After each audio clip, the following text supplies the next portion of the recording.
We look to the moment when a young god, still masquerading as a cowherd, lifts the entire Govardhan hill upon the smallest finger of his left hand, holding it aloft like a vast rocky umbrella for 7 days and 7 nights. Below him, the entire village of Vrindavan, every man, woman, child, and cow, stands safe and dry, gazing up in awe as the heavens unleash a furious deluge, a storm of apocalyptic rain summoned by the proud god Indra, who has been scorned. This is perhaps the quintessential image of Lord Krishna, not as a remote deity, but as an intimate protector, a divine intervention that is personal, immediate, and overwhelming in its loving defiance of even the established celestial order. It is a story that captures the tension between humanity and the gods, and how one figure came to Earth to recalibrate that very relationship, demonstrating that love and devotion could outweigh fear and ritual. I'm glad you're here, wishing you peace, rest, and maybe a little historical inspiration before sleep. Take a moment to like the video and subscribe, but only if you genuinely enjoy what I do here. I'd love to know where and when you're listening from tonight. To understand the divinity who would one day hold a mountain, we must first travel back in time, back before the rain, before the village, and even before his birth, to the stone-bound heart of the kingdom of Surasena.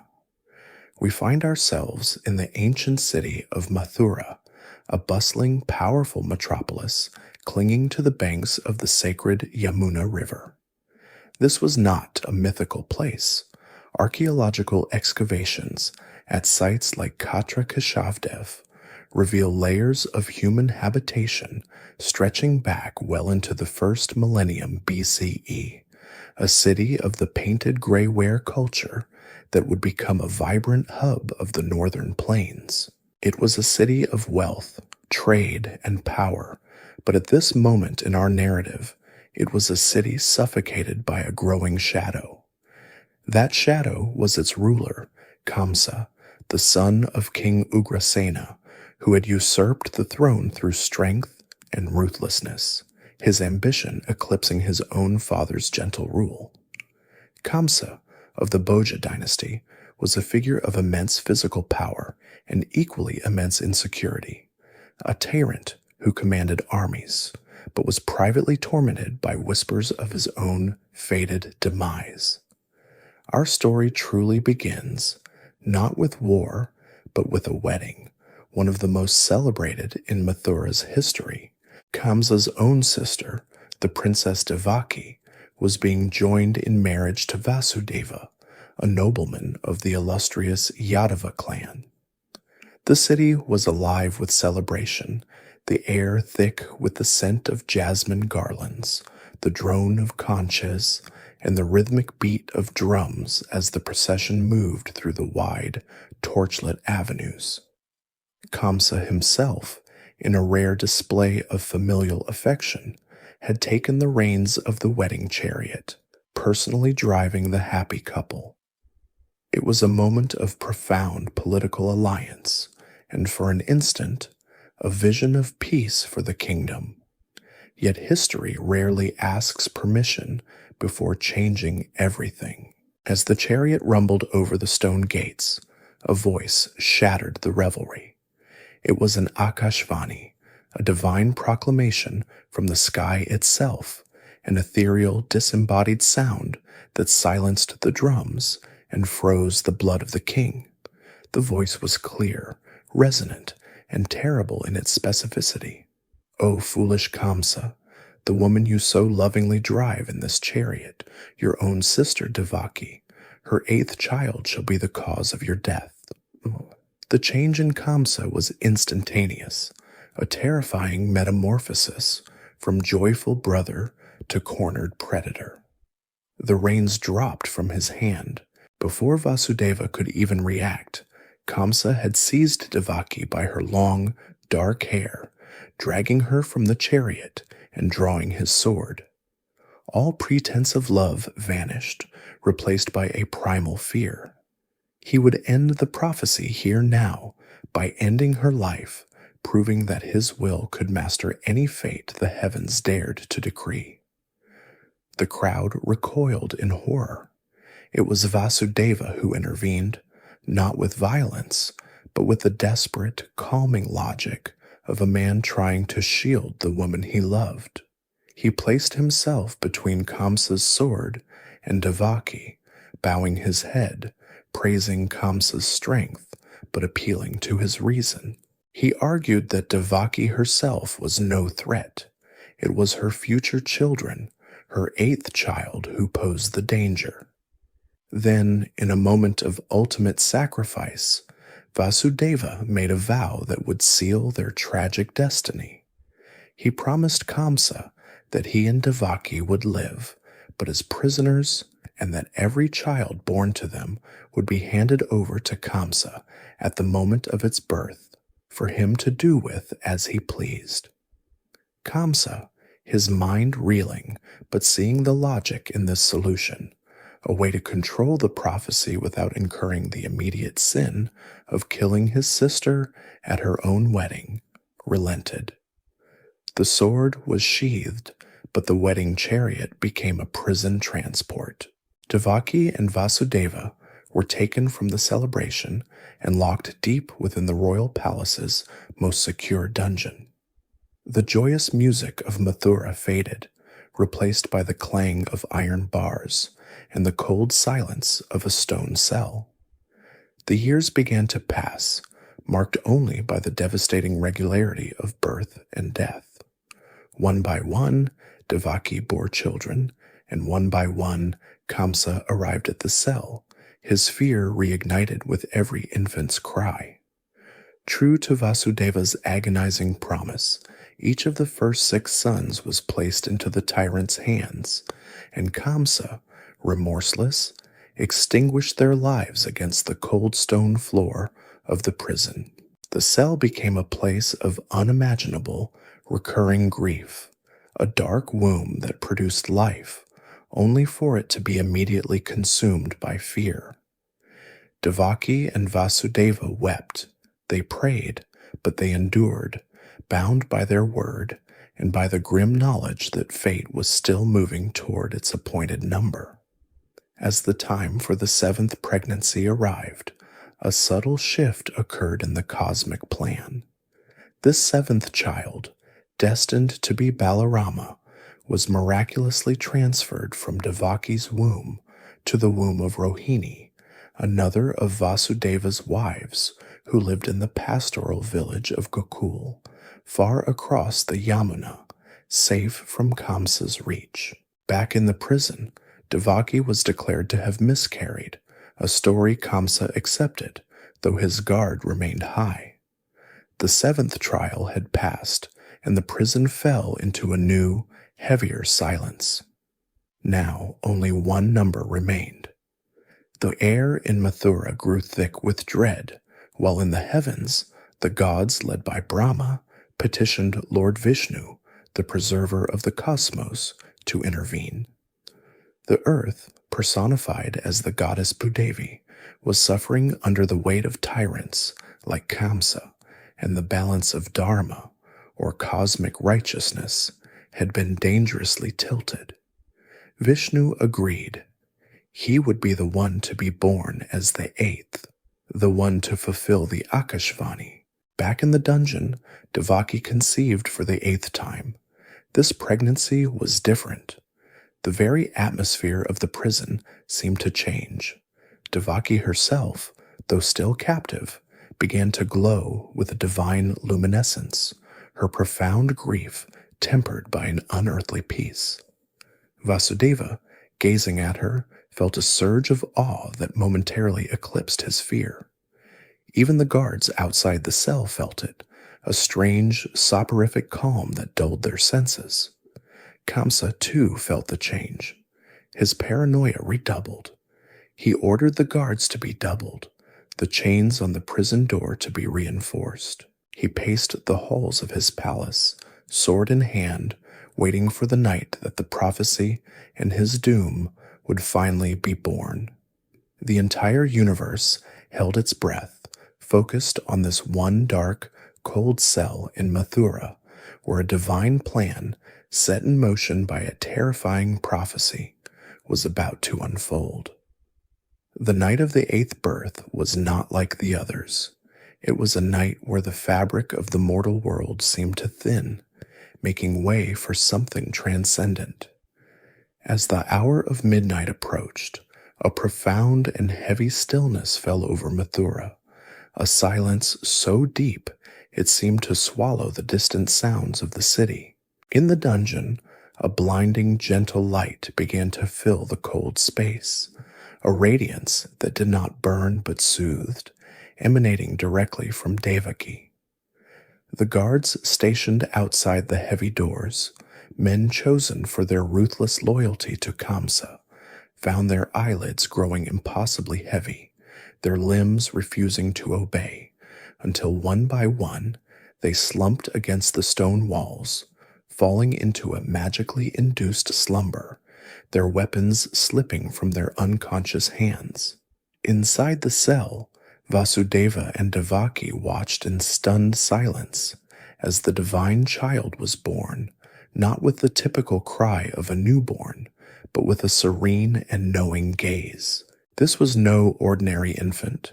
He was dark-skinned, the color of a monsoon cloud, and possessed 4 arms, holding the celestial attributes of Lord Vishnu: the conch, the discus, the mace, and the lotus flower.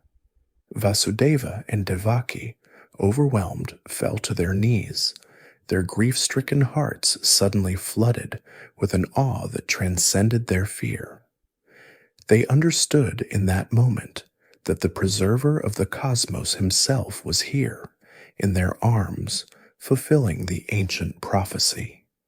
The divine child then spoke to them, not with an infant's voice, but with the reassuring resonance of eternity, explaining his purpose and instructing Vasudeva on the path he must now take. He was to carry this child, immediately out of the prison and across the Yamuna River to the village of Gokul.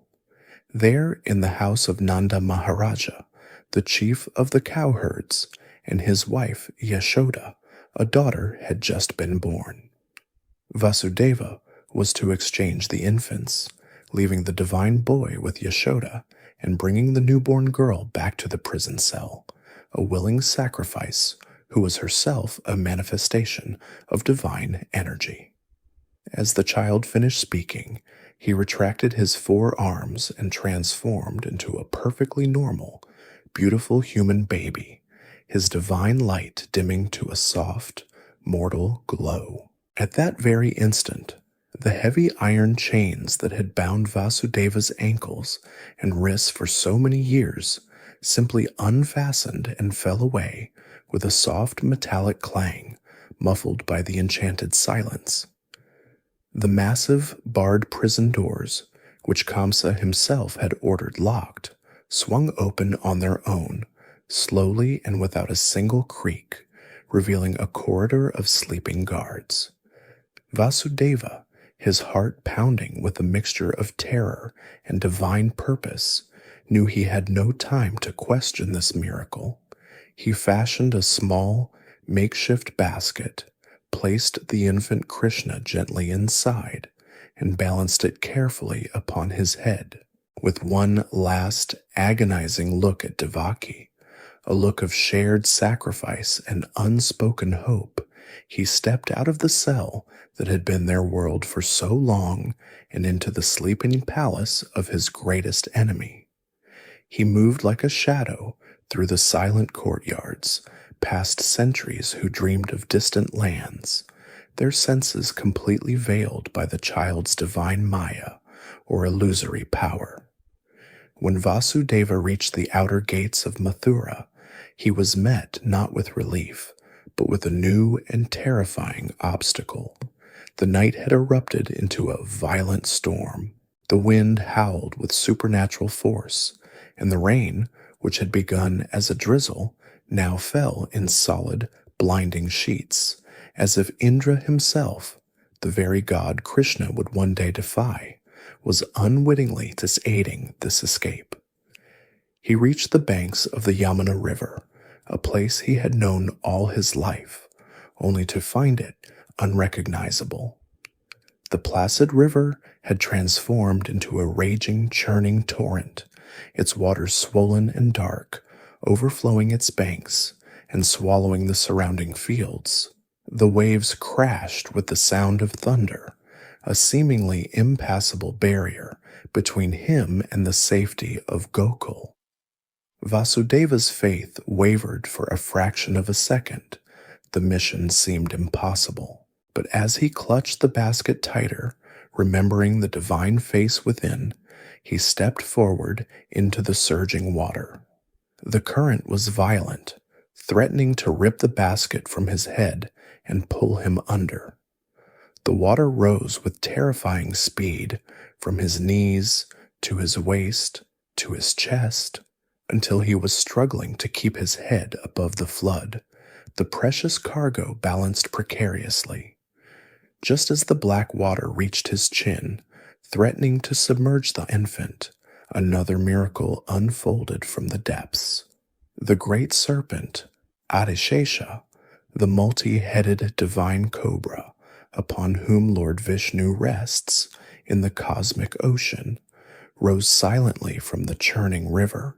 He was a magnificent, protective presence, his colossal body shielding Vasudeva from the worst of the current, and his many heads fanning out above the basket like a living canopy, protecting the divine child from the relentless, driving rain.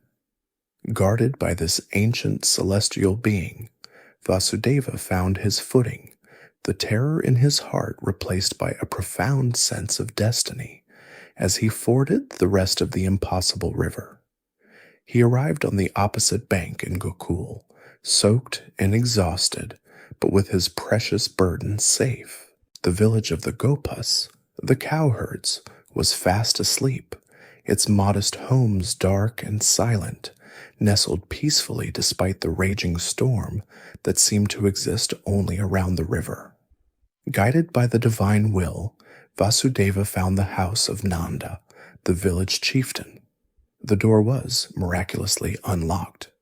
He crept inside, his bare feet silent on the earthen floor, the air warm and smelling of milk and sandalwood. There, in a small room, he saw Yashoda, fast asleep, exhausted from childbirth.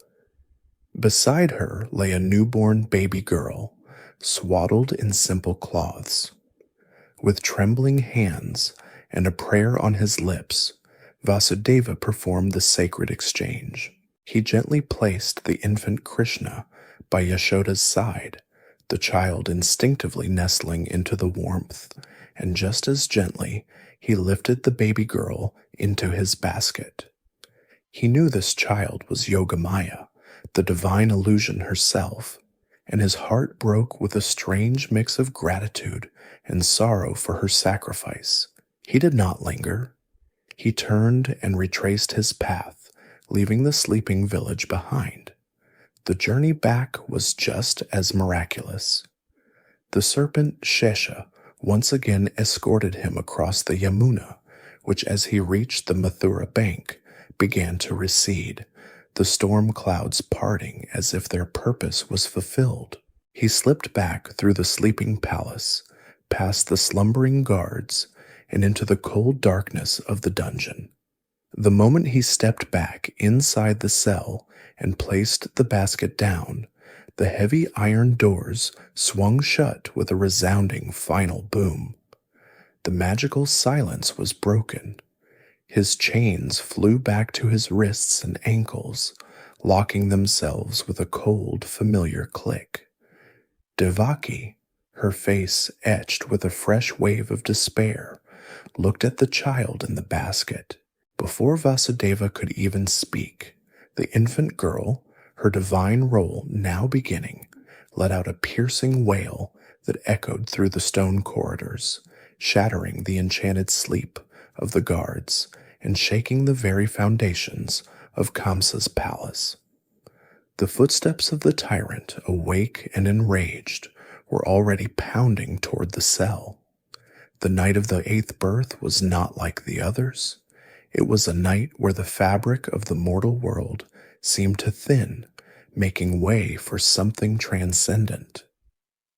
As the hour of midnight approached, a profound and heavy stillness fell over Mathura, a silence so deep it seemed to swallow the distant sounds of the city. In the dungeon, a blinding, gentle light began to fill the cold space, a radiance that did not burn but soothed, emanating directly from Devaki.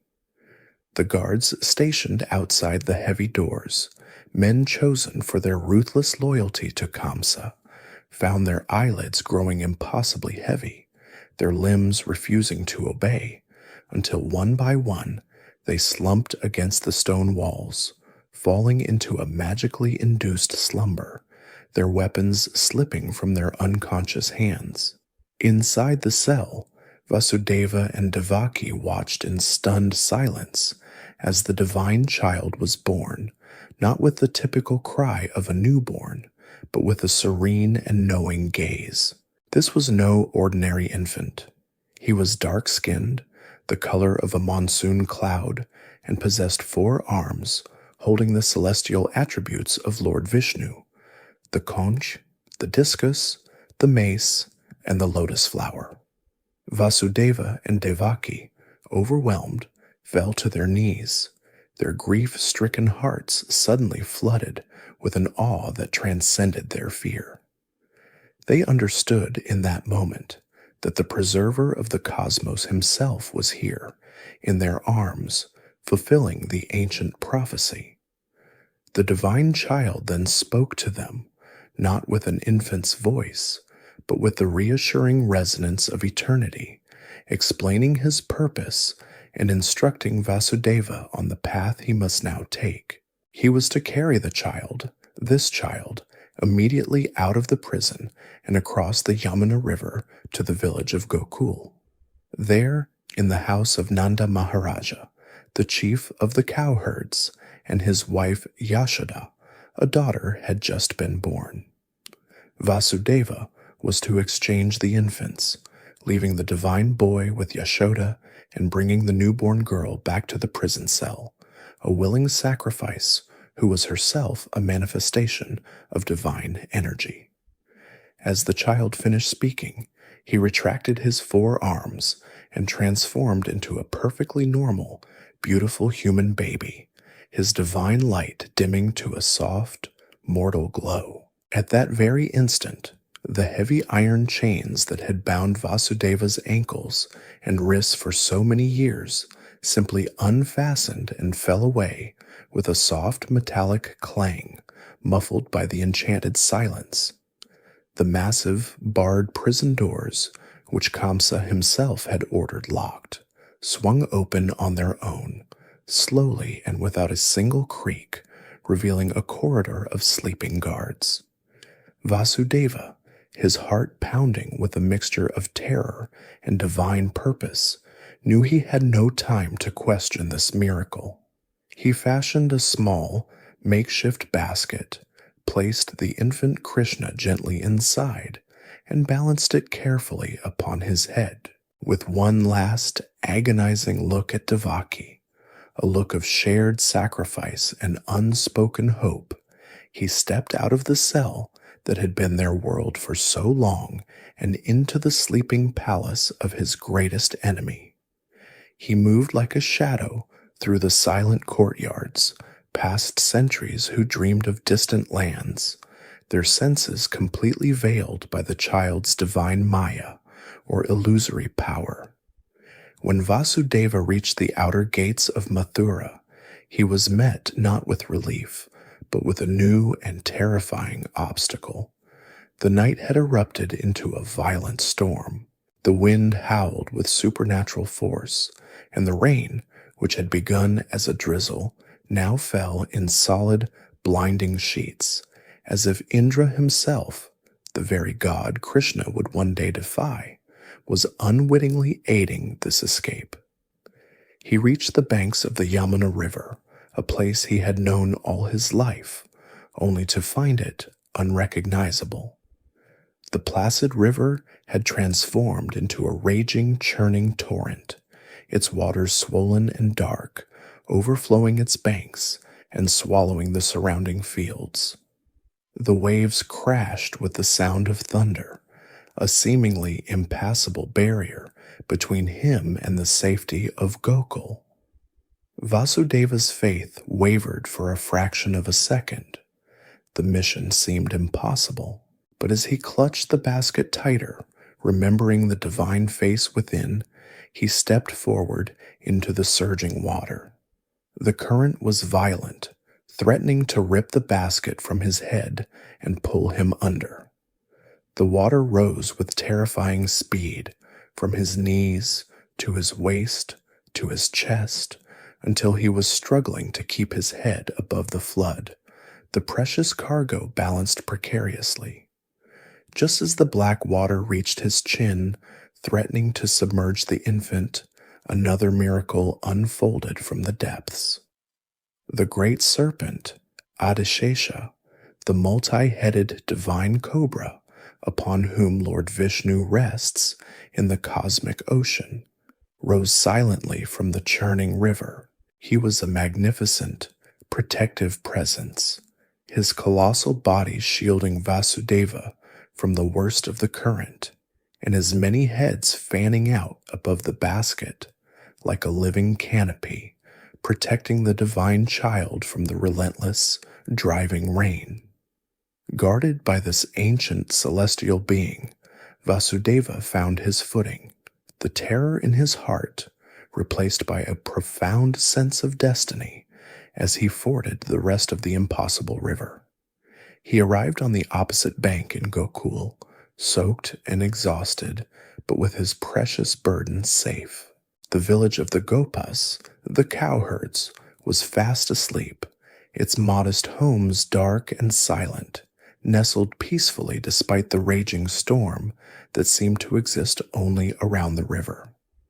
Guided by the divine will, Vasudeva found the house of Nanda, the village chieftain. The door was, miraculously, unlocked. He crept inside, his bare feet silent on the earthen floor, the air warm and smelling of milk and sandalwood. There, in a small room, he saw Yashoda, fast asleep, exhausted from childbirth. Beside her lay a newborn baby girl, swaddled in simple cloths.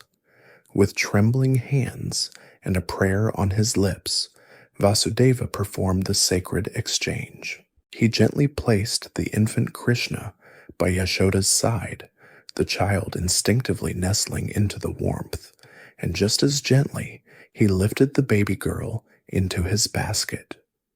He knew this child was Yogamaya, the divine illusion herself, and his heart broke with a strange mix of gratitude and sorrow for her sacrifice. He did not linger. He turned and retraced his path, leaving the sleeping village behind. The journey back was just as miraculous.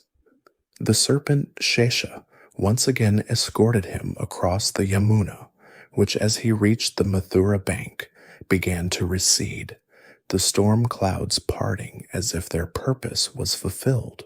He slipped back through the sleeping palace, past the slumbering guards, and into the cold darkness of the dungeon. The moment he stepped back inside the cell and placed the basket down, the heavy iron doors swung shut with a resounding final boom. The magical silence was broken. His chains flew back to his wrists and ankles, locking themselves with a cold, familiar click. Devaki, her face etched with a fresh wave of despair, looked at the child in the basket. Before Vasudeva could even speak, the infant girl, her divine role now beginning, let out a piercing wail that echoed through the stone corridors, shattering the enchanted sleep of the guards and shaking the very foundations of Kamsa's palace. The footsteps of the tyrant, awake and enraged, were already pounding toward the cell. The momentary, terrifying glimpse into the infinite cosmos contained within her son's mouth had shaken Yashoda to her core, yet the resilient Maya of maternal love quickly resurfaced, softening the edges of that impossible memory until it felt more like a dizzying, miraculous dream than a hard fact. Life in Gokul, for a short time, returned to its pastoral rhythm, the days measured by the lowing of cattle at dusk and the gentle, rhythmic churning of butter at dawn. Krishna remained the village's enchanting center, a child whose mischief was so charming that it was interpreted as a blessing. But across the river, in the stone fortress of Mathura, the tyrant Kamsa was not idle. The chilling words of the goddess Yogamaya, "Your doom has already been born elsewhere," had become the singular obsession of his waking and sleeping mind. He had dispatched spies to every corner of his kingdom, and the reports that trickled back from Gokul, tales of a preternaturally charming boy in Nanda's house, and whispers of a great storm on the night of his birth, began to coagulate into a dreadful certainty. Kamsa, however, was not a king who relied solely on human agents. His court was a dark place, filled with alliances made with the Asuras, demonic beings of immense power and malevolent will, who saw in Kamsa a powerful ally for disrupting the cosmic order. Unable to locate his foe precisely, and driven by a scorched earth paranoia, he summoned the most terrible of his servants and gave them a simple, brutal command: to seek out and destroy all infants born within the surrounding lands in the past few months. Among the first to answer this call was a demoness named Putana, a creature of profound evil whose specialty was the poisoning of the innocent. She was a killer of infants, a dark manifestation of a culture's deepest fears about child mortality, given mythic form. She possessed the power of illusion and could shapeshift, a perfect tool for Kamsa's insidious purpose. On a beautiful, clear morning, Putana arrived in Gokul. She did not come as a monster, but in the most disarming disguise imaginable, that of a wandering holy woman, a sadhvi, her form one of breathtaking beauty, her robes simple, and her face serene. She moved through the village with a gentle, loving gait, and the gopis, trusting and kind, were drawn to her apparent piety, believing a celestial being had come to bless their homes. She inquired after the children and was inevitably proudly directed to the house of the chieftain Nanda to see his miraculous son. Yashoda, her heart open and suspecting no evil, welcomed the beautiful stranger. She watched with pride as the woman gazed down at the infant Krishna, who was resting in his cradle. Putana, her black heart veiled by a perfect smile, praised the child's beauty and asked Yashoda for the highest honor, permission to hold him, to offer him her breast as a blessing, a common act of affection in that time. Yashoda, charmed and unsuspecting, agreed, placing her son into the arms of his would-be murderer. Putana, her plan succeeding perfectly, clutched the infant and found a quiet corner, her eyes gleaming with triumph. Her breasts were smeared with a virulent, fast-acting poison, a halahala so potent that a single drop could kill a grown man, let alone a child. She offered her breast to Krishna, a grotesque mockery of the most sacred maternal act. But the child in her arms was not a child. As she held him, Krishna, the indweller of all hearts, knew her purpose, her past, and the poison that coated her skin. He was the universe, and she was but a small dark speck within it. He accepted her offering, his eyes calmly watching hers, and began to nurse. But he did not just drink the milk. With an irresistible divine power, he began to draw not only the poison from her, but her prana, her very life force, the essence of her being. The change was instantaneous. Putana's mask of beauty contorted. A profound shock, followed by an agonizing, unimaginable pain, seized her. It was not the pain of poison, but of emptiness, of her soul being pulled from its moorings. The gentle, beautiful woman began to scream, a sound that was not human, a horrifying shriek that shattered the peace of Gokul.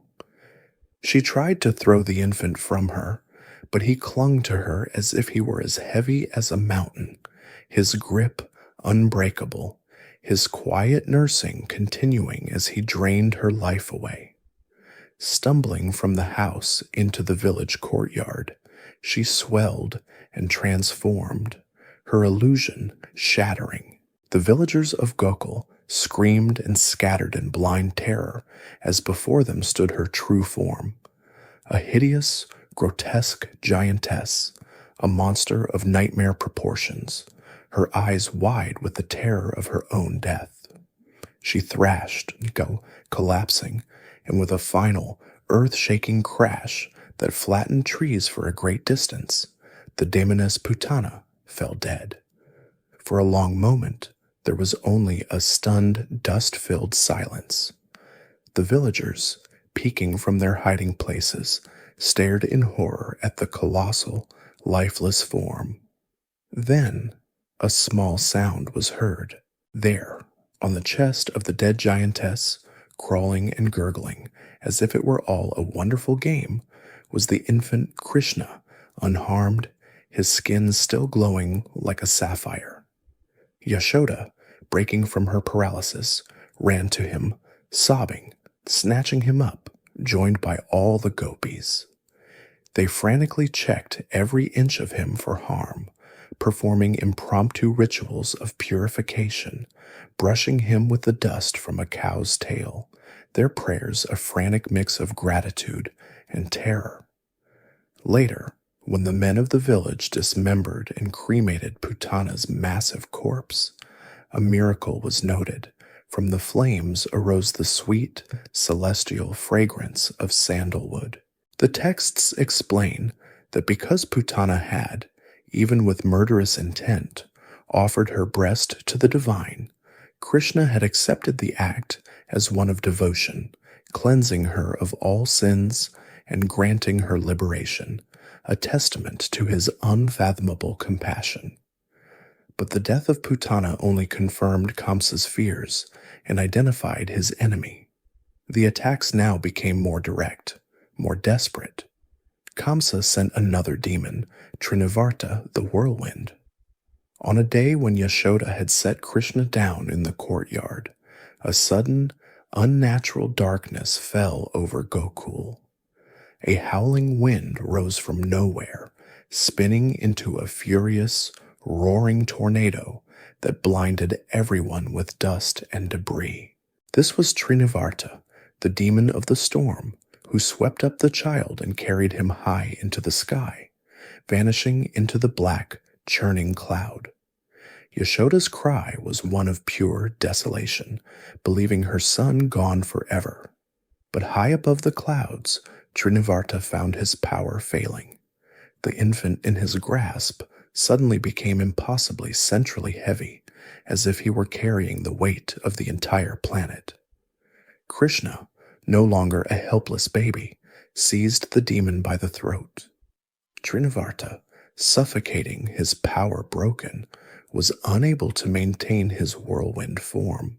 His massive dark body, now lifeless, plummeted from the sky, crashing onto a large stone slab outside the village, while Krishna himself landed gently and safely back in the courtyard. These events were becoming too frequent, too terrible. There was Shakatasura, a demon who possessed a simple wooden cart, intending to crush the infant Krishna as he lay beneath it, only for the child to destroy the cart with a single casual kick of his tiny foot. There was Vatsasura, who disguised himself as a calf to blend in with the herds, and Bakasura, who took the form of a giant crane. Each one arrived, and each one was effortlessly defeated by the divine brothers, Krishna and Balarama. The Gopas were simple cowherds, not warriors, and Nanda, their wise chieftain, saw the truth clearly. Gokul, his beloved village, was no longer a home. It had become a target. These were not random animal attacks or natural disasters. They were a coordinated demonic assault aimed directly at his son. He gathered the elders of the village, and the decision was made, heavy with the sadness of leaving their ancestral homes. They must move. They would take their families, their wagons, and their countless cattle and migrate to a new, safer, and more secluded land. The lush forests and pastures of Vrindavan, a place that would become the sacred stage for the next, most beautiful chapter of Krishna's divine play. The migration from Gokul to Vrindavan was a profound shift, a communal pilgrimage from a place of targeted fear to one of pastoral promise. The entire village moved as one entity, a slow-rolling river of wooden-wheeled carts piled high with household goods, a sea of lowing cattle stretching to the horizon, and the sound of 1,000 shuffling feet and jingling cowbells. Vrindavan was not a city of stone, but a sprawling paradise of deep, ancient forests, lush pastures fed by countless streams, and at its heart, the wide, gentle presence of the Yamuna River. This was the landscape that would become synonymous with Krishna's divine youth, a sacred geography where every grove, hill, and watery expanse would bear the imprint of his Lila. Here, among the Kadamba trees and the wild peacocks, Krishna and his brother Balarama, along with their band of boisterous cowherd friends, grew from toddlers into spirited, adventurous boys, their days spent herding the calves in the verdant meadows, wrestling, playing their flutes, and sharing simple meals of yogurt and rice. But this new idol was not without its own deep, ancient dangers. One day, as the boys led their cattle toward the river for water, a horrifying sight stopped them. Several of their cows, after drinking from a particular wide pool of the Yamuna, suddenly shuddered, foamed at the mouth, and fell dead upon the bank. The water itself, in this one location, was a sickening, oily black, bubbling with a noxious vapor that hung in the air like a shroud. Even the birds that flew too low over its surface would stiffen and drop from the sky, their songs silenced. The lifeblood of Vrindavan, the sacred Yamuna, had a pocket of lethal poison in its heart. The boys, terrified, ran back to the village, and the elders, led by Nanda, confirmed the terrible truth. This bend in the river was the lair of Kaliya, a colossal serpent king, a naga of immense power and venom. The presence of Kaliya was, itself, part of a deeper cosmic story. He had not always been in the Yamuna. His original home was Ramanaka Island, a distant paradise for the serpent race. But his arrogance and violence had made him a bitter enemy of Garuda, the divine eagle and eternal foe of all serpents. Fleeing Garuda's wrath, Kaliya had sought refuge in this specific pool of the Yamuna, as it was the one place in the world Garuda was magically forbidden to go, due to an ancient curse placed upon him there by a sage. Kaliya, his 101 heads spitting poison, had claimed the pool, his venom seeping into the water until it became a zone of death, making the river unusable for the people of Vrindavan, who depended on it for their very survival. This was not a direct attack by Kamsa, but a more ancient imbalance, a pocket of adharma, unrighteousness that had festered long before Krishna's arrival, waiting for a divine hand to cleanse it. The villagers, now aware of the danger, forbade their children from going anywhere near the poisoned pool. But Krishna, the divine protector, saw this blight not as a threat to be avoided, but as a disharmony to be corrected. His opportunity came during a game. He and the other cowherd boys were playing with a ball near the forbidden bank, their laughter echoing in the trees. With a knowing smile, Krishna purposefully threw the ball with all his might, sending it sailing through the air until it landed with a soft splash directly in the center of the black, bubbling pool. His friends cried out in dismay. The ball was lost, and they knew no one could retrieve it. Several of them, older and more boastful, offered to try, but Krishna, with a calm authority, waved them back. "I will get it," he said simply. Before anyone could stop him, he ran to the bank and without a moment's hesitation climbed the towering ancient kadamba tree that leaned over the water. From the highest branch, he looked down at the poisoned abyss, then turned and smiled at his terrified friends on the shore. And then he leapt. He dove, a small, dark-skinned boy, straight into the lethal heart of Kaliya's lair. The surface of the black water churned violently where he entered, and then, for a long, agonizing moment, there was a terrible, profound silence. The boys, screaming in panic, ran back to the village, their voices carrying the awful news. Krishna has fallen into the pool of Kaliya. Within minutes, the entire population of Vrindavan was gathered on the riverbank. Nanda and Yashoda, their faces ashen with a grief beyond comprehension, stared at the black water, their world collapsing. Balarama, his divine nature understanding the Leela, but his heart aching with fraternal love, stood silent, his fists clenched. The gopis wept, their wails echoing over the silent, poisoned water. They saw no body, no struggle, only the sickening, oily sheen and the bubbles of venom breaking on the surface. They were convinced their beloved Krishna was gone, but beneath the surface, a cosmic battle was engaged. Kaliya, awakened and enraged by the audacity of this small intruder, had risen from the muddy depths, his true form a terrifying spectacle, a hydra-headed monster, his eyes glowing like embers, his many hoods flaring wide. He attacked instantly, his massive dark coils enveloping the boy, tightening with enough pressure to crush mountains. He held Krishna in this deadly embrace, hissing in triumph. On the bank, the water suddenly churned, and Nanda, preparing to hurl himself into the pool in a suicidal attempt at rescue, was held back by the other cowherds.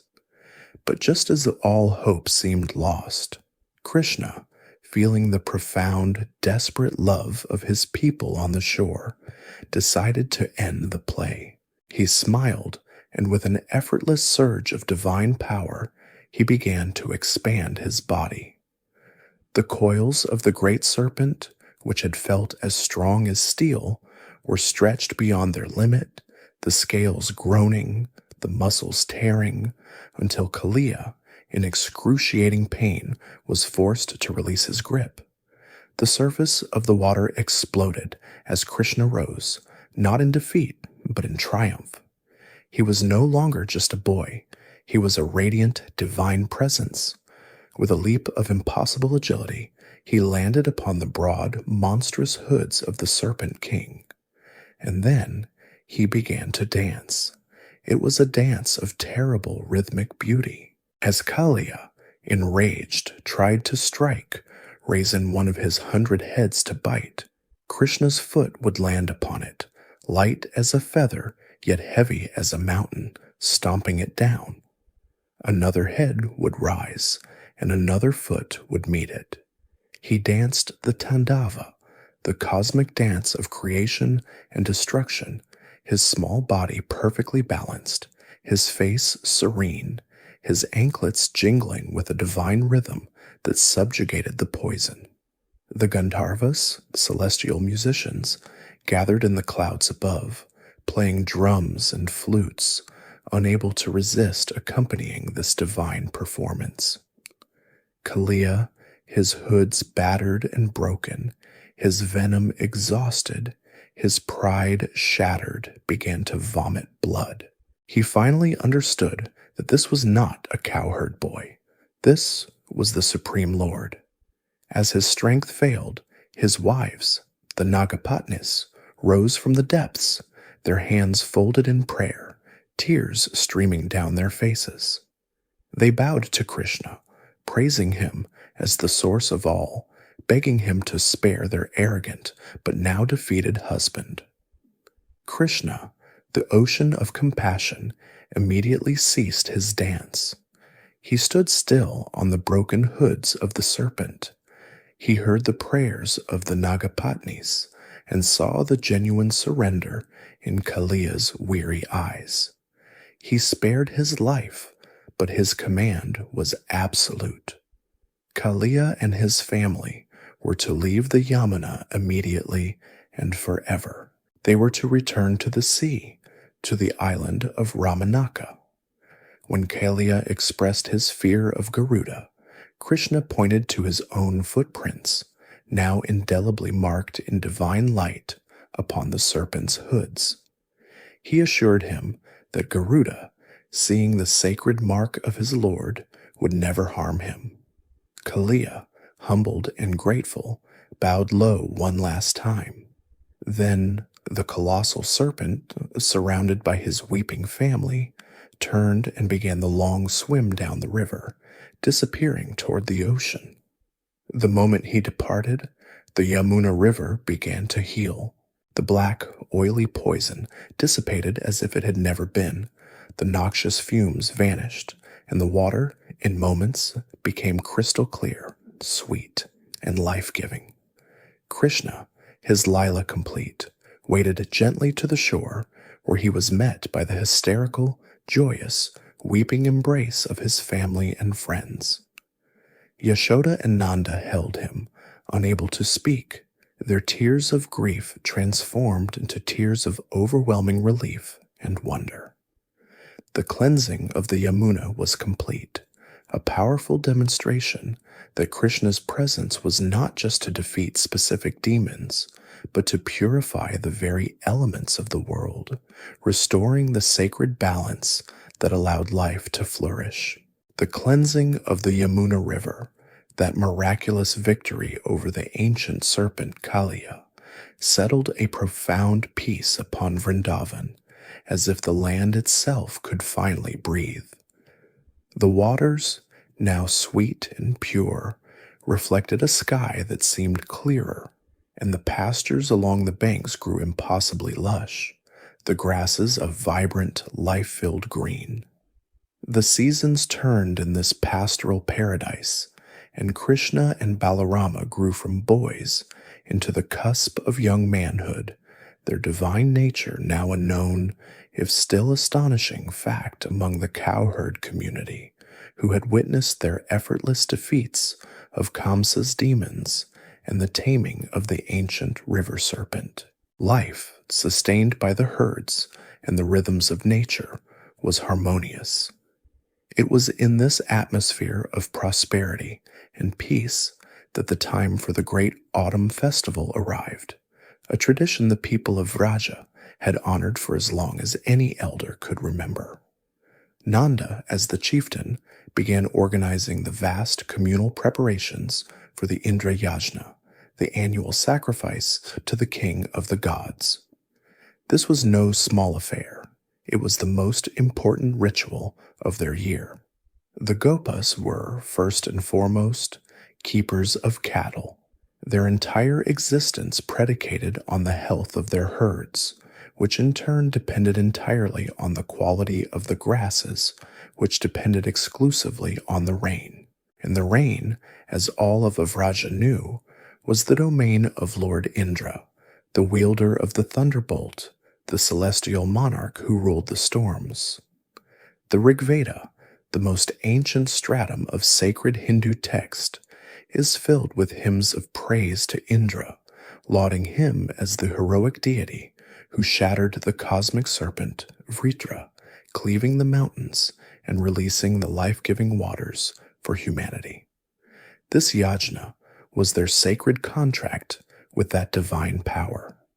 They offered mountains of carefully prepared foods, clarified butter, and chanted oblations, and in return, Indra would bless their lands with the timely monsoons that ensured their survival. Krishna, now a young man whose intelligence was as captivating as his charm, observed the bustling preparations. The tons of grain being milled, the vats of milk being simmered into sweets, the construction of the complex sacrificial altars. He approached his father Nanda, his expression one of gentle, respectful curiosity. He asked why they were going to such immense trouble for a god they had never seen. Nanda, smiling at his son's precociousness, explained the ancient tradition, the pragmatic theology of their ancestors. We honor Indra because he commands the clouds. He gives us the rain, and the rain gives us our life. This offering ensures his continued favor. Krishna listened, and then, with a calm, disarming logic that would one day form the basis of the Gita, he offered a revolutionary new perspective. He suggested that their reverence was, perhaps, misplaced. "Father," he began, his voice carrying a quiet authority that silenced the nearby workers, "it is not some distant god who sustains us. It is our karma, our own action, that bears fruit. We are cowherds, and our dharma is to tend our cattle, and they, in turn, sustain us. And look," he said, gesturing toward the great, silent mountain that loomed over Vrindavan. Its slopes dark with forests and bright with streams. It is this hill, Govardhan, that is our true benefactor. It is Govardhan Hill that catches the clouds, that gives our cattle the finest grass, that provides us with clear water from its streams, with wood for our homes, and medicinal herbs for our children. Our cattle, our community, and this mountain, these are the tangible gods we see and touch every day. Should we not then offer our worship to them? This was a profound theological challenge. Krishna was advocating a shift from the abstract, transactional ritualism of the old Vedic order to the immanent, personal, and loving devotion of bhakti.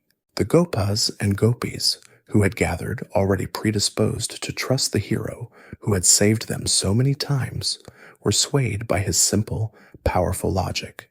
It felt right. It felt true. The elders, including Nanda, marveled at his wisdom, and a joyful, unanimous decision was made. This year, the Indra Yajna would be cancelled. All the magnificent offerings, all the devotion, all the food would be redirected to the Govardhana Puja. The celebration that followed was one of pure joy. The entire village, in a great, colorful procession, carried their mountains of cooked rice, pots of milk sweets, and rivers of yogurt to the foot of the great hill. They circled the mountain in a reverent parade, singing songs of praise. Then, as they laid out the feast, Krishna, to remove any doubt from their minds, smiled and declared, "I myself am this mountain. In a stunning display of divine power, a second colossal, radiant form of Krishna appeared atop the summit of Govardhan, and this form, representing the spirit of the mountain, consumed the entirety of their offerings, blessing them and confirming that their devotion had been accepted. The people of Vrindavan feasted on the remnants, their hearts filled with a new, direct, and deeply personal connection to the divine. But far away, in his celestial capital of Amaravati, Lord Indra, king of the gods, felt the change. The abrupt and total cessation of his most ancient and important sacrifice was not just a lapse, it was a profound insult, a direct act of rebellion. His divine ego, a trait for which he was infamous in the Puranas, swelled into a furious, cosmic rage. He saw this as an act of supreme arrogance by a small tribe of cowherds and their charismatic, smooth-taking leader. He would not tolerate this. He would remind these mortals and the entire cosmos of his power, of the terror that awaited those who dared to scorn the Lord of the Storm. Indra summoned the Samvartaka, the clouds of dissolution, the apocalyptic storm clouds that were meant only to be unleashed at the very end of a cosmic age to dissolve the world in a great deluge. He pointed them toward the small, unsuspecting village of Vrindavan and gave them one command: go and annihilate this place, wash away their pride, their cattle, their homes, and this boy who has dared to defy me. The sky, in an instant, turned from bright autumn blue to a terrifying bruised black, a canopy of churning, angry vapors. A wind, unlike any natural storm, began to howl, a sound that seemed to come from the end of the world. Then the rain began. It was not rain as they knew it. It was a vertical ocean, solid pillars of water that fell with such concussive force that the earth shook. Lightning tore the sky in white-hot sheets, and the thunder was not a rumble, but a continuous, deafening explosion. The Yamuna, so recently purified, burst its banks in a single moment, the fields vanishing under a churning brown flood. The village of Vrindavan, the homes of mud and wood, began to dissolve. The people screamed, a sound of pure primal terror. The cattle, their eyes white with panic, were swept away by the rising currents. The gopas and gopis grabbed their children, running for high ground, but there was no high ground left. The entire world was being washed away. In their final, desperate, unified instinct, they ran toward Krishna. They found him at the foot of Govardhan Hill, standing perfectly serene, a gentle, compassionate smile on his face, as if he were merely observing a light shower. They fell at his feet, their voices choked with rain and terror. Krishna, we are lost. Your plan has brought us to our doom. Only you can save us now. Krishna's smile widened. He was, after all, Gopala, the protector of the cows, and by extension, the protector of their keepers. He looked at the terrified faces of his family, his friends, his village, the people who had loved him, fed him, and followed him. He calmed them with a simple gesture, telling them not to be afraid, that he would provide them with a shelter they themselves had just honored. He turned to the great mountain, Govardhan.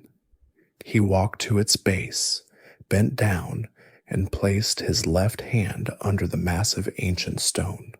Then, as if he were a child lifting a single flower, a small mushroom after a rain, he lifted the entire Govardhan Hill. The mountain, with all its forests, its boulders, its streams, and its wildlife, rose effortlessly into the air, balanced perfectly on the tip of his smallest finger.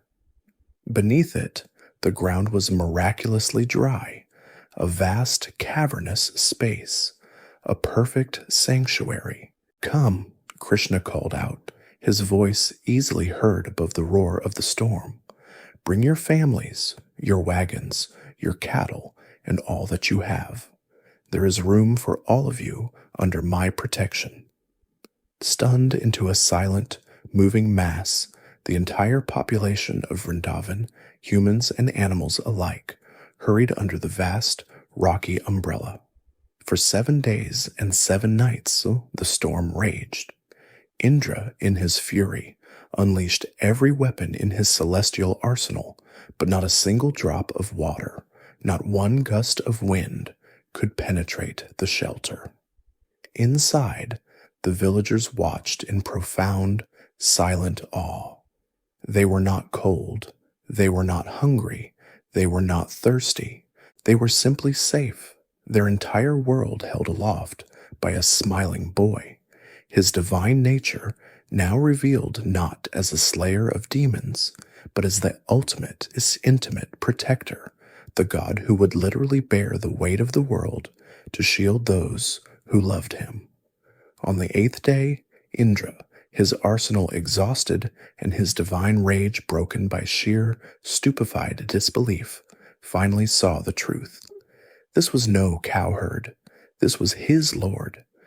The king of the gods recalled his clouds, and as the sun broke through, he descended to the foot of the hill, his helmet in his hand, and he bowed, his pride washed away, offering his prayers to the supreme God he had failed to recognize.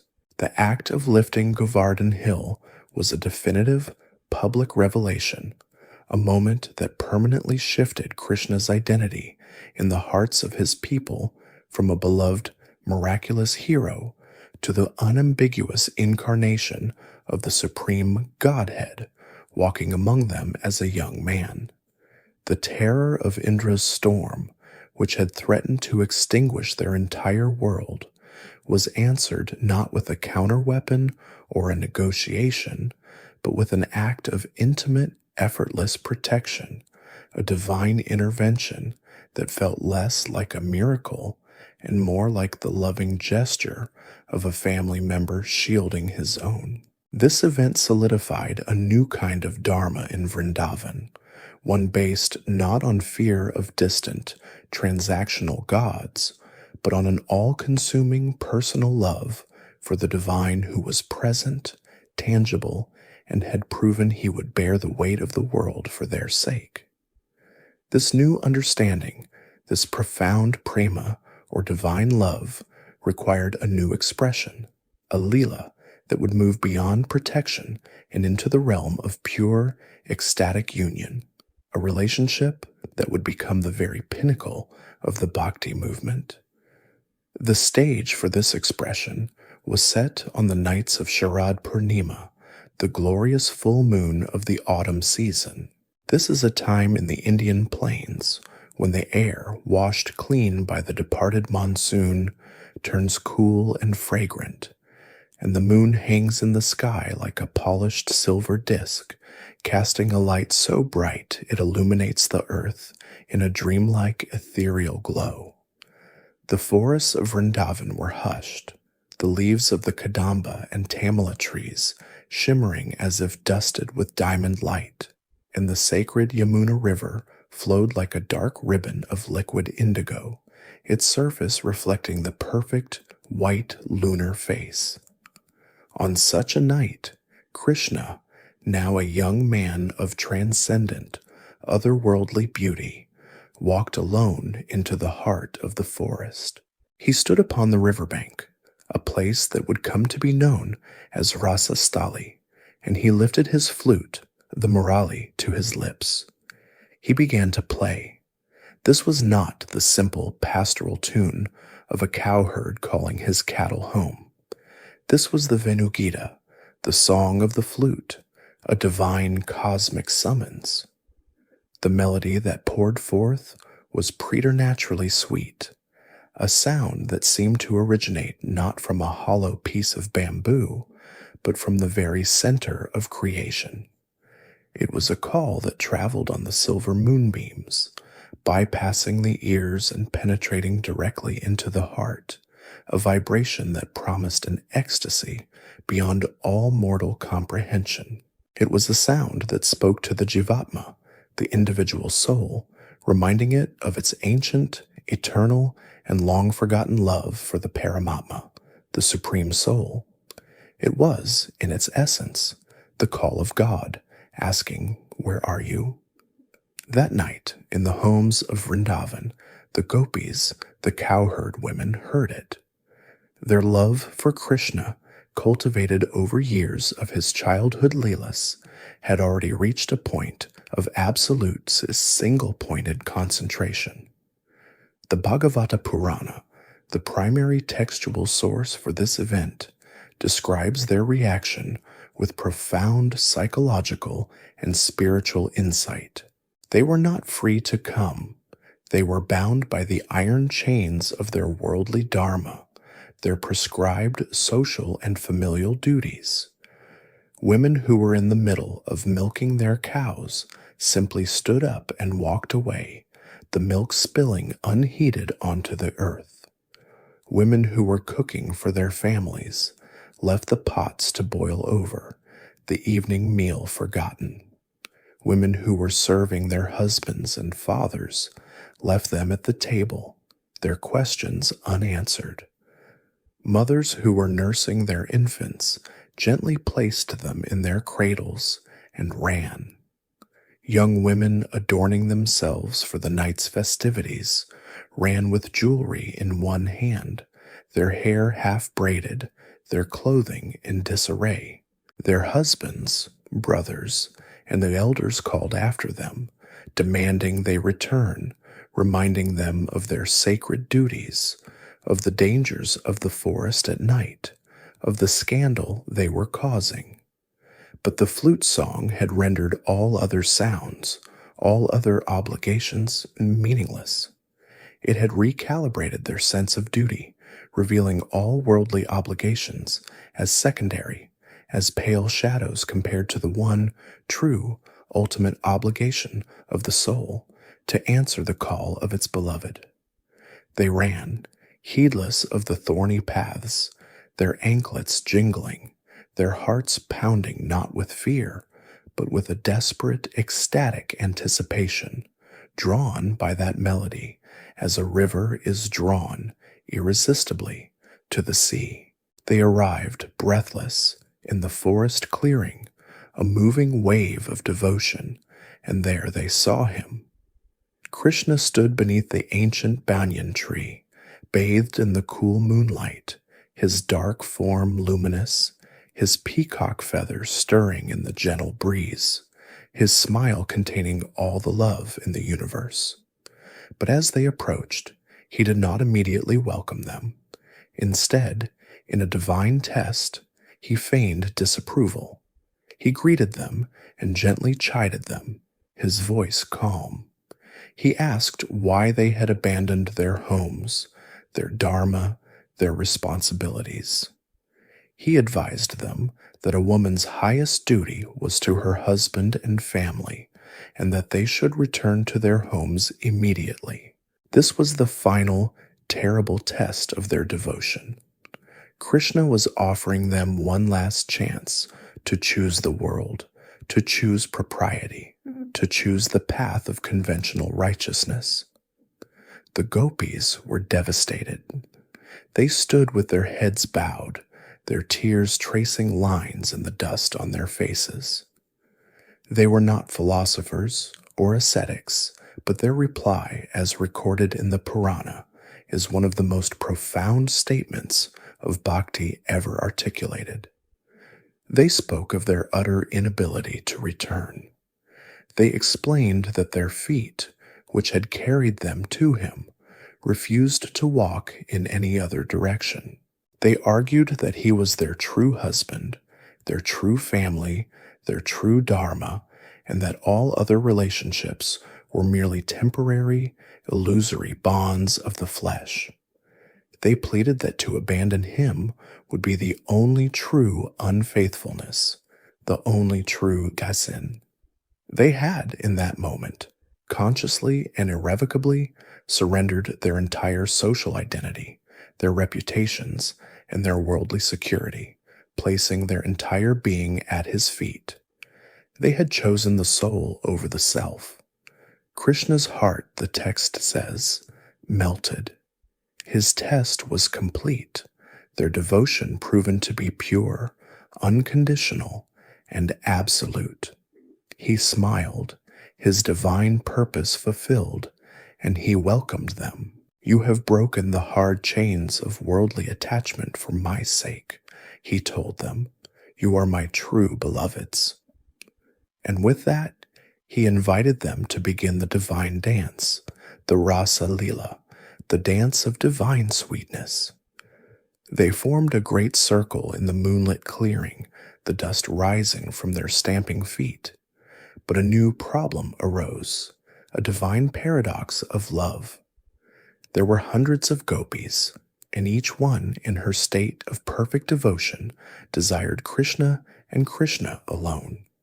Each one wanted to hold his hand, to look into his eyes, to feel that she was the only one he loved.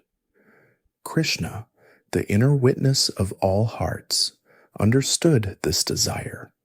In a sublime miracle of love, he expanded himself. He manifested in countless forms, one Krishna appearing between every two gopis. Each and every woman in that circle opened her eyes to find him there, holding her hand, his body moving in perfect rhythm with hers, his gaze locked exclusively on her. To each gopi, it felt as if she and Krishna were dancing completely alone in the vast, moonlit forest. This is the core metaphor of the Rasa Lila. It is the simultaneous, perfect, and personal relationship that the one supreme soul can have with every individual soul. Though the devotees are countless, the divine love each one experiences is not divided. It is whole, absolute, and exclusive. The dance was a moving image of the cosmos, the gopis as the individual jivatmas, spinning in ecstatic orbit around the one unmoving central truth, Krishna, who is simultaneously the center and the partner to every part of the circumference. For what seemed like an eternity, they danced, lost in a samadhi of motion and music, a state of being where the dancer and the dance become one. This night, this Lila, would become the foundational story of the bhakti path, a radical theology asserting that the highest, most direct path to God was not through asceticism or scholarly knowledge, but through the passionate, all-consuming, and even scandalous power of pure, unconditional love. The Rasa Leela represented the absolute zenith of Krishna's divine play in Vrindavan, a perfect, self-contained universe of love, music, and ecstatic union that existed outside the normal flow of time. But the river of time, which always flows toward destiny, could not be held back forever. While Vrindavan existed in this bubble of pastoral bliss, across the river in Mathura, the tyrant Kamsa had spent years consumed by a fear that had hardened into a cold, calculated strategy. His demonic assassins had failed one after another, their defeats only confirming the terrifying, supernatural power of his foe. His spies had finally brought him a name, Krishna, the son of Nanda, the hero of Vrindavan, the one who had lifted a mountain. Kamsa now knew his enemy. He understood that sending more crude monsters would be futile. This was a being who could not be killed by simple, brute force. He would have to be lured out of his protected paradise, onto Kamsa's own ground, where his power was absolute. Kamsa's new plan was one of shrewd political deception. He would not send an army, which might provoke a war he could not control. Instead, he would send an invitation. He announced a magnificent Dhanur Yajna, a great sacrificial ceremony ostensibly in honor of Lord Shiva, centered around the ceremonial stringing of a colossal divine bow. To accompany this sacred event, there would be days of celebration, feasting, and most importantly, a tournament of wrestlers and warriors, with champions summoned from every corner of the kingdom. It was the perfect pretext, a royal command veiled as a celebratory honor. And to deliver this invitation, Kamsa chose his agent with calculating brilliance, Akrura, a respected elder of the Yadava court, a man known for his piety and integrity, and secretly a cousin to both Kamsa and Vasudeva. Akrura was, in fact, a hidden, profound devotee of Krishna who had spent years hearing tales of the divine boy in Vrindavan and praying for the day he might see him. Kamsa summoned Akrura, his face a mask of kingly sincerity. He spoke of his desire to reconcile with his estranged Yadava kinsman in Vrindavan, of his wish to honor the two heroic sons of Nanda, Krishna, and Balarama, who had become so famous. He tasked Akrura with a royal mandate: ride to Vrindavan, extend this generous invitation to Nanda, and bring the two young men back to Mathura to be guests of honor at the festival. Akrura's heart was torn in two. He saw through Kamsa's thin veil. He knew this was a trap, a summons to a public execution. Yet he was also a man bound by Dharma to his king. But a third, more powerful emotion overwhelmed both his fear and his duty, an ecstatic, trembling joy. This royal order was the very vehicle, the divine pretext, that would finally grant him his life's deepest wish, to gaze upon the face of Krishna. He accepted the mission, his journey to Vrindavan becoming a pilgrimage of profound internal conflict and soaring devotion. When Akrura's chariot rumbled into the simple, earthen lanes of Vrindavan, the village sensed an immediate shift. This was not a gopa from a neighboring pasture. This was a royal emissary from the court of their oppressor, his chariot and horses speaking of the wealth and power of Mathura. Akrura, his eyes searching, finally saw them, Krishna and Balarama, walking in from the pastures with their friends, their dark and fair forms covered in the golden dust of the cowherds, their beauty more radiant than anything he had ever imagined. He fell from his chariot, weeping, prostrating himself at the feet of the two young men, who he knew were not Nanda's sons, but the incarnations of Vishnu and Adishesha. Krishna lifted him, embraced him as family, and brought him to their home. That night, Akrura, his voice heavy, delivered the king's message to Nanda. The chieftain's face grew dark. He and the other Gopa elders knew Kamsa's nature. This invitation was a serpent coiled beneath a flower. They argued, they feared, but the summons was absolute. To refuse a royal invitation to a sacred yajna would be an act of open rebellion, giving Kamsa the very excuse he needed to descend upon Vrindavan with his entire army and destroy them all.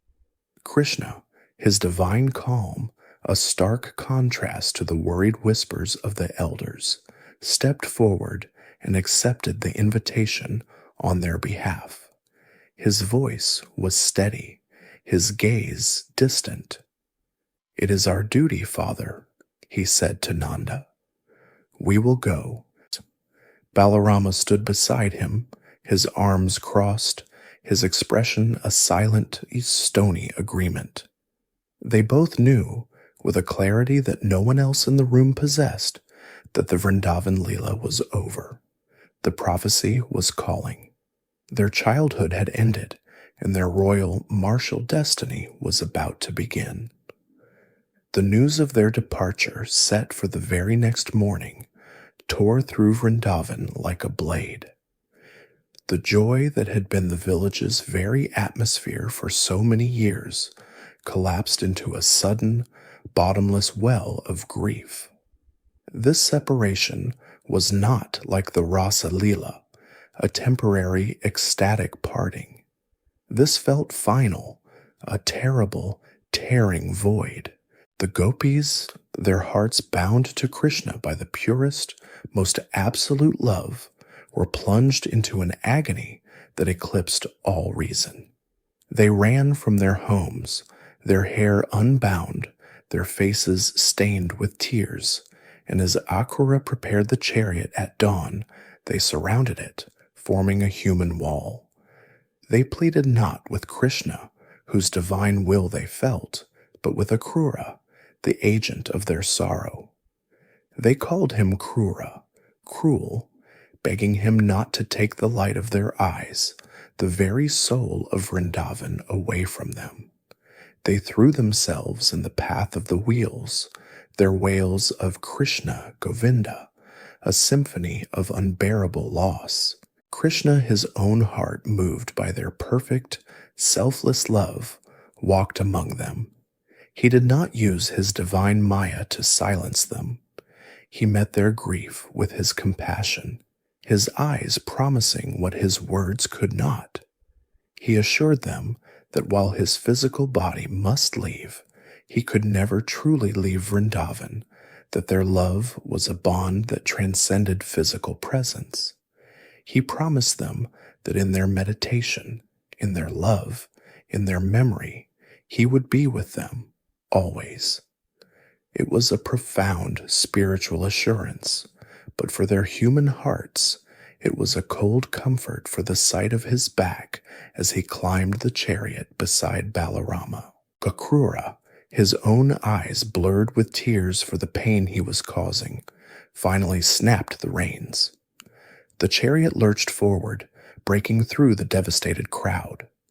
The sounds of Vrindavan, the flute, the laughter, the joyous songs, were replaced by a single, unified wail of desolation that followed them until they were miles down the dusty road, a sound that would echo in the forests of Vraja forever. The journey to Mathura was quiet, the mood heavy with the transition. They traveled along the bank of the Yamuna, the river that had been the witness to both Krishna's birth crossing and his childhood leelas. At a sacred ford, Akrura stopped the chariot to perform his morning rituals. He waded into the river, chanting his mantras, and submerged himself in the holy water. As he held his breath beneath the surface, a stunning vision unfolded before his inner eye.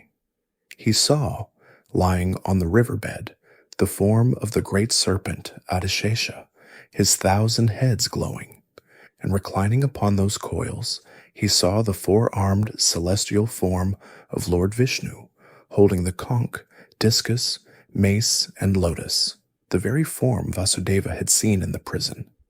Akrura surfaced, gasping, and looked at the chariot.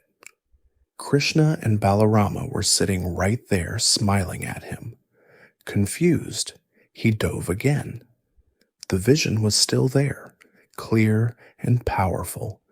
He surfaced, and they were still on the chariot. In that moment, he understood.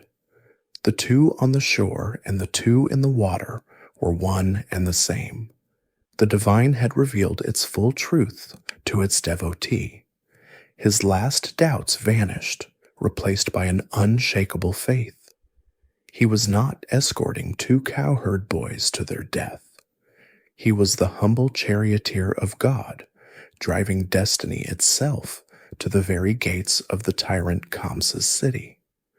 As the sun reached its zenith, the chariot crested the final hill, and the massive, high stone walls of Mathura came into view. The high, fortified stone walls of Mathura rose from the plains like a challenge, a stark and formidable contrast to the gentle rolling pastures of Vrindavan. As Akrura's chariot passed through the massive city gates, the sounds of the journey, the wind, the bird song, the rumble of wooden wheels on soft earth, were swallowed by the hard, echoing clamor of a dense, urban fortress. The streets were paved with stone, crowded with merchants, armed sentries, and a populace whose faces were etched with the guarded, weary tension of living under a tyrant's shadow. This was Kamsa's city, a place of power, paranoia, and rigid control. Krishna and Balarama, their cowherds' robes covered in the golden dust of Vraja, looked like 2 drops of wilderness essence introduced into a sterile stone vessel. Their presence, announced by royal decree, had drawn the entire city into the streets, the people whispering and craning their necks to catch a glimpse of the 2 young men who were the subjects of so much rumor. The heroes who had, they whispered, lifted a mountain. Kamsa, however, had not left their arrival to chance. His invitation was a finely crafted, multi-layered trap, and the first test was not set in the wrestling arena, but at the very entrance to the palace grounds. As the chariot approached the ceremonial arch, a deafening trumpet blast cut through the air, and from a side enclosure, a colossal, heavily armored war elephant thundered toward them. This was Kuvalayapita, Kamsa's personal executioner, an animal of immense size and fury, its mind intentionally maddened with intoxicants, its tusks sharpened to points. It was guided by a battle-hardened mahout with a simple, brutal order: to trample the 2 brothers from Vrindavan into the stone pavement before they could even enter the arena. The crowd screamed and scattered, a wave of panic clearing the street as the monstrous beast charged, its eyes red with rage, its trunk raised for a killing strike. But the beast was charging at the masters of the universe. Balarama and Krishna did not retreat. They simply divided, stepping lightly to either side. As the elephant rushed past, enraged by its missed target, it turned, and Krishna, with a divine, playful confidence, ran directly at it, goading it, before deftly slipping aside at the last second, hiding among its massive legs. The elephant, confused and enraged, spun in place, trying to locate its small tormentor. Balarama, seeing his opening, struck the beast from behind with a blow from his mighty fist that shook the ground, shattering its hip. As the elephant roared in pain and stumbled, Krishna ran to its front, seized one of its sharpened tusks with the ease of a child pulling a flower, and ripped it clean from its socket. With that same bloody tusk, he struck the mahout and the elephant a final, devastating blow. The great beast, the pride of Kamsa's army, crashed to the ground, lifeless. A stunned, breathless silence fell over the square, broken only by the gasps of the onlookers. Krishna and Balarama, one holding the bloody tusk, the other his plow-like club, stood calmly, untouched, their divine power now unmistakably publicly demonstrated. News of the elephant's impossible defeat reached Kamsa on his throne almost instantly, and his face, which had been set in a mask of confident malice, turned pale. The trap had failed and had served only to announce the arrival of gods, not men, but there was no turning back. The brothers, now hailed by a suddenly hopeful crowd, were escorted to the Akada, the grand wrestling arena that Kamsa had prepared for their execution. The amphitheater was packed, a sea of anxious faces. High above them, on a lavishly decorated platform, sat Kamsa, surrounded by his generals and his 2 greatest champions, Chanura and Mushtika. These were not simple wrestlers. They were giants, men whose bodies were mountains of scarred muscle, their reputations built on the broken bones of countless opponents. They were the physical manifestation of Kamsa's brutal power. As Krishna and Balarama entered the arena, their slender, graceful, youthful forms, a stark contrast to the hulking brutes awaiting them, a fascinating, well-documented phenomenon occurred, as described in the Bhagavad Purana. The two brothers, as they stepped into the dust of the ring, appeared differently to every group of spectators, their divine nature refracting through the lens of each observer's own consciousness.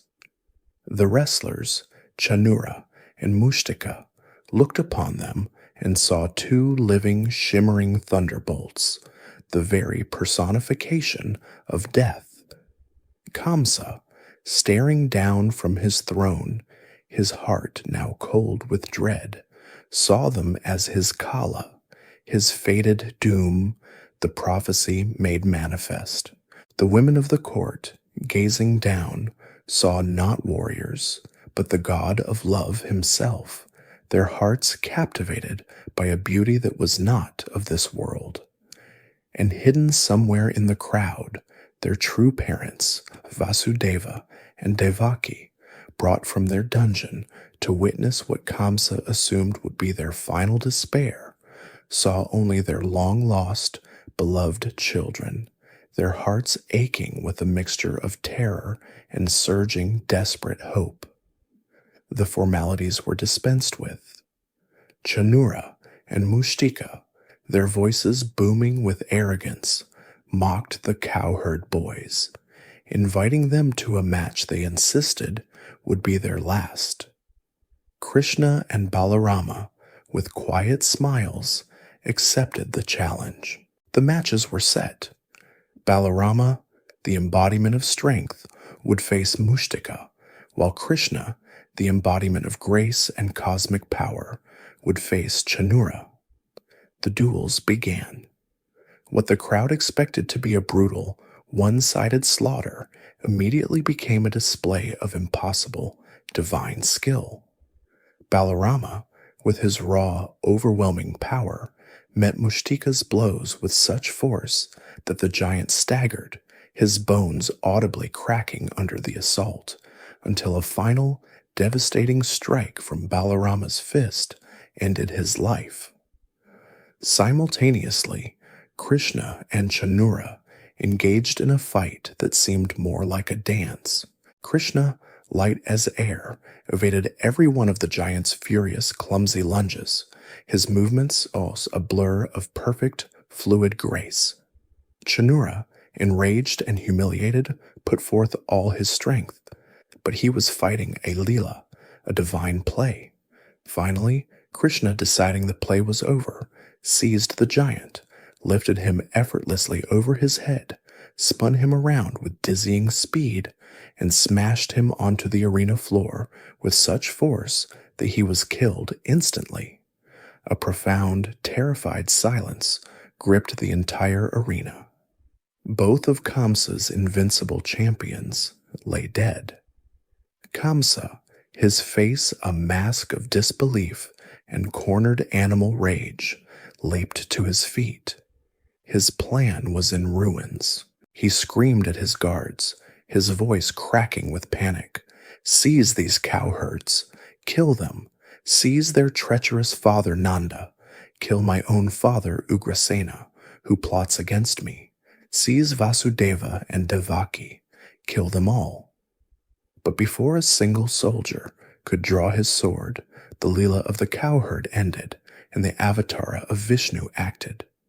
Krishna, his face no longer smiling, his eyes now holding the cold, ancient light of divine justice, leapt from the wrestling pit.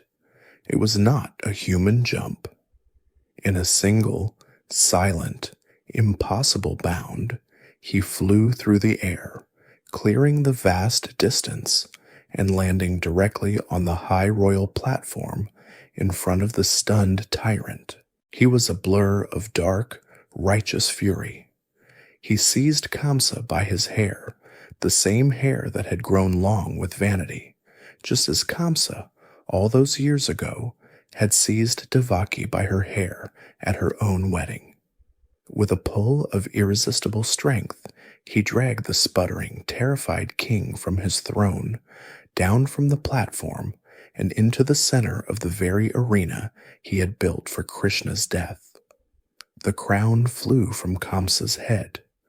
There, on the dusty ground, before the eyes of the entire city, Krishna, the eighth son of Devaki, the fulfillment of the Akashvani, struck his uncle one final, fatal blow, ending the reign of the tyrant of Mathura.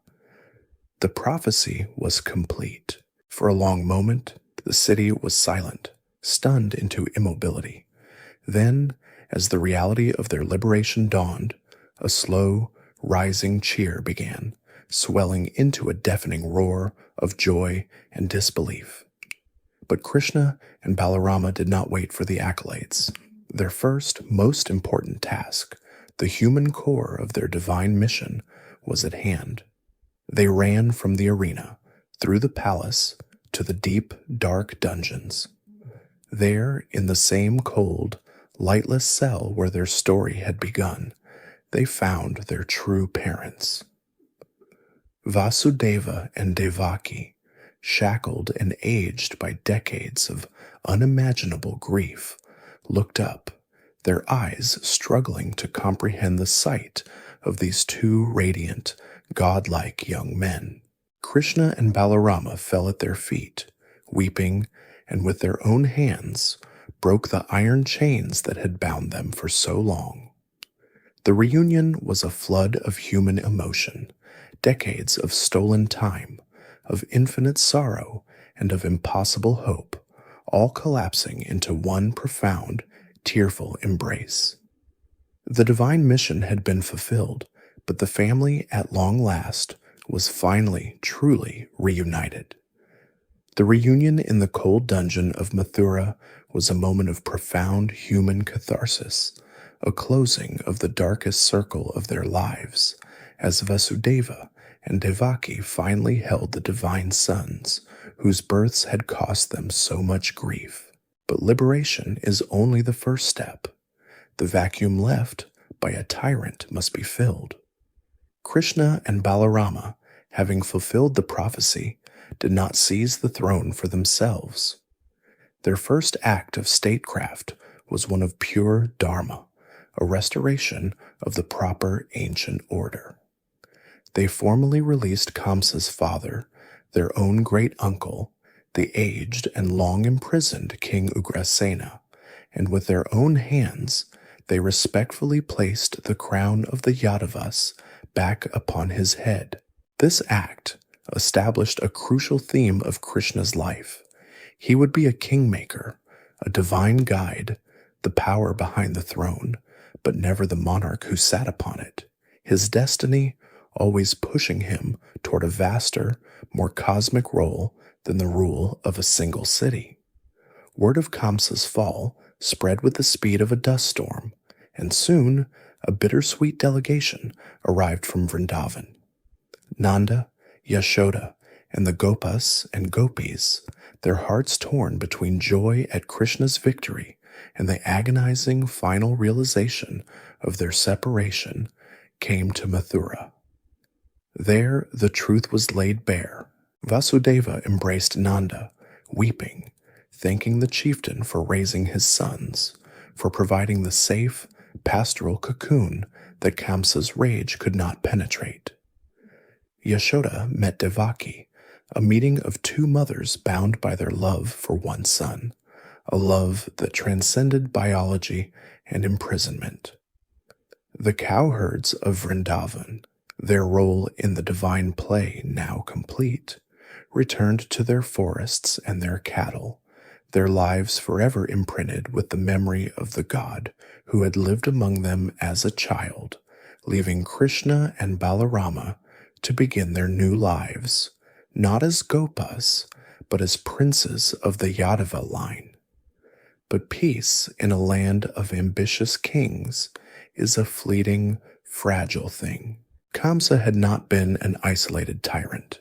He was a key piece in a vast political network of alliances.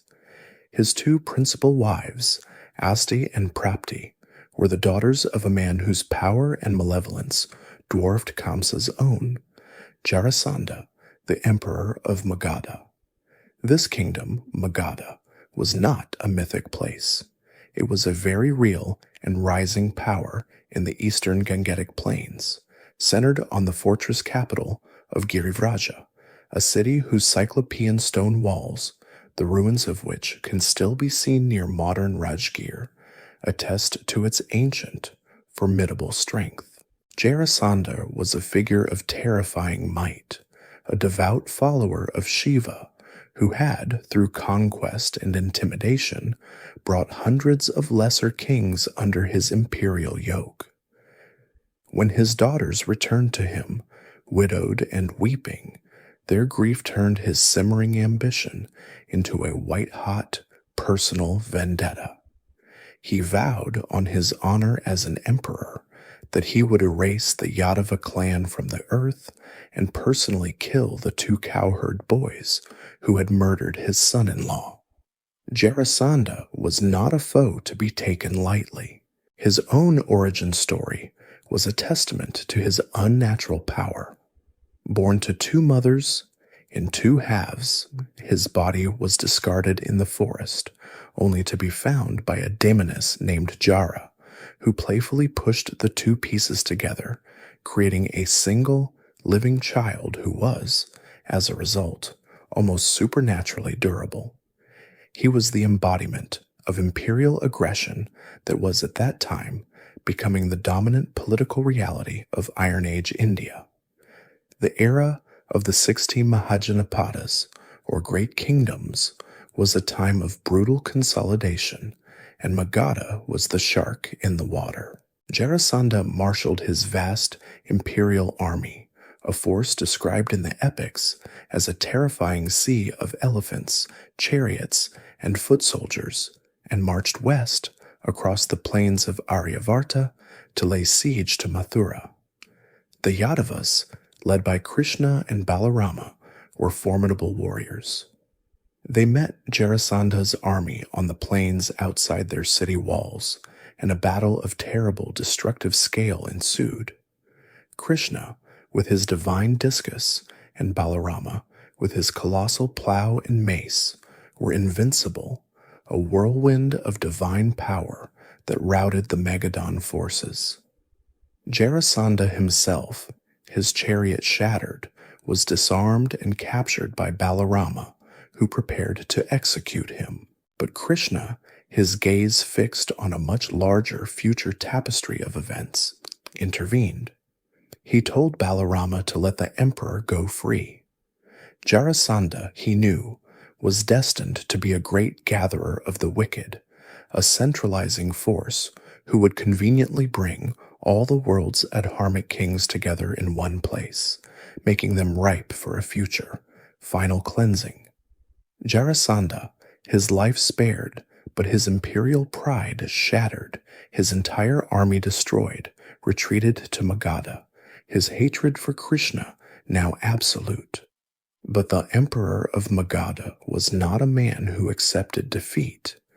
He was a creature of obsessive, relentless will. He returned to Girivraja, rebuilt his alliances, conscripted new armies from his vassal states, and marched on Mathura again. And again, he was defeated by the divine brothers. And so began a devastating, horrifying war of attrition. The Puranas state that Jarasandha gathered his forces and attacked Mathura 17 times. 17 times in the course of just a few years, the emperor of Magadha laid siege to the city of the Yadavas. Mathura, which had just begun to taste the freedom of Kamsa's fall, was plunged into a state of permanent warfare. The fields outside the city, which should have been used for grazing and grain, became perennial battlegrounds, soaked in blood and littered with the debris of broken chariots. The economy of the city, a vital hub on the great northern trade route known as the Uttarapatha, collapsed. Trade caravans, fearing the constant warfare, diverted their routes, starving the city of commerce. The citizens of Mathura lived in a state of constant ringing alarm. The joy of liberation was replaced by the grinding daily dread of Yarasanda's returning banners on the eastern horizon.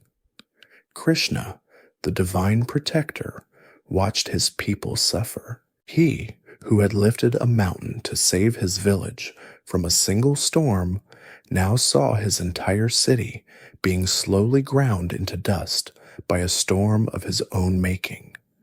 He and Balarama could win every battle. They could defeat Jarasanda's armies until the end of time, but they could not give their people peace. Jarasanda's enmity was not with Mathura, it was with him. As long as Krishna and Balarama remained in their ancestral home, Jarasandha would never stop, and the Yadavas would never be safe. It was this profound, compassionate realization that led Krishna to make one of the most significant and pragmatic decisions of his life. He gathered the Yadava elders, Ugrasena and Vasudeva among them, and he laid out the unalterable truth. They could not win this war because victory was not the object. Peace was. To save their people, they had to do the unthinkable. They had to abandon their homeland. He proposed a great migration, a strategic retreat on an unprecedented scale. He spoke of a land far to the west, beyond the Aravalli Mountains, on the coast of the Great Sea, in the land of Gujarat. There, he had identified a peninsula, a fortress of land protected on three sides by the ocean, a place where Jarasandha's land-based armies could never reach them. It was a place where they could build a new city, a new life, a new kingdom, safe from the endless wars of the Gangetic Plain. The decision was made. The Yadavas, the entire population of Mathura, would sacrifice their ancestral city, their sacred link to the Yamuna, and follow their god-king into the western unknown. The decision to abandon Mathura was one of the most profound sacrifices a people could make, a complete severing of ancestral roots, a concession of their Janmabhoomi, their birthplace, to the relentless hatred of one man. The exodus that followed was not the organized march of an army, but the slow, sorrowful, and massive relocation of an entire civilization. It was a river of humanity, a vast snaking column of wooden-wheeled bullock carts piled high with household goods, heirlooms, and sacks of grain. It was the sound of 1,000,000 shuffling feet, the lowing of countless thousands of cattle, the Yadavas' sacred wealth, and the quiet, stifled sobs of families taking one last look at the high stone walls of the home they would never see again. They were a people dispossessed, yet they were not a people without hope. At the head of this great migration rode Krishna and Balarama, their presence a silent, steady guarantee, their gaze fixed not on the past they were leaving, but on the future they were forging in the arid, unknown West. Their journey was an epic in itself, a perilous trek that took them away from the fertile, familiar river plains of the Yamuna Ganges Doab and pushed them southwest, across the vast, in-hill deserts of Marudesa, the land of death, modern Rajasthan, and through the rugged, rocky passes of the Aravalli Hills. This was a land of scorching sun, scarce water, and hostile tribes, a transitional zone between the heartland of Aryavarta and the remote coastal lands of the West. For months, this nation on the move endured, their path protected by the divine prowess of the two brothers, their faith in Krishna, the only water that truly quenched their deepest thirst.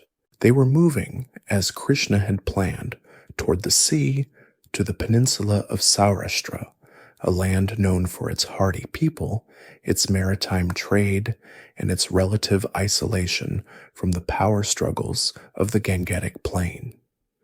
They finally arrived at the coast, a place where the parched, dusty land of their journey met the shocking, endless blue of the Arabian Sea. The air was thick with salt and the sound of crashing waves, a rhythm entirely foreign to the inland river people. Krishna led them to the precise spot he had envisioned, a place known in ancient times as Kushasthali.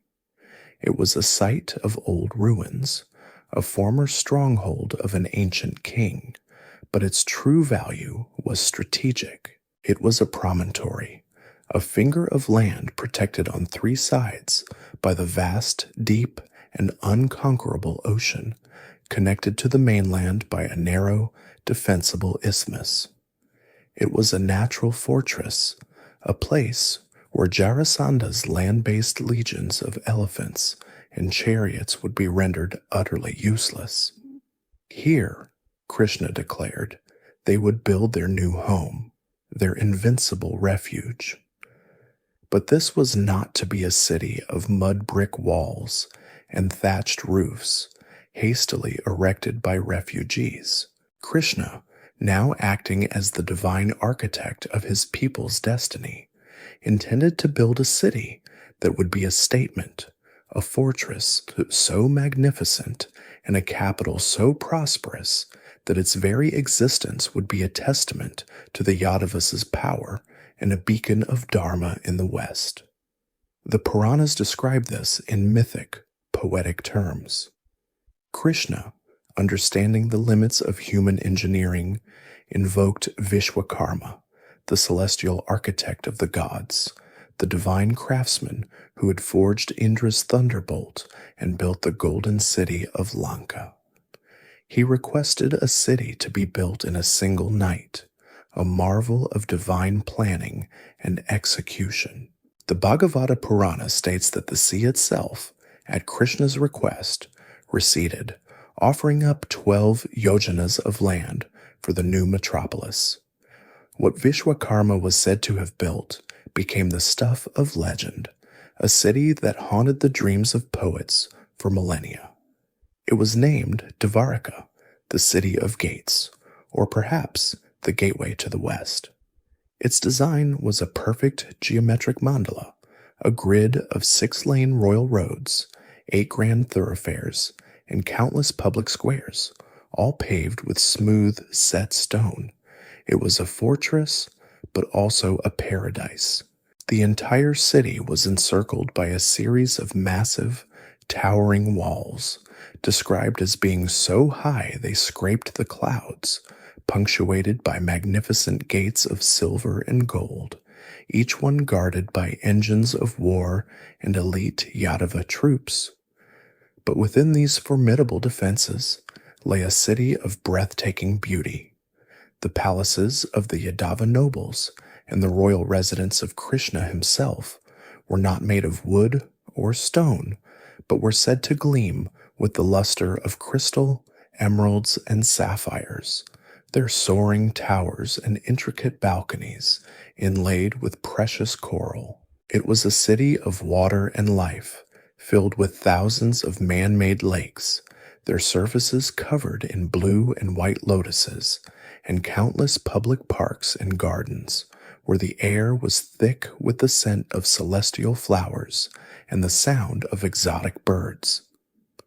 Dvaraka became, almost overnight, the wealthiest and most secure metropolis of its age.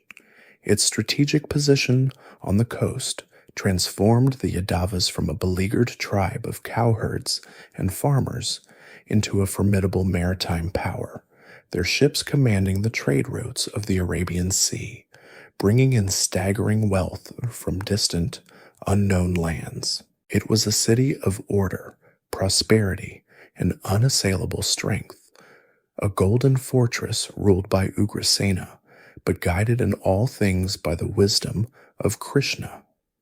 It was the ultimate fulfillment of his promise. He had saved his people not just by hiding them under a mountain, but by building them an indestructible one, a beacon of civilization rising from the ocean waves. For centuries, this city was considered by many to be just that, a poetic exaggeration, a foundational myth created to aggrandize its hero. But this is where history and legend, in their slow, patient dance, begin to touch. The modern city of Dwarka in Gujarat remains one of the holiest pilgrimage sites in India, its temples standing on the shore where the ancient city was said to have been. But the real mystery lies not on the land, but beneath the waves. Beginning in the latter half of the 20th century, marine archaeological units began a systematic search of the waters just off the coast, a hunt for the submerged city of Dvaraka. What they discovered is a tantalizing, profound, and deeply controversial chapter in the search for the historical Krishna. Submerged in the deep silt and sediment of the seabed, divers uncovered tangible, undeniable evidence of a vast, ancient, and man-made port city. They photographed and mapped large, dressed stone blocks, clearly part of massive, rectilinear fortifications and foundations, their construction style pointing to a very ancient period. They found submerged walls, paved causeways, and a series of massive three-holed stone anchors, identical to those used by Bronze Age and Iron Age civilizations in the Eastern Mediterranean, tying this lost city to a network of ancient global trade. These ruins, a real, fortified, planned, and very ancient port city, which was catastrophically submerged by the sea, exactly where the Mahabharata and the Puranas claimed Dvaraka stood, offer a stunning physical whisper of the past. While archaeologists and historians debate the exact dating, whether this is the Dvaraka of Krishna or a later settlement, the alignment of text, tradition, and tangible underwater ruins is staggering. The evidence, gleaming faintly beneath layers of clay and coral, suggests that the legendary golden fortress of Dvaraka was not just a poet's dream, but a powerful historical reality. A city built by a visionary leader at the edge of the known world, a true gateway between the age of myth and the iron age of human history. The decision to abandon Mathura was one of the most profound sacrifices a people could make, a complete severing of ancestral roots, a concession of their Janmabhoomi, their birthplace, to the relentless hatred of one man. The exodus that followed was not the organized march of an army, but the slow, sorrowful, and massive relocation of an entire civilization. It was a river of humanity, a vast, snaking column of wooden-wheeled bullock carts piled high with household goods, heirlooms, and sacks of grain. It was the sound of a million shuffling feet, the lowing of countless thousands of cattle, the Yadava's sacred wealth, and the quiet, stifled sobs of families taking one last look at the high stone walls of the home they would never see again. They were a people dispossessed, yet they were not a people without hope. At the head of this great migration rode Krishna and Balarama, their presence a silent, steady guarantee, their gaze fixed not on the past they were leaving, but on the future they were forging in the arid, unknown West. Their journey was an epic in itself, a perilous trek that took them away from the fertile, familiar river plains of the Yamuna Ganges Doab and pushed them southwest, across the vast, in hill deserts of Marudesa, the land of death, modern Rajasthan, and through the rugged, rocky passes of the Aravalli Hills. This was a land of scorching sun, scarce water, and hostile tribes, a transitional zone between the heartland of Aryavarta and the remote coastal lands of the West. For months, this nation on the move endured, their path protected by the divine prowess of the two brothers, their faith in Krishna, the only water that truly quenched their deepest thirst. They were moving, as Krishna had planned, toward the sea, to the peninsula of Saurashtra, a land known for its hardy people, its maritime trade, and its relative isolation from the power struggles of the Gangetic Plain. They finally arrived at the coast, a place where the parched, dusty land of their journey met the shocking, endless blue of the Arabian Sea. The air was thick with salt and the sound of crashing waves, a rhythm entirely foreign to the inland river people. Krishna led them to the precise spot he had envisioned, a place known in ancient times as Kushasthali. It was a site of old ruins, a former stronghold of an ancient king, but its true value was strategic. It was a promontory, a finger of land protected on three sides by the vast, deep, and unconquerable ocean, connected to the mainland by a narrow, defensible isthmus. It was a natural fortress, a place where Jarasanda's land-based legions of elephants and chariots would be rendered utterly useless. Here, Krishna declared, they would build their new home, their invincible refuge. But this was not to be a city of mud brick walls and thatched roofs, hastily erected by refugees. Krishna, now acting as the divine architect of his people's destiny, intended to build a city that would be a statement, a fortress so magnificent and a capital so prosperous that its very existence would be a testament to the Yadava's power and a beacon of Dharma in the West. The Puranas describe this in mythic, poetic terms. Krishna, understanding the limits of human engineering, invoked Vishwakarma, the celestial architect of the gods, the divine craftsman who had forged Indra's thunderbolt and built the golden city of Lanka. He requested a city to be built in a single night, a marvel of divine planning and execution. The Bhagavata Purana states that the sea itself, at Krishna's request, receded, so offering up 12 yojanas of land for the new metropolis. What Vishwakarma was said to have built became the stuff of legend, a city that haunted the dreams of poets for millennia. It was named Dvaraka, the city of gates, or perhaps the gateway to the west. Its design was a perfect geometric mandala, a grid of 6-lane royal roads, 8 grand thoroughfares, and countless public squares, all paved with smooth, set stone. It was a fortress, but also a paradise. The entire city was encircled by a series of massive, towering walls, described as being so high they scraped the clouds, punctuated by magnificent gates of silver and gold, each one guarded by engines of war and elite Yadava troops. But within these formidable defenses lay a city of breathtaking beauty. The palaces of the Yadava nobles and the royal residence of Krishna himself were not made of wood or stone, but were said to gleam with the luster of crystal, emeralds, and sapphires, their soaring towers and intricate balconies inlaid with precious coral. It was a city of water and life, filled with thousands of man-made lakes, their surfaces covered in blue and white lotuses, and countless public parks and gardens, where the air was thick with the scent of celestial flowers and the sound of exotic birds.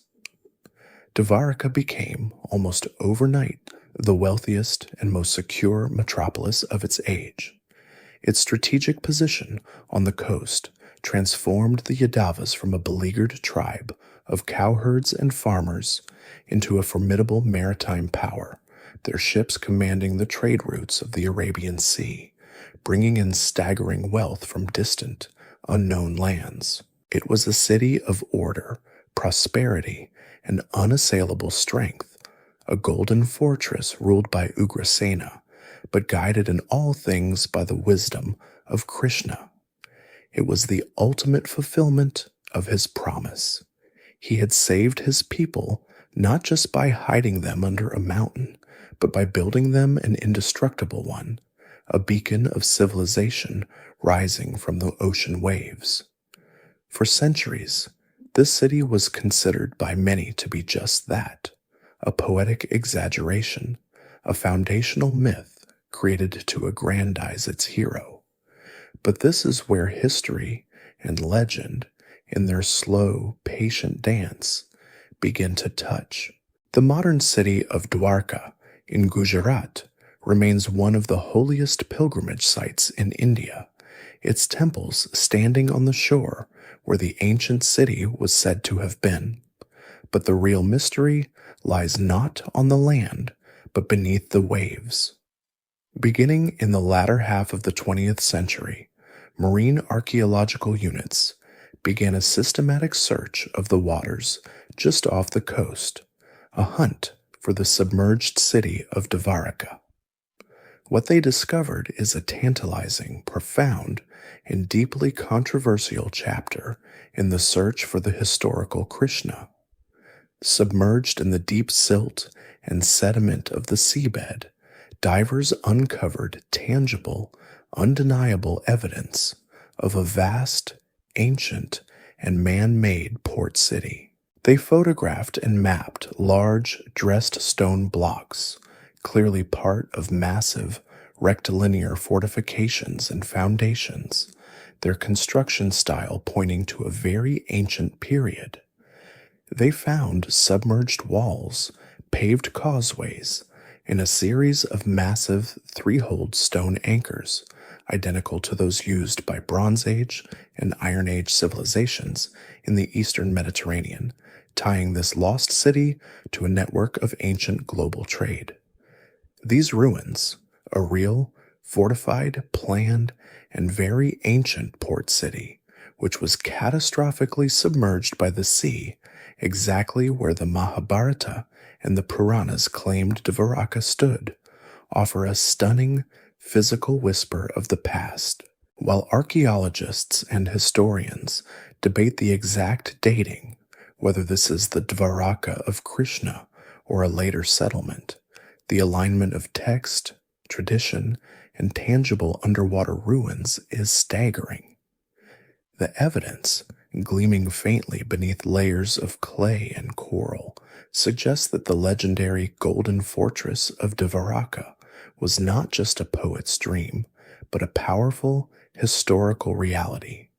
A city built by a visionary leader at the edge of the known world, a true gateway between the age of myth and the iron age of human history. With the magnificent golden city of Dvaraka established as the Yadava's unassailable fortress, Krishna's role evolved once more. He was no longer just a divine child, a pastoral hero, or a wandering liberator. He was now the strategic and spiritual anchor of a great emerging maritime kingdom. He was a prince of the Yadavas, a statesman in the court of Ugrasena, and a householder. As the political stability of Dvaraka solidified, the time came for him, as a man of royal stature, to marry and secure the future of his line. While the gopis of Vrindavan represented the pinnacle of prema bhakti, a pure, selfless, and unconventional love, his role as a king in Dvaraka required a different kind of union, a royal marriage that would ground his divinity in the worldly Dharma of a Kshatriya, warrior king. His first and chief wife, the woman who would become his primary queen and an incarnation of the goddess Lakshmi herself, was not chosen for him through alliance. Instead, she chose him, initiating one of the most romantic and dramatic abductions in epic literature. Far to the east of Dvaraka, in the fertile plains of central India, lay the powerful kingdom of Vidarbha. Its king, the noble Bhishmaka, had 5 sons and 1 daughter. His daughter was the princess Rukmini, a young woman whose beauty was spoken of in every court of Aryavarta. But her beauty was merely a reflection of her profound inner virtue, her intelligence, and her deep, unwavering spiritual devotion. From her earliest childhood, Rukmini had heard the stories of Krishna. She had listened to the tales of the boy who defeated Kamsa, the hero who cleansed the Yamuna, the god who lifted Govardhan Hill. She heard of his wisdom, his compassion, and his divine charm. Long before she ever saw him, in the quiet of her own heart, she had performed a manasika puja, a mental worship, and had irrevocably completely chosen Krishna as her husband. To her, he was not just a prince of the Yadavas, he was the supreme lord, and she, an incarnation of the goddess of fortune, knew him as her eternal consort. But her family, specifically her eldest brother Rukmi, had the other plans. Rukmi was a proud, ambitious, and powerful warrior, a man deeply enmeshed in the political chessboard of the era. He despised Krishna, viewing him as an upstart cowherd who had fled his kingdom, a renegade who refused to play by the established rules of power. Rukmi, instead, had forged a strong alliance with the imperial bloc of Jarasandha, the same emperor who had driven the Yadavas from Mathura. And as part of this alliance, Rukmi had arranged a marriage for his sister. Rukmini was to be wed to Shishupala, the king of the Chedi kingdom. Shishupala was a man of immense power, a crucial ally of Jarasandha, and, as fate would have it, a cousin to Krishna. He was also, however, a man known for his arrogance, his cruelty, and his unceasing obsessive hatred for Krishna. For Rukmini, this arranged marriage was not just an unwanted proposal, it was a spiritual and existential death sentence, a forced union with the very embodiment of the Dharma her chosen lord had come to earth to destroy. King Bhishmaka, her father, was torn. He admired Krishna and personally wished for the union, but he was cowed by the furious, domineering will of his eldest son, Rukmi, who had already sworn a public oath to see his sister married to Shishupala. The wedding preparations began. Shishupala, along with his powerful ally Jarasandha and their vast attendant armies of vassal kings, began the festive, arrogant march to Kundina, the capital of Vidarbha. The city was adorned for a royal wedding, but in the private chambers of the palace, Rukmini was in a state of quiet, desperate despair. Her time was running out. Refusing to accept this fate, she decided on a final, daring act of faith. She penned a secret, urgent letter, not to a prince, but to a god, a message that has become a classic of devotional literature. She summoned a trusted, aged Brahmin, a priest named Sunanda, who she knew to be wise and discreet. She gave him the palm leaf manuscript and begged him to travel to Dvaraka with the speed of the wind to find Prince Krishna and to deliver this message to him and him alone. The letter was a masterpiece of devotion, diplomacy, and desperation. She began by praising Krishna's divine qualities, acknowledging him as the Lord of the universe. She affirmed that she had chosen him in her heart as her husband, and that she was, by divine right, his. She then laid bare her predicament. She was a treasure, she wrote, about to be stolen by the jackal Shishupala, and she implored the lion Krishna to come and claim what was rightfully his. She did not just ask for rescue, she proposed the precise method. She told him of a family tradition that on the day of her wedding, the bride must travel in open procession just before the ceremony to the temple of the goddess Ambika, Parvati, on the outskirts of the city to offer her prayers. This, she wrote, was his window. She ended with a devastating ultimatum. If you do not come for me, if you abandon she who has taken sole refuge in you, I will end this life so that I might be born again and again until I finally attain the grace of your hand.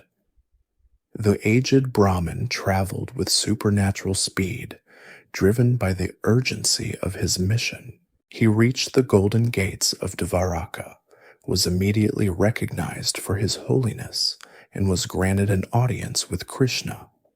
He found the divine prince in his palace, and with trembling hands delivered the secret message. Krishna read the letter. His customary gentle smile was replaced by a look of profound, divine seriousness. This was not a political request. It was a bhakta's unconditional surrender, a soul calling out for its counterpart, and he, the Lord, was bound by his own Dharma to answer such a call. He thanked the Brahmin, assuring him, "Tell the princess that her faith is answered. I will come." He immediately ordered his personal chariot, driven by his loyal charioteer Daruka, and pulled by his 4 celestial horses, to be prepared.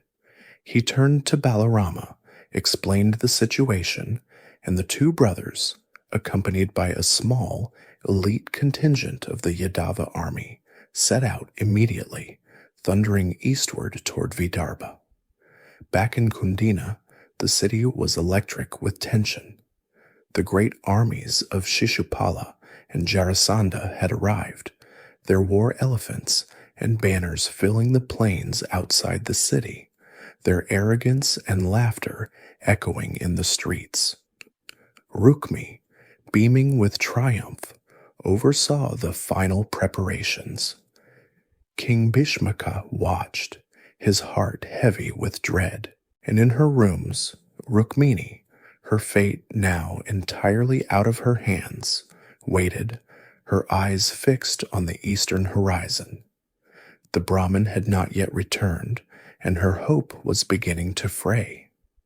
Just then, as the hour of the procession approached, the priest slipped quietly into her chambers. He delivered Krishna's simple message, "He has come." Rukmini's despair vanished, replaced by a trembling, radiant joy. At that very moment, auspicious omens began to appear. Her left eye, arm, and thigh, traditional portents of good fortune for a woman, began to throb. It was time. Adorned in her heavy, magnificent wedding silks and priceless jewels, her face veiled as per tradition, Rukmini began her slow, public procession to the temple of the goddess. She was surrounded by her personal guards and the soldiers of her brother, a living vault of security. But as she walked, the people of the city, who had also heard the rumors of Krishna's greatness, whispered amongst themselves, "She is a bride fit for Krishna, not for Shishupala." She entered the temple, her heart a thunderstorm of prayer. She knelt before the image of the goddess, and her prayer was simple and singular. "O Divine Mother, I ask for only one thing. Let Krishna be my husband." She completed her worship, and as per tradition, emerged from the temple, unveiled, to step into the chariot that would take her to the wedding hall. It was this moment, this brief, public unveiling, that was the entire fulcrum of the plan. As she stepped into the sunlight, A gasp went up from the crowd of onlookers. Her beauty was so staggering. But Rukmini's eyes saw only one thing. There, at the edge of the assembled crowd, was a single, magnificent chariot, its flag bearing the emblem of Garuda, and leaning against it, his dark skin glowing, his smile gentle and reassuring, was Krishna. She took one step toward her wedding chariot, then another, and then, as if in a dream, she turned and ran. In that same instant, the forces of Dvaraka created a diversion, a sudden clash of arms that drew the attention of Rukmi's guards. Krishna strode forward, met Rukmini as she ran to him, lifted her with one strong arm, and placed her onto his chariot. In a single fluid motion, he was aboard. Daruka snapped the reins, and the chariot, with the princess of Vidarbha at his side, exploded from the scene, its celestial horses moving faster than thought. It took a full minute for the assembled kings to understand what had just happened. The bride had been stolen from under their very noses. Rukmi, his face purple with a rage that bordered on madness, let out a roar. He, Shishupala, Jarasandha, and their entire combined armies leaped to their chariots, thundering in pursuit. A furious, chaotic battle ensued on the plains outside the city. But they were not fighting an abduction. They were fighting a divine act. Balarama and the Yadava forces engaged them, a small, disciplined wall of steel that held back the vast, disorganized, and furious imperial army. Krishna himself, after ensuring Rukmini was safe, turned his chariot, his divine bow Saranga in his hand, and unleashed a torrent of arrows that broke the enemy's charge. Rukmi, however, blinded by his personal vendetta, broke through the line and charged his sister's abductor. Krishna, with contemptuous ease, disarmed him, shattered his chariot, and was about to deliver a killing blow. But Rukmini, his new bride, cried out, falling at his feet, begging him to spare her brother's life. Krishna, his anger vanishing at her plea, relented. Instead, as a final profound humiliation, he took his sword and shaved off half of Rukmi's hair and mustache, a warrior's ultimate mark of disgrace. Leaving the defeated, humiliated Rukmi and the routed armies of Jarasandha behind, Krishna and his brother turned their chariots west. They rode back in triumph to the golden city of Dvaraka, where Krishna and Rukmini were united in a magnificent, joyous ceremony, the first and chief queen of the Lord of the universe, the woman whose faith had been so absolute that she had summoned God himself to be her champion. The triumphant return to Dvaraka with his new queen, Rukmini, marked the beginning of Krishna's life as a great householder, the head of a royal family that would in time number thousands. He would go on to have other principal wives, including Jambavati and Satyabhama, each union a lila in itself, expanding his influence and grounding his divine presence in the complex web of human relationships. The Golden City, secure behind its massive walls and enriched by maritime trade, became the center of a new, powerful Yadava kingdom, a peaceful haven in a turbulent age. But Krishna's destiny, the Avatara's purpose, was never limited to the welfare of a single city or clan. He was the Sutradhara, the holder of the strings, the divine puppeteer of the entire age, and his gaze was now turning back toward the heartland of Aryavarta, toward the very center of the Gangetic Plain, where the seeds of a conflict far greater than Jarasandha's sieges were beginning to sprout. This was the simmering generational feud within his own extended family, the Kuru dynasty, which held the imperial throne of Hastinapura. To understand this bond, we must trace a line of blood, a familial connection that would soon become the central political and spiritual axis of the era. Krishna's father, Vasudeva, had a sister, a noble Yadava princess named Pritha. She had been given in adoption to King Kuntibhoja, and thus came to be known as Kunti. This Kunti, Krishna's paternal aunt, was a woman of extraordinary destiny and profound hidden sorrows. She was married to Pandu, the pale, ascetic king of Hastinapura, the titular ruler of the Kuru throne. But Pandu, due to an ancient curse, was unable to father children. Kunti, using a divine boon, had invoked the gods themselves to bless her with sons. Yudhishthira, the embodiment of Dharma from the god Yama. Bhima, the incarnation of strength from the wind god Vayu. And Arjuna, the supreme archer, from Indra, the king of the gods. Pandu's second wife, Madri, used the same boon to bear the twin sons Nakula and Sahadeva from the divine Ashvins. These five, the Pandavas, were Krishna's first cousins, the sons of his aunt. Opposing them were their other cousins, the 100 sons of Pandu's elder brother, the blind king Dhritarashtra. These were the Kauravas, led by the eldest Duryodhana, a man who was the living antithesis of Yudhishthira. Where Yudhishthira was righteous, Duryodhana was consumed by jealousy, arrogance, and a deep, festering sense of entitlement.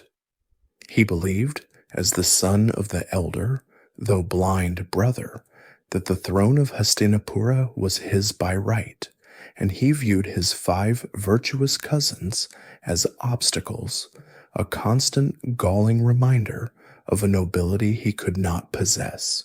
This rivalry, born in their childhood nursery, had been fanned by the poisons of court intrigues, culminating in a series of assassination attempts by Duryodhana, most notably a plot to immolate the Pandavas and their mother Kunti in a specially constructed, highly flammable house of lac at a place called Varanavada.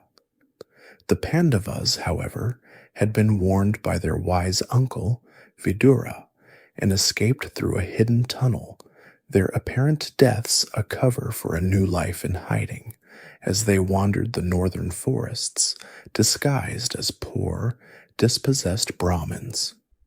It was during this period of clandestine exile that Krishna's path would formally and publicly merge with theirs. The king of Panchala, Drupada, a powerful monarch, had announced a Svayamvara, a bride choice ceremony, for his daughter, Draupadi, a woman born from a sacrificial fire, destined for a great, world-changing marriage. Drupada, who nursed his own deep-seated hatred for the Kuru preceptor Drona, had designed an archery contest so impossibly difficult that he believed only one man in the world could win it. The archer Arjuna, whom he had heard rumors was still alive. The test was a marvel of divine engineering. A massive, incredibly stiff, divine bow, which most men could not even lift, had to be strung. The archer then had to shoot a golden fish, which was part of a rotating mechanism high above a stage. The true challenge, however, lay in the aim. The archer was forbidden to look up. He could only look down at the reflection of the spinning fish in a shallow, unstable pan of oil set on the floor below. The great hall at Kaliya, the Panchala capital, was a glittering sea of royalty. Every great king of Aryavarta was present, their banners and jewels a testament to the power assembled. Among them sat Duryodhana and the Kauravas, their faces proud. Jarasandha, the emperor of Magadha, was there. Shishupala, the king of Chedi, his hatred for Krishna simmering, was also present. And in a place of honor, as royal guests, sat Krishna and Balarama, leaders of the now powerful Yadavas, their presence a quiet, watchful center in the noisy, arrogant assembly. One by one, the kings and princes, the greatest warriors of the age, strode forward to try their luck, and one by one they failed spectacularly. Many could not even lift the bow. The mighty Jarasandha was thrown back by its recoil. Shishupala failed. Duryodhana, with great effort, managed to lift it, but could not string it, and he retired to his seat, his face dark with humiliation. A pall fell over the assembly. The test was impossible. It was then that a figure emerged from the back of the hall, from the section reserved for the Brahmins who had gathered to receive charity. He was a young man, dressed in the simple bark cloth and deerskin of a forest ascetic, his hair matted, his divine body hidden by his humble disguise. The assembly stirred, some laughing in mockery, others outraged at the audacity of a poor priest daring to compete with kings. But as the Brahmin walked forward, his gait was not that of a scholar, but of a lion. He moved with a grace and confidence that silenced the hall.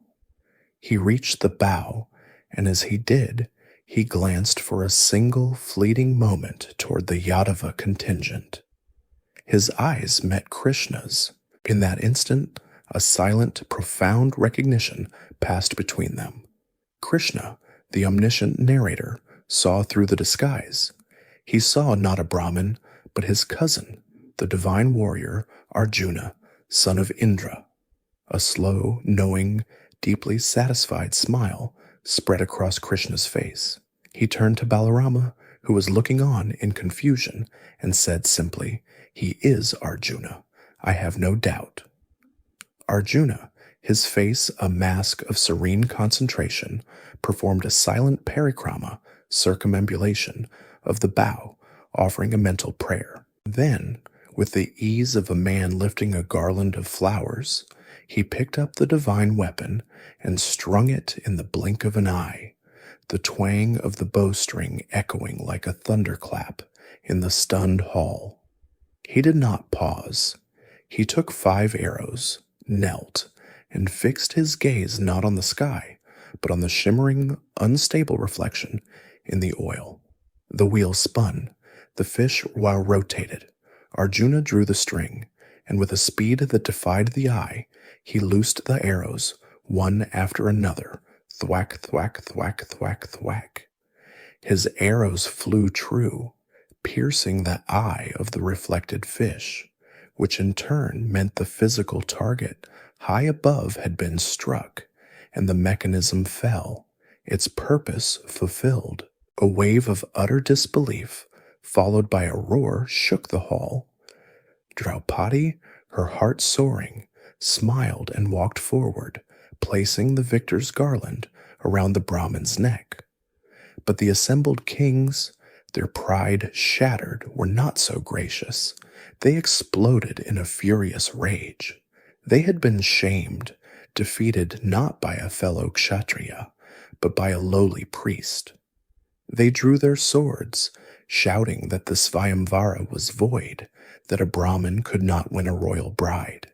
They charged the stage to seize Draupadi by force, but they had forgotten the Brahmin's companions. Another, taller, massive ascetic, Arjuna's brother, Bhima, uprooted a supporting pillar of the hall and began to single-handedly battle the enraged kings, his strength that of a hurricane. Arjuna, his bow now in hand, stood beside him, a blur of arrows. A general, bloody melee erupted. Throughout it all, Krishna and Balarama simply stood and watched, their presence a powerful, unspoken deterrent. Their refusal to join the other kings, Their quiet support of the Brahmins effectively checkmated the royal forces, who were unwilling to engage the now feared Yadava lords. In the ensuing chaos, Arjuna and Bhima, with Draupadi, escaped the hall. Krishna, his divine purpose now clear, followed them, his chariot rolling quietly behind. He trailed them back to the simple dusty potter's hut where they were hiding. There, he finally revealed himself. Kunti, his aunt, emerged from the hut, and her eyes fell upon her glorious, divine nephew. She wept, her years of sorrow and exile momentarily forgotten. The Pandavas, their disguises now useless, bowed to him, their cousin, their ally, their god. This was the moment the alliance was truly forged. It was not a political treaty signed in a palace. It was a bond of blood, Dharma, and divine destiny, cemented in a humble clay hut in the dust of their lowest exile. Krishna, the kingmaker of Dvaraka, had found his champions. And the Pandavas, the dispossessed sons of Pandu, had found their guide, their strategist, and their divine protector. From this moment on, their two destinies were one, a single, braided river flowing inexorably toward the great, cleansing, and terrible field of Kurukshetra. The public alliance forged at the Svayamvara of Draupadi was a pivotal moment, a binding of Krishna's established power in the West with the resurgent, righteous claim of the Pandavas in the heartland of Aryavarta. The blind king Dhritarashtra, his hand forced by the revelation that the Pandavas were alive, powerful, and now allied with both Panchala and the Yadavas, was compelled to offer a political compromise. He did not, however, relinquish the ancestral throne of Hastinapura. Instead, in a move of cunning political appeasement, he granted his nephews their inheritance, a vast, barren, and notoriously unarable tract of land on the banks of the Yamuna, a place known as Kandavaprastha. This was a land of thorny thickets, snake-infested ruins, and soil so poor it was considered uninhabitable, a cursed remnant of an ancient, forgotten kingdom.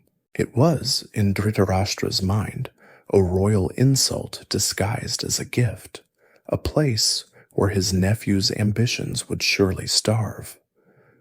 But Dhritarashtra had not accounted for the presence of their divine cousin. Krishna, seeing not a wasteland but a blank canvas, accompanied the Pandavas to their new, desolate home. There, with his divine guidance, they performed a great sacrifice, and with the help of Maya, a divine architect of the Asuras, a different being from the Yogamaya of Krishna's birth, they accomplished the impossible. The wilderness was cleared, the ancient curses lifted, and upon that barren land they raised a city so magnificent it rivaled the celestial capitals of the gods. It was a metropolis of white marble palaces, soaring crystal towers, and illusionary halls where floors were mistaken for water and water for polished stone. It was named Indraprastha, the city of Indra, a fortress of Dharma and a beacon of prosperity that in a few short years grew to eclipse the splendor of old Hastinapura, much to the burning, jealous rage of Duryodhana. With their new capital established, the eldest Pandava, Yudhishthira, the very incarnation of Dharma, sought to legitimize his new kingdom. He aspired to perform the Rajasuya Yajna, the sacrifice of the king, an ancient, immensely complex, and politically loaded Vedic ritual. If successfully completed, it would elevate him from a simple Raja, king, to the status of Samrat, emperor, the rightful sovereign of all other monarchs. It was an act that declared one's undisputed political and moral supremacy over the entire known world. But such a claim was a direct challenge to every other ambitious king, and Yudhishthira, ever humble, would not proceed without the counsel of the one man he trusted above all others. He summoned Krishna from Dvaraka, laid bare his ambition, and asked for his guidance. Krishna, seated in the wondrous illusion hall of Indraprastha, smiled. He endorsed the plan, for he knew it was Yudhishthira's Dharma to rule, but he presented a crucial, unmovable obstacle. "O son of Kunti," he said, his voice quiet and serious, "you are worthy of being Samrat, but no king can successfully perform the Rajasuya so long as the great Jarasandha of Magadha lives." He explained that Jarasandha, the imperial tyrant who had once driven him from Mathura, was the true de facto emperor of Aryavarta. His power was absolute, his alliances vast, and his cruelty boundless. Jarasandha had, in his arrogance, captured nearly 100 kings from lesser kingdoms, and was holding them in the dungeons of his mountain fortress, Girivraja, with the blasphemous intent of sacrificing them all in a massive, dark ritual to his patron deity, Lord Shiva. Until this supreme embodiment of Dharma was removed, Krishna explained, Yudhishthira's sacrifice would be an empty, hollow gesture, and true Dharma could not be established. The path was clear. Jarasandha could not be defeated in a conventional war. His armies were too vast, his fortress too strong. Krishna, the master strategist, devised a plan of surgical precision. He, Arjuna, and the mighty Bhima would travel east to Magadha, not as kings, but disguised as wandering Brahmins. They journeyed for weeks, arriving at the gates of Girivraja, and as holy men were granted an audience with the emperor. Jarasandha, a man of rigid, arrogant piety, received them, but he immediately sensed something was amiss.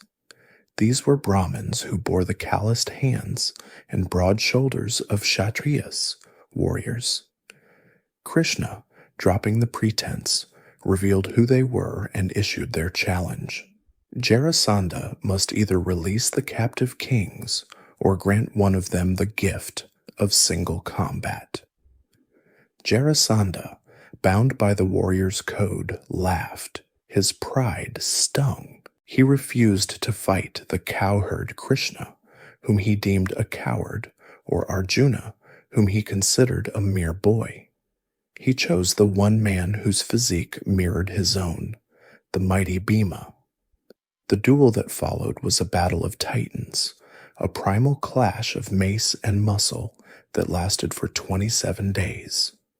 The two men, equal in their colossal strength, fought in the palace courtyard, their blows shaking the city walls, their roars echoing off the mountains. But Bhima could not gain the advantage. Every time he broke Jarasandha's bones or tore his flesh, the emperor's body would magically, instantaneously heal. It was the boon of the demoness Jara, who had joined his two halves at birth. He was, it seemed, invincible. On the final night, an exhausted Bhima looked to Krishna for guidance. Krishna, who understood the root of all magic, picked up a simple blade of grass. He tore it in two, lengthwise. Then, in a clear, deliberate gesture, he tossed the two halves in opposite directions. Bhima understood the signal. With a final explosive surge of Vayu's strength, he seized Jarasandha, lifted him high, and broke his body over his knee, just as he had before. But this time, he threw the two bleeding halves of the emperor's body in opposite directions, far apart, so that the magical wound could not close. The reign of the tyrant of Magadha was at last truly over. Krishna, Bhima, and Arjuna released the captive kings, who all swore their fealty to Yudhishthira, and the path to the Rajasuya was finally clear. The great sacrifice began. Indraprastha was a sea of celebratory splendor. Kings, the sages, and Brahmins from every corner of the world gathered in Yudhishthira's magnificent hall, bearing tribute of gold, jewels, the horses, and silks. The rituals proceeded, and the time came for the Arghya, the first, highest honor to be bestowed upon the single most revered and worshipful guest in the entire assembly. It was a moment of profound political and spiritual significance. The humble Yudhishthira, unsure, turned to the wisest man present, the aged grandsire of the Kuru dynasty, Bhishma. Bhishma, his hair white as snow, his voice resonant with the authority of generations, stood and raised his hand. His gaze fell upon the prince of Dvaraka.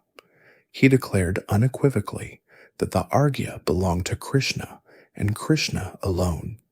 He was not, Bhishma proclaimed, a mere cousin or king, but the eternal Lord of the universe, the unborn and uncreated, the source from which all gods and all creation emerged. As the Arghya was being offered, a single furious voice cut through the reverent silence. It was Shishupala, the king of Chedi, Krishna's cousin, and the man Rukmini was to have married. His face was a mask of purple, convulsive rage. He had been nursing his obsessive hatred for Krishna for decades, and this public adoration was more than his pride could bear. He stood, his voice dripping with venom, and began a torrent of the most vile, blasphemous abuse. He called Krishna a deceitful cowherd, a butter thief, a woman stealer, a coward who had fled Jarasandha, and a man of no Dharma. He mocked Bhishma as a senile fool and Yudhishthira as a weakling for offering worship to such a low-born miscreant. Through this all, Krishna sat perfectly still, his gentle, enigmatic smile never faltering.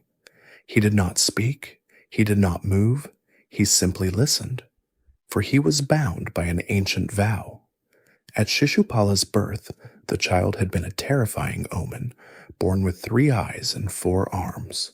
A divine voice had prophesied his death, but also stated that his extra limbs would vanish when he was held by the one destined to kill him.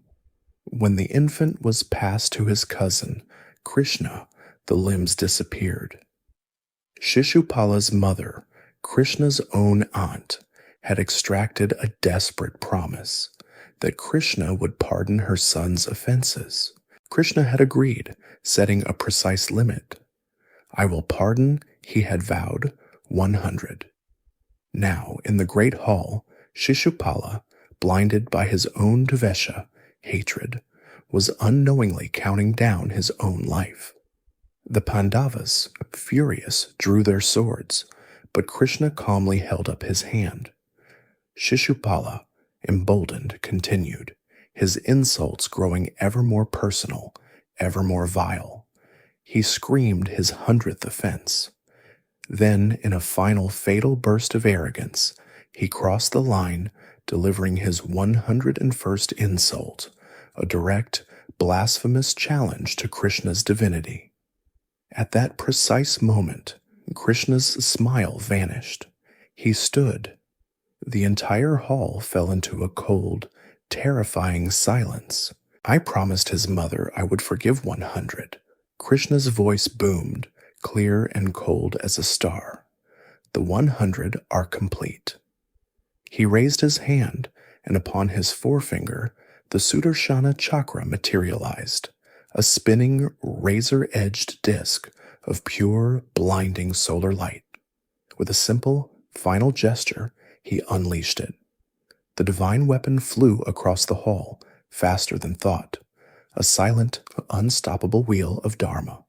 It severed Shishupala's head from his body in a single, clean instant.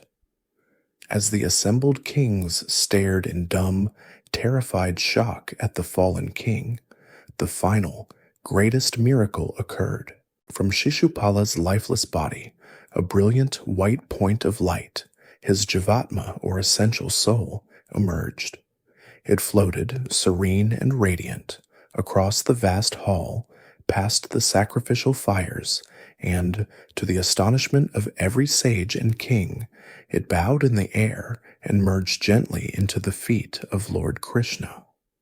His lifelong, obsessive, all-consuming hatred was a bhakti so pure in its single-pointed concentration that it had, in death, achieved the exact same liberation as the gopis' selfless love. Krishna, the Lord of Paradoxes, had consecrated Yudhishthira's reign, cleansed the world of two great tyrants, and demonstrated his absolute, impartial divinity, the ultimate destination of all souls, whether they travel the path of love or the path of hate. The successful completion of the Rajasuya Yajna was the absolute pinnacle of Yudhishthira's reign, a moment that established Indraprastha not just as a city, but as the moral and political center of the entire world, and Yudhishthira as its Samrat, or emperor. But history, like a shadow, follows the light, and the brightest triumphs often cast the darkest shades. This unparalleled success, this public acclamation of Pandava glory and the divine worship of their cousin Krishna, had planted a seed of the most toxic, burning, and corrosive envy in the heart of Duryodhana. He had watched the submission of kings, he had heard the chants of praise, but his true breaking point humiliation occurred after the ceremony, when he visited the Pandava's magnificent, illusionary palace hall. It was a place designed by a celestial architect, a marvel of Maya. There, Duryodhana, his mind already clouded with jealousy, mistook a floor of polished, solid crystal for a pool of water, and he hiked up his royal robes, much to the amusement of the attendants. Moments later, he mistook a real, still pool of water for a solid floor, and he fell in, emerging soaked and sputtering, an object of laughter for all who saw. The Mahabharata records that Draupadi, the new empress, seeing this, let out a laugh and made a stinging remark, one that sealed their fates.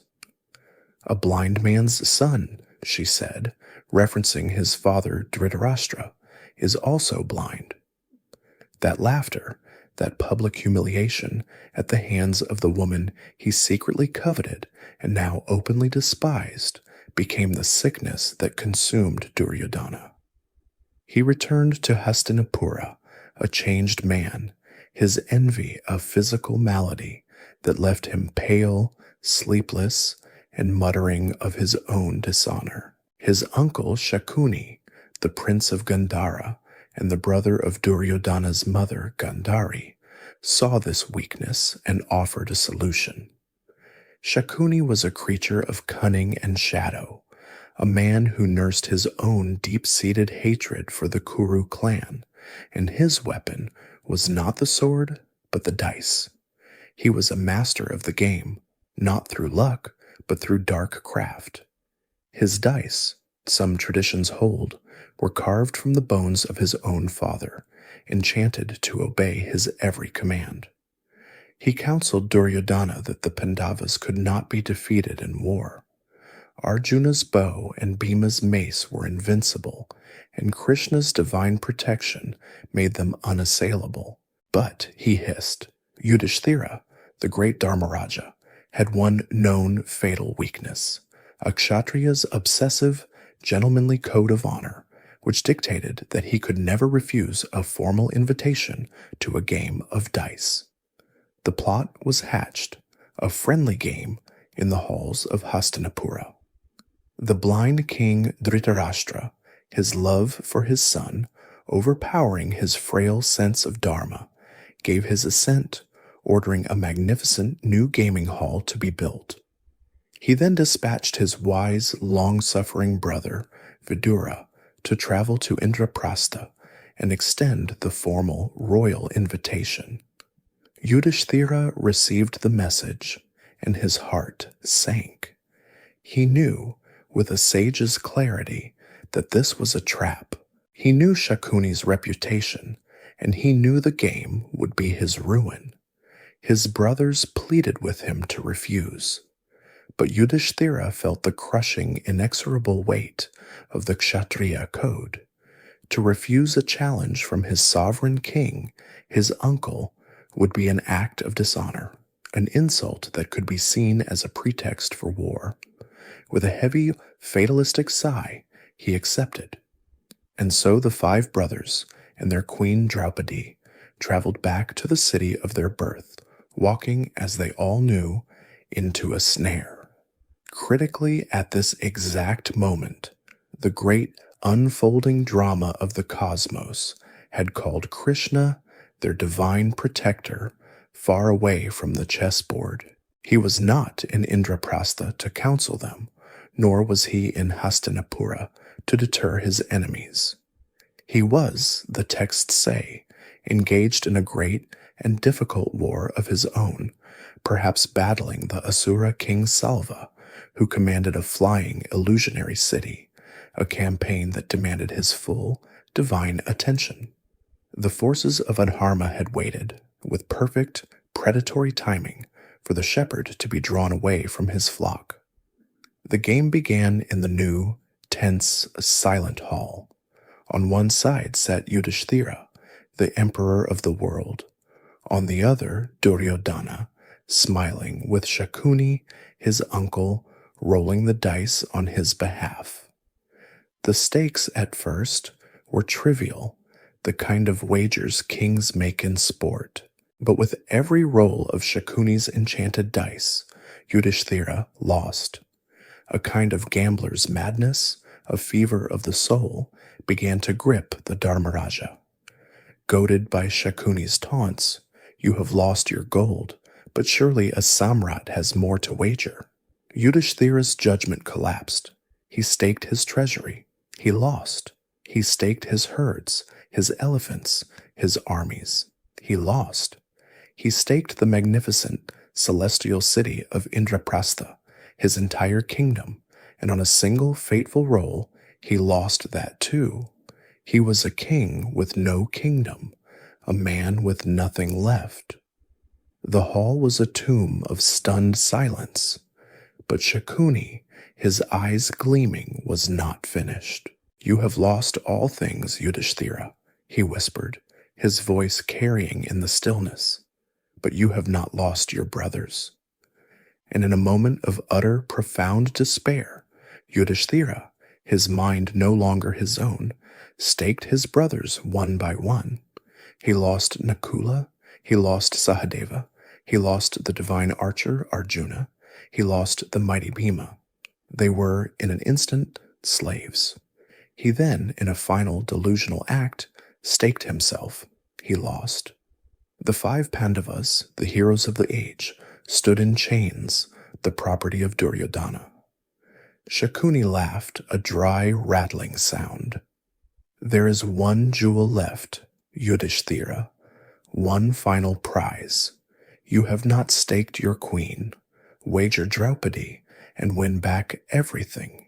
In the hall, the elders, Bhishma, the grandsire, Drona, the military preceptor, Vidura, the wise uncle, sat frozen, their heads bowed, their silence a mortal sin.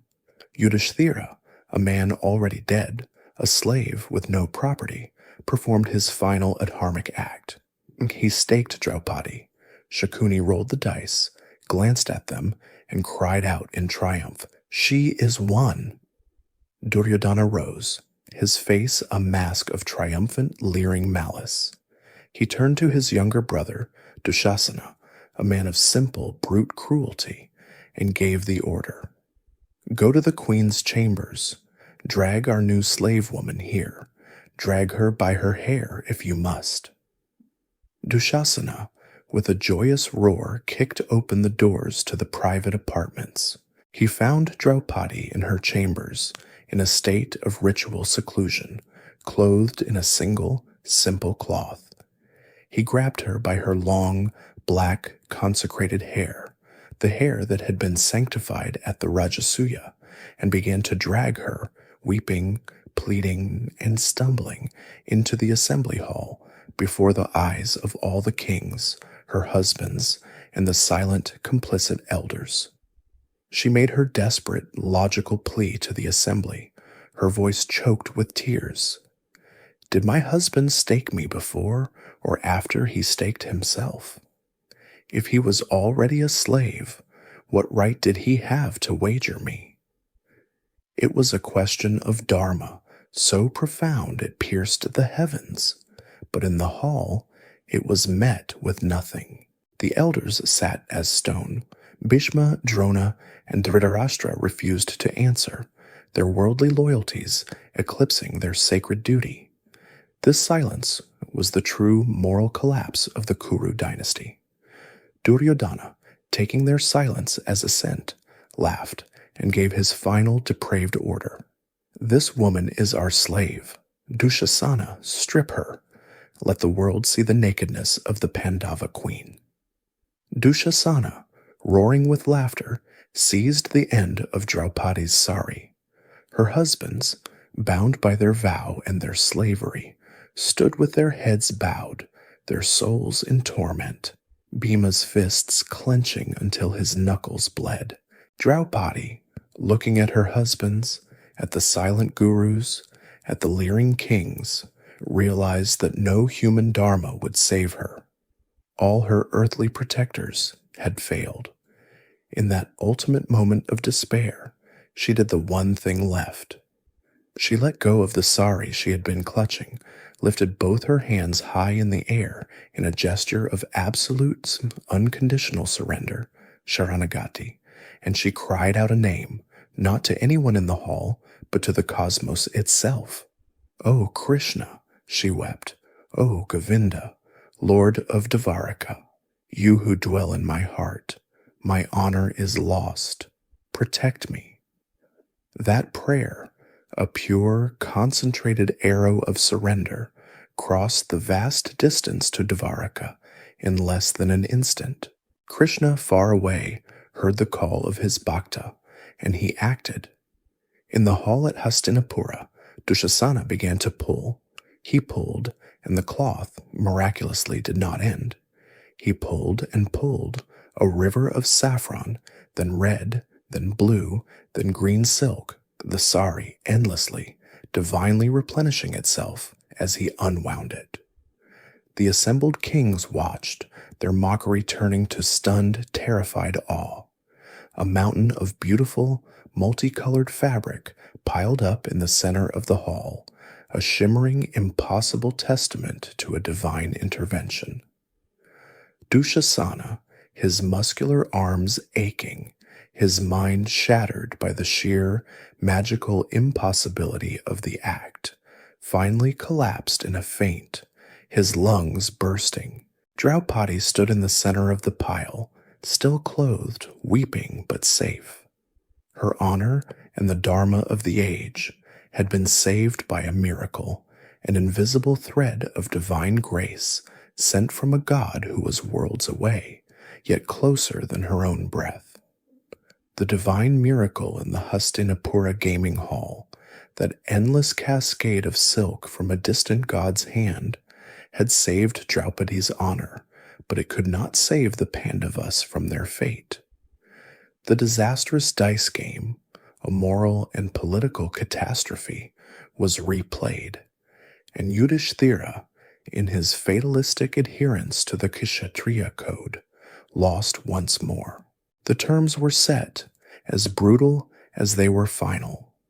12 years of exile in the forest, followed by a 13th year of Ajnatavasa, a life lived in complete disguise, where discovery would mean a repetition of the entire agonizing 13-year cycle. This was Duryodhana's calculated sentence, a plan to ensure his cousins would either perish in the wilderness or be so thoroughly forgotten by the political world that their claim to any throne would evaporate into myth. And so, the five brothers, the rightful emperor of the world, the mighty Bhima, the divine archer Arjuna, and the beautiful twins, along with their queen, Draupadi, exchanged their royal silks for the bark cloth of ascetics and walked, heads bowed, out of the gates of their city and into the deep, unforgiving forests, beginning their long, slow, and painful penance. For 13 years, the heartland of Aryavarta was quiet, the great simmering feud held in a state of suspended animation. Duryodhana ruled from Hastinapura, his power seemingly absolute. His allies, Karna, Shakuni, and the silent, complicit grandsire Bhishma, securing his throne. The Pandavas endured. They hunted, they prayed, they performed austerities, and they gathered allies among the forest sages and the few kings who dared to visit them in their exile. Arjuna, on a divine quest, traveled to the Himalayas and even to the heavens, acquiring celestial weapons from Lord Shiva and his father Indra. Krishna, meanwhile, watched from his golden fortress of Dvaraka, his divine play now one of patient, strategic waiting, his influence a quiet, gravitational pull, always present, always guiding, but never intervening before the appointed time. The 13 years passed, one day at a time, each one a grain of sand in the hourglass of Dharma. The Pandavas, having fulfilled their vow to the letter, emerged from their hiding at the court of King Virata, their identities revealed, their exile complete. Their part of the bargain, a compact of honor, was finished. Now it was time for the Kauravas to fulfill theirs. From their new temporary court in the city of Upaplavya, Yudhishthira, the Dharmaraja, true to his nature, did not immediately call for war. He called for a messenger. He dispatched a Purohita, a royal priest, to the court of Hastinapura. The message was simple, respectful, and legally unassailable. The sons of Pandu have completed their vow. As per the agreement made in the assembly, we now request the return of our half of the kingdom, the city of Indraprastha. The court of the blind king Dhritarashtra received this message with a cold, public silence. Duryodhana, no longer the uncertain prince, but a hardened, arrogant emperor of his own domain, laughed. His reply, delivered back to the Pandavas, was a formal, public, and absolute declaration of war, crystallized in one of the most famous, arrogant lines in epic literature. "I will not," he proclaimed, "grant them enough land upon which to stick a needle, let alone a kingdom. They must fight for it, or they must go back to the forest and beg." The world, which had been holding its breath, now began to move. The great Sanchaya, the gathering, commenced. Both the Pandavas and the Kauravas sent emissaries to every kingdom, every court, every tribe, from the high mountains of the Himalayas to the southern coasts of the Dravidian lands. It was a call for all the Kshatriyas of the age to choose a side, to honor old alliances, to pay old debts, to join one of the two massive armed camps that were forming like thunderheads on the horizon. The entire warrior race of the world was being drawn into this single, fratricidal vortex. In the Pandava camp, there was a grim realization that the final, terrible Kulanasa, the destruction of the lineage, was at hand. Yudhishthira, his heart breaking at the thought of a war where he would have to point arrows at his own grandsire, Bhishma, and his own teacher, Drona, decided on one last, desperate attempt to find peace. He would not send a priest or a soldier. He would ask the one man in the universe who stood above the feud, the one man who was respected by both sides, the one man who could speak with the voice of God, because he was God. He sent a message to Dvaraka, a plea for his cousin, Krishna, to go to Hastinapura as their personal ambassador, to make one final appeal to reason. Krishna, the omniscient Lord, knew in his heart that this mission was futile. He knew the obdurate, blackened heart of Duryodhana was far beyond the reach of reason. Yet he agreed. For Dharma to be served, it was not enough to be right. One must be seen to have exhausted every conceivable path to peace. The war, when it came, had to be a true Dharma Yuddha, a righteous war, and that righteousness could only be established by demonstrating to the entire cosmos, to the devas and rishis watching from the heavens, that this last, most eloquent off-ramp from the highway of destruction had been offered. He traveled to Upaplavya, and then with a small formal retinue, he mounted his celestial chariot and began the slow, royal journey to Hastinapura, not as a warrior, but as a Shantiduta, an ambassador of peace. His arrival in the Kuru capital was a moment of profound electric tension. The city, which had last seen him as a divine avenger, now received him as a final, desperate hope. The elders, Bhishma, Drona, and the wise Vidura, received him with tears in their eyes, their hearts flooded with relief, believing his silver tongue and divine wisdom could pull them back from the brink. The blind king Dhritarashtra offered him every conceivable honor, his heart in conflict, his love for his son warring with his fear of this god. Duryodhana, however, was cold, formal, and deeply suspicious. He offered Krishna lavish gifts, which Krishna politely, firmly refused, stating that an ambassador accepts gifts only when his mission is successful. This refusal was a quiet, sharp, diplomatic sting. Duryodhana, in his paranoia, had already confided his true plan to his inner circle. If Krishna's words proved difficult, he would commit the most unthinkable, sacrilegious, and politically insane act in history.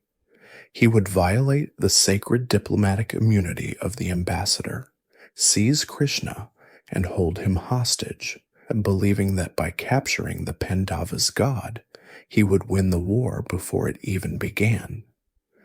The next day, the great assembly hall, the same hall that had witnessed the dice game and the humiliation of Draupadi, was packed. Every noble, every elder, every general sat in a strained, heavy silence.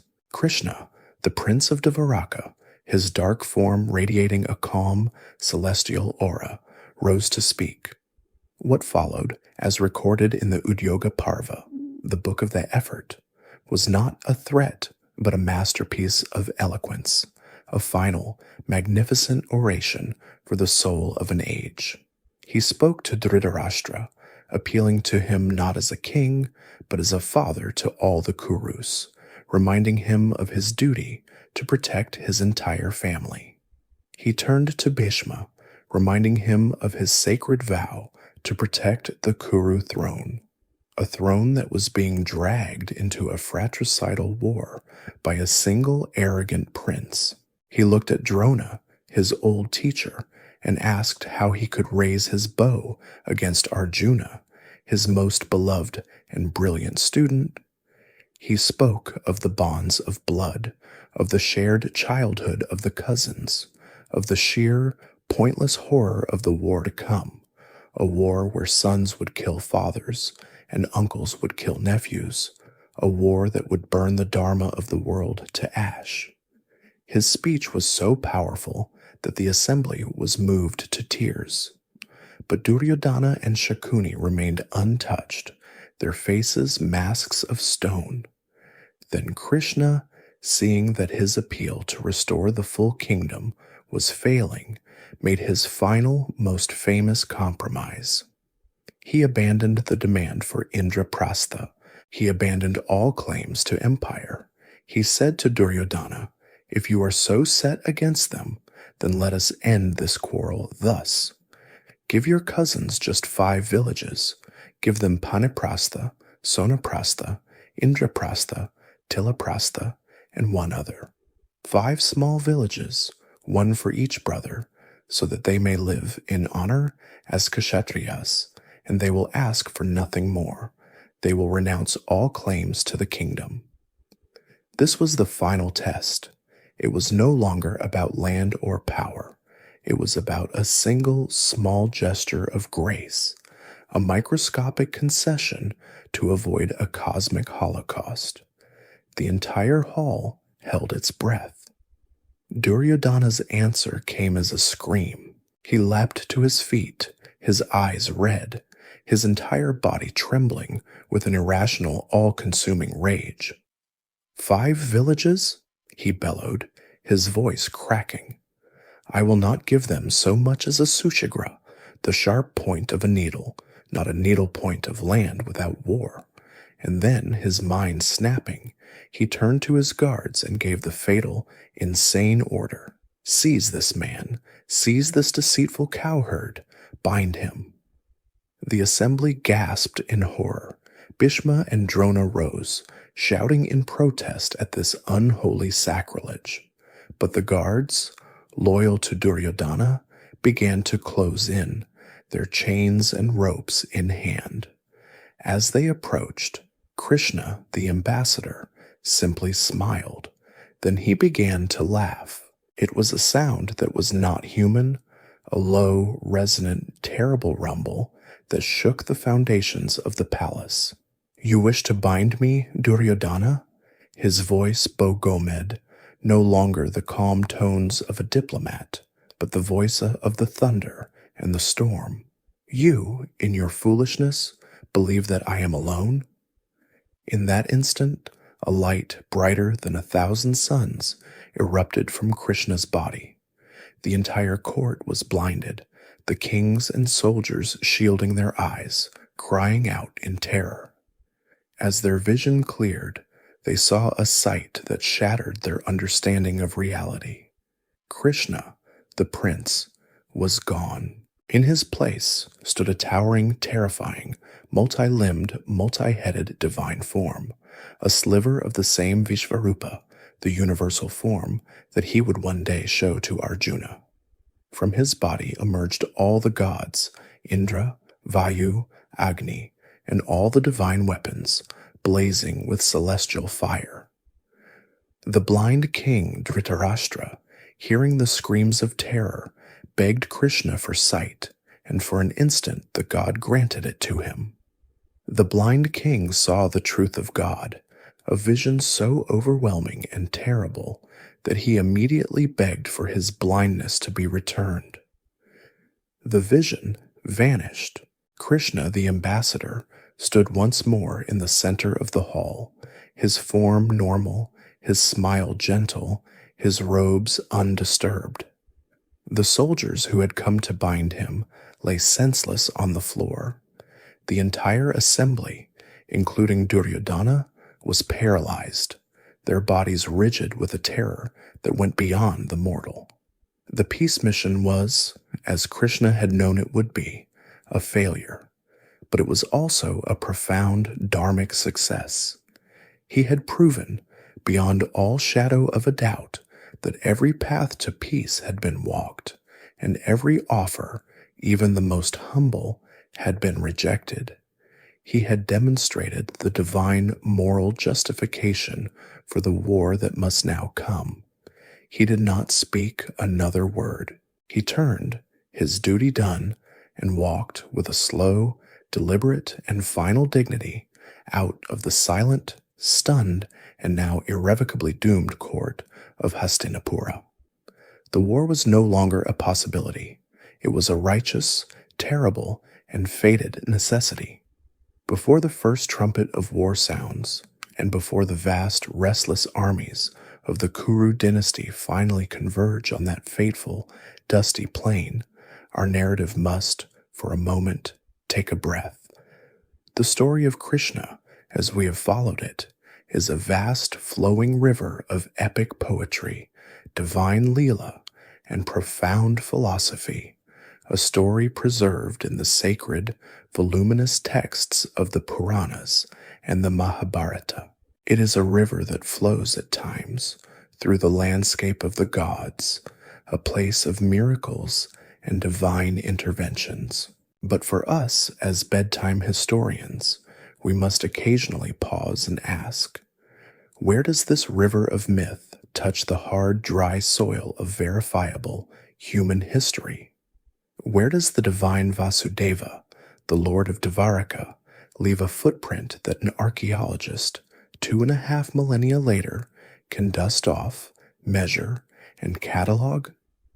To find this footprint, we must leave the flow of our story, which is set at the traditional end of the Dvapara Yuga, and travel forward in time, past the age of epic heroes, past the rise of the Buddha, past the conquests of Alexander the Great, and into the vibrant, complex, and decidedly historical heart of the 6th century BCE. We find ourselves not in a palace hall or on a battlefield, but in a quiet, open field near the modern town of Vidisha in the central Indian state of Madhya Pradesh. This site was once the bustling ancient city of Besnagar, a significant political and trade capital, a crossroads of the Sunga Empire, which had risen from the ashes of the great Mauryan dynasty. Here, near the confluence of the Betwa and Bez rivers, stands a single, graceful, monolithic stone column, a pillar that has weathered over 2,000 seasons of monsoon and scorching sun. It is not as grand as the pillars of Ashoka, and its original crowning capital, which we know was a magnificent image of the divine eagle, Garuda, has been lost to time. But it is, for our story, perhaps the single most important archaeological object in all of India. This is the Heliodorus pillar, and it bears an inscription that is nothing less than a stone anchor, tethering the epic narrative of Krishna to the factual, datable timeline of human civilization. To understand its significance, we must first understand the man who raised it. He was not a Hindu king, not a Brahmin sage, not even an Indian. The Brahmi script inscription, the ancestor of nearly all modern Indic scripts, identifies him clearly. He was Heliodorus, a Yavanaduta, a Greek ambassador. He was an envoy from the powerful Indo-Greek kingdom of Taxila, a city far to the northwest, a legacy of Alexander's campaigns. He was a man of Hellenistic culture, a man whose ancestral gods were Zeus, Apollo, and Hera. He had been sent by his king, Antealcidas, to the court of the Sunga emperor, Kasaputra Bhagabhadra, who was, at that time, in the 14th year of his reign. This inscription allows us, with a precision that is thrilling to any historian, to date this monument paleographically to approximately 113 BCE. This was a political embassy, a routine matter of statecraft between two powerful empires. But Heliodorus, during his time in the heart of India, was not just engaging in diplomacy. He was undergoing a profound spiritual conversion. The inscription he carved on that pillar, for all posterity to see, is not a political treaty. It is a personal, passionate, and public declaration of his faith. He does not dedicate the pillar to Zeus. He does not dedicate it to the Sunga king who hosted him. Instead, He dedicates this Garuda Dvaja, this Garuda standard, to Devadevasa Vasudevasa, Vasudeva, the god of gods. Let us pause and feel the weight of that. In 113 BCE, a foreign diplomat, a man raised in the philosophical traditions of the Greeks, proclaims the central character of our epic, Vasudeva Krishna, to be the god of gods. This is not the declaration of a minor cult figure. This is not the worship of a local folk hero or a deified ancestor. This is a clear, epigraphical statement of a fully formed, supreme, monotheistic style religion. Heliodorus, in the same inscription, goes on to identify himself using the precise theological term. He calls himself a Bhagavata, a devotee of Bhagavan, the blessed Lord Vasudeva. This single word, Bhagavata, is electrifying. It proves that the Bhagavata religion, the formal bhakti movement centered on the worship of Krishna Vasudeva as the supreme being, was not a late medieval invention of the Puranic age, as some 19th century Western scholars once hypothesized. It was, in fact, a powerful, sophisticated, and internationally influential faith, thriving and attracting high-status foreign converts more than a century before the Common Era even began. The pillar does more than just confirm the antiquity of Krishna worship.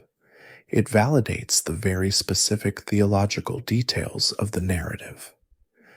Heliodorus dedicating a Garuda column to Vasudeva creates an unbreakable archaeological link between these three names. It confirms that by the 2nd century BCE, Vasudeva, Krishna's patronymic, or son of Vasudeva, was unequivocally identified with the supreme god, Vishnu, whose celestial mount is, and has always been, the divine eagle Garuda. The ambassador from Taxila was not just adopting a hero, he was bowing to the ultimate source of the cosmos. Furthermore, the inscription contains 3 final lines, a triplet of poetic wisdom, where Heliodorus summarizes the ethical teachings of his new faith. He states that 3 immortal precepts lead to heaven: Dhamma, self-control; Tyaga, renunciation or selfless giving; and Apramata, vigilance or mindfulness. This is not the description of a primitive or ecstatic cult. It is the summary of a profound philosophical Dharma, the very same ethical Dharma that Krishna, as the ambassador of peace, had just tried and failed to impart to the court of Hastinapura. The Heliodorus pillar stands today, a silent stone witness. It is the physical, tangible proof that the divine figure whose human story we are tracing, the cowherd, the prince, the kingmaker, the god, was not merely a character in a poem. He was the center of a living, breathing, and powerful faith that had already transcended the borders of India, capturing the hearts and minds of men from distant cultures, long before the great epics as we know them were even given their final, written forms. It is a whisper from a Greek devotee, carved in stone, telling us across 2 millennia that the Lord of Dvaraka was, and is, a historical, spiritual, and cultural reality. And now, with this stone anchor set firmly in the soil of history, grounding our epic in the world of verifiable fact, we must return to that epic's most terrible, pivotal, and necessary moment. The peace embassy has failed. The divine ambassador has returned to the Pandava camp. The time for words is over, and the entire world is now marching with a grim and final drumbeat toward the blood-soaked field of Kurukshetra. The return of Krishna to the Pandava camp at Upaplavya was a quiet, solemn, and terrible moment. He did not need to speak of his embassy in the Kuru court. The profound, divine sadness in his eyes, the finality of his presence, told the story more completely than any oration. The peace mission had failed. The last desperate hope for reconciliation, the offer of just 5 small villages, had been met with a declaration of war, an arrogance so profound it had dared to try and bind God himself. The Udyoga Parva, the book of the effort, was now closed, and the world was turning, with a grim and fated inevitability, toward the Bhishma Parva, the book of the war. The Dharma Yuddha, the righteous war, was no longer a possibility to be feared. It was a cosmic necessity, a terrible purifying fire that the age now demanded, the only karma left on the board. The Sanchaya, the gathering of armies, which had begun as a political chess game, now accelerated into a global summons, a vortex pulling every king, every warrior, and every chariot from the corners of the known world into its center. This was the call. Duryodhana, as the acting sovereign of the Kuru throne, commanded the allegiance of the old guard, the established imperial power. His allies were a testament to his might. The 8 invincible grandsire Bhishma, bound by his vow to the throne, the great Acharya Drona, the master of weapons, bound by his loyalty to Hastinapura. Duryodhana's closest friend, the tragic, brilliant, and sun-born warrior Karna, bound by a fatal oath of loyalty. Along with them came the armies of Gandhara, led by Shakuni, and countless other kings, forming a vast, terrifying ocean of adharma that the epic describes as 11 akshauhinis, a staggering, almost incomprehensible number of soldiers, horses, chariots, and war elephants, a force that seemed as vast and unconquerable as the sea. Against this, the Pandavas looked small, almost desperate. They had gathered a coalition of the righteous, led by the Panchalas, the Matsyas, and a few other dedicated allies. Their army was smaller, 7 akshauhinis, but it was agile, united in purpose, and aflame with a righteous fury. With the world thus dividing, the 2 great, uncommitted powers remained. Krishna's own Yadava clan in Dvaraka, and the kingdom of Madra, led by King Shalya. Both Duryodhana and Arjuna, knowing that the loyalty of the Yadavas would be the decisive factor in the war, set out at the same time, their chariots thundering across the plains, both racing to Dvaraka to be the first to secure the alliance.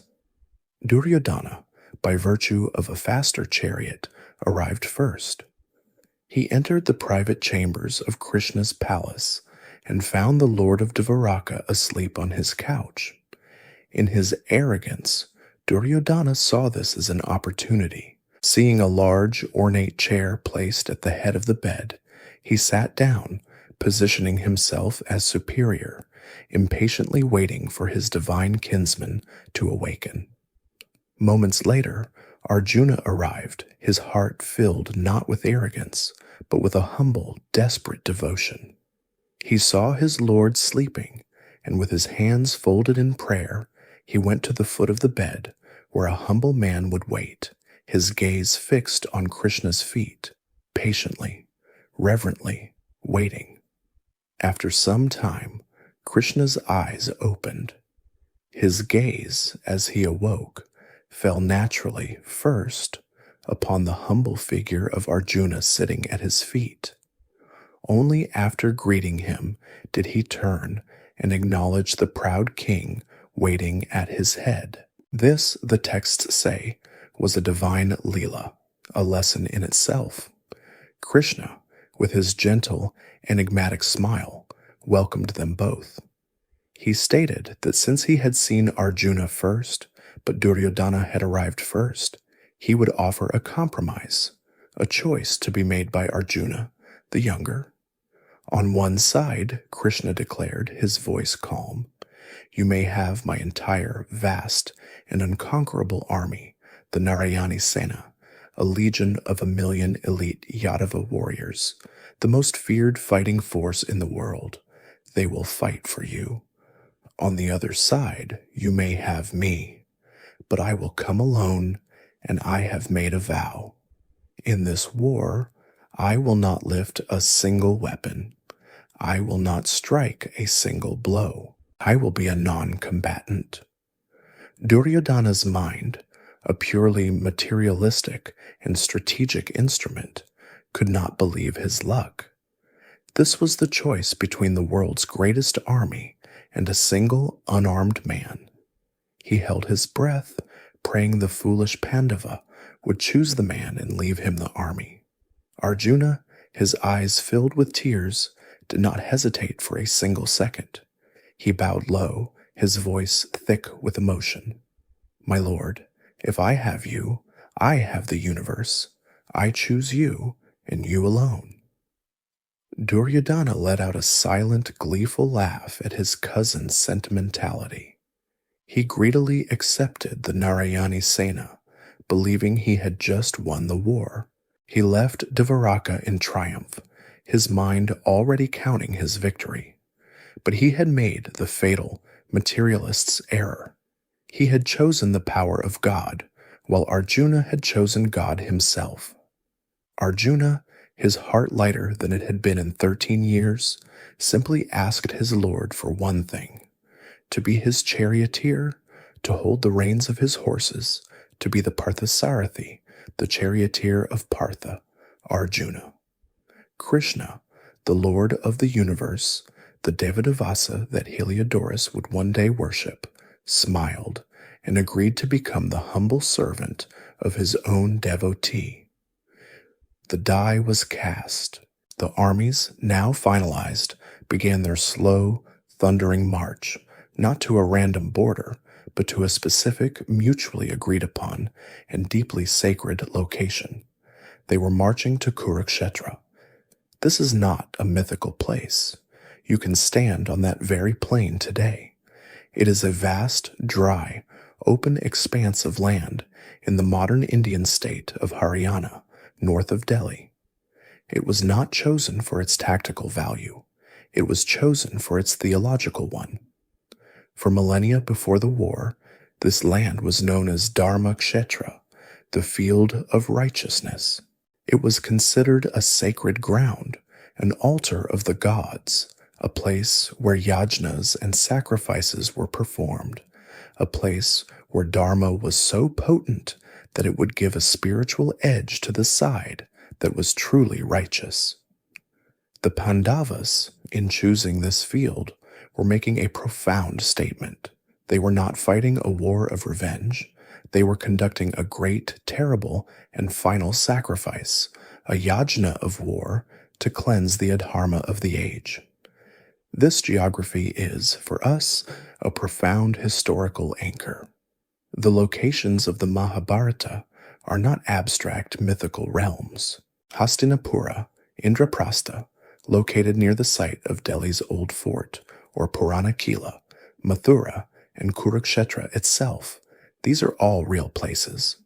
And they are all, significantly, major archaeological sites associated with a specific historical culture, the Painted Gray Ware culture, PGW. This archaeological stratum, flourishing between approximately 1200 and 600 BCE, represents the precise cultural and technological landscape of the epic. It is the world of the first cities of the Gangetic Plain, the age of early ironworking, the time of the Mahajanapadas, or great kingdoms. The story of the Mahabharata is not a story from once upon a time. It is a narrative deeply, inextricably embedded in the geography, politics, and material culture of Iron Age northern India. The epic's grand, poetic scale is draped over a very real historical skeleton. And so, to this Dharma Kshetra, the two rivers of men arrived. They made their vast city-like camps on opposite sides of the plain, near the seasonal rivers of the Hiranvati and Sarasvati.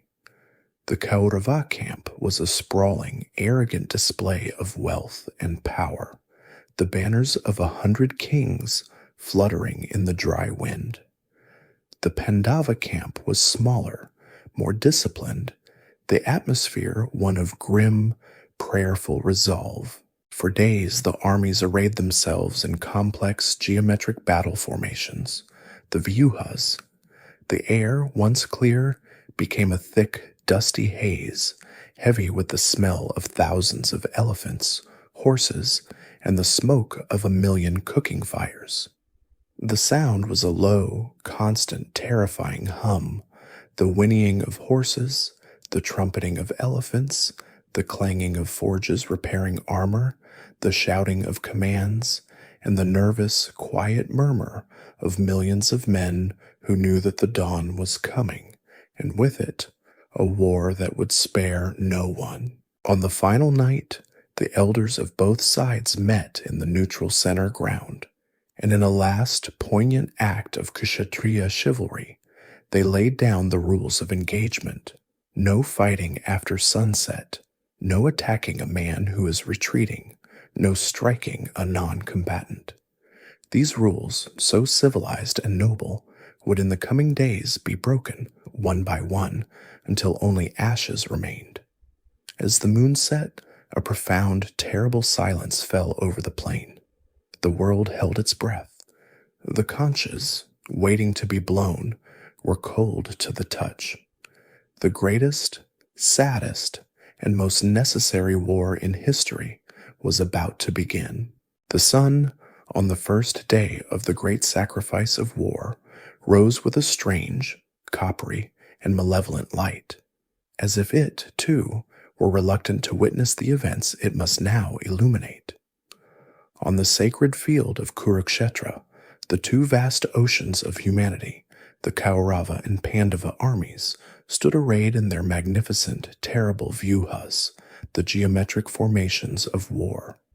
A profound, unnatural silence had fallen, a silence so deep it seemed to swallow all sound, broken only by the nervous stomp of a warhorse, the jangling of a bit, or the low, anxious trumpeting of an elephant. Then, as one, the Purohitas on both sides blew the shankas, the great white conches. The sound was not a call to battle.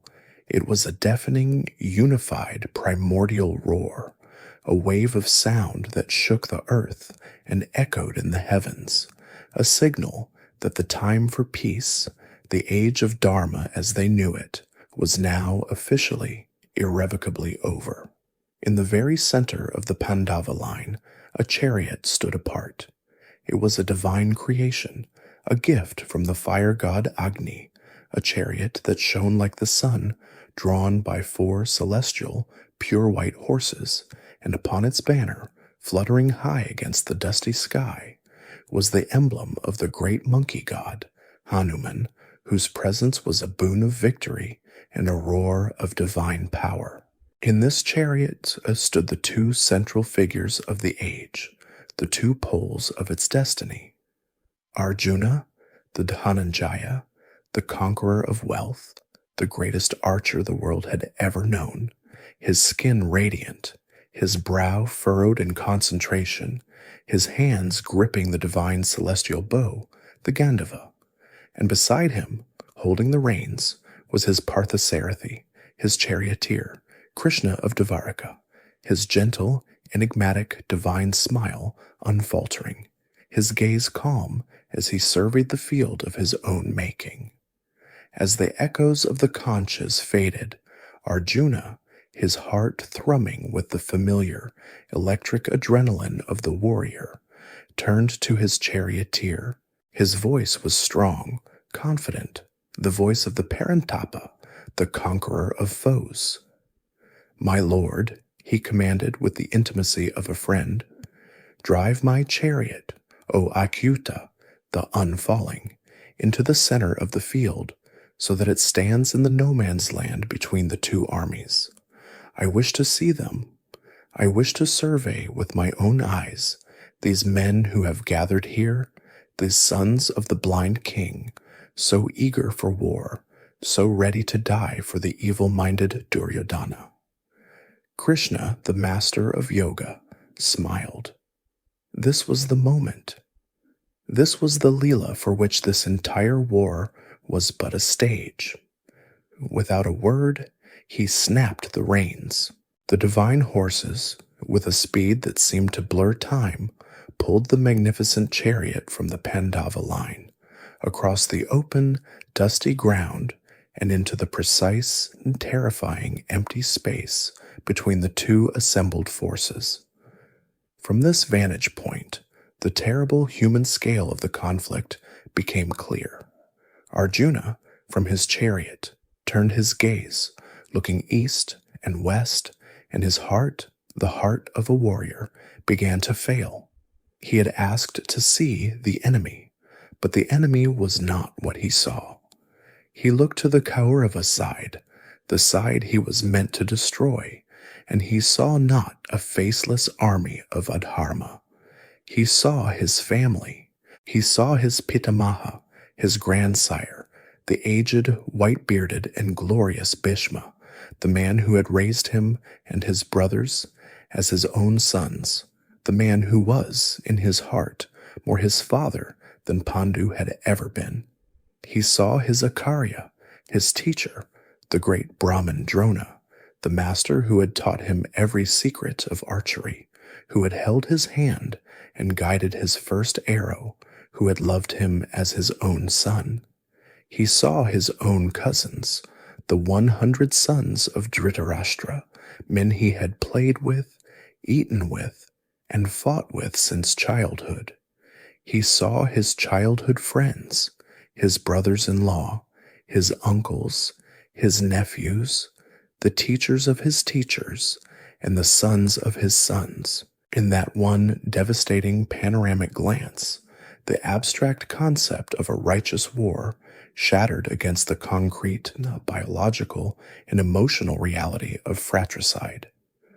The warrior's adrenaline evaporated, replaced by a cold, sickening, and paralyzing wave of grief. The Mahabharata describes his psychological and physical collapse with devastating clinical precision. The confident hero, the conqueror, began to tremble. A profound, unnatural weakness seized his limbs. His mouth, suddenly dry, could not form words. The Gandiva, the divine bow, the weapon that felt like an extension of his own arm, suddenly felt impossibly, unutterably heavy, and it slipped from his grip, its string clattering against the chariot floor. His skin, he reported, was burning, as if he were consumed by a fever. His mind, which was famously single-pointed, began to reel, to spin in a vortex of confusion, of ashada, despair, so profound he could no longer even stand. He collapsed onto the seat of the chariot, his head in his hands, his great divine bow lying useless at his feet. He turned to Krishna, his charioteer, his friend, his god, and his voice was no longer the command of a warrior, but the choked, desperate whimper of a broken soul. "Oh, Keshava," he wept, "seeing them, seeing my own kinsmen arrayed for battle, my limbs fail me, my mouth is parched, my body trembles, and my hair stands on end. I see no good in this. I see no victory. I do not desire kingship, or pleasure, or even life itself. What good is a kingdom, O Govinda? What good is any pleasure? What good is living, when the very people for whom we would desire these things stand here, ready to die?" This was not cowardice. Arjuna was a man who had, single-handedly, defeated armies of gods. This was a profound, intellectual, and moral dharmic crisis. He began to argue with a desperate, flawless logic against the war itself. He argued first from grief. It was impossible to be happy when the price of that happiness was the blood of your elders. Second, he argued from sin.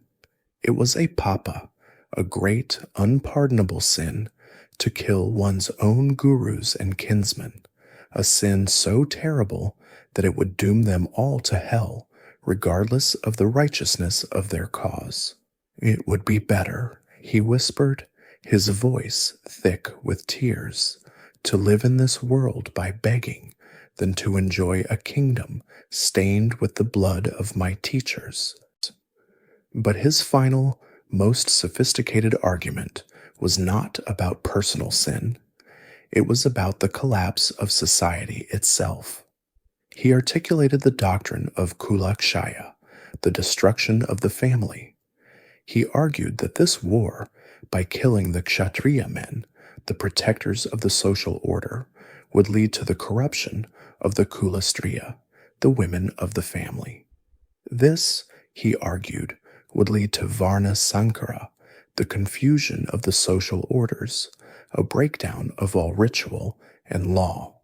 This societal chaos, this collapse of Dharma, would in turn destroy the family's sacred link to its ancestors, as the rituals of Pindadana, offerings to the dead, would cease. This, he concluded, would cause the ancestors to fall from heaven, damning not just the warriors on the field, but their entire lineage, past, present, and future.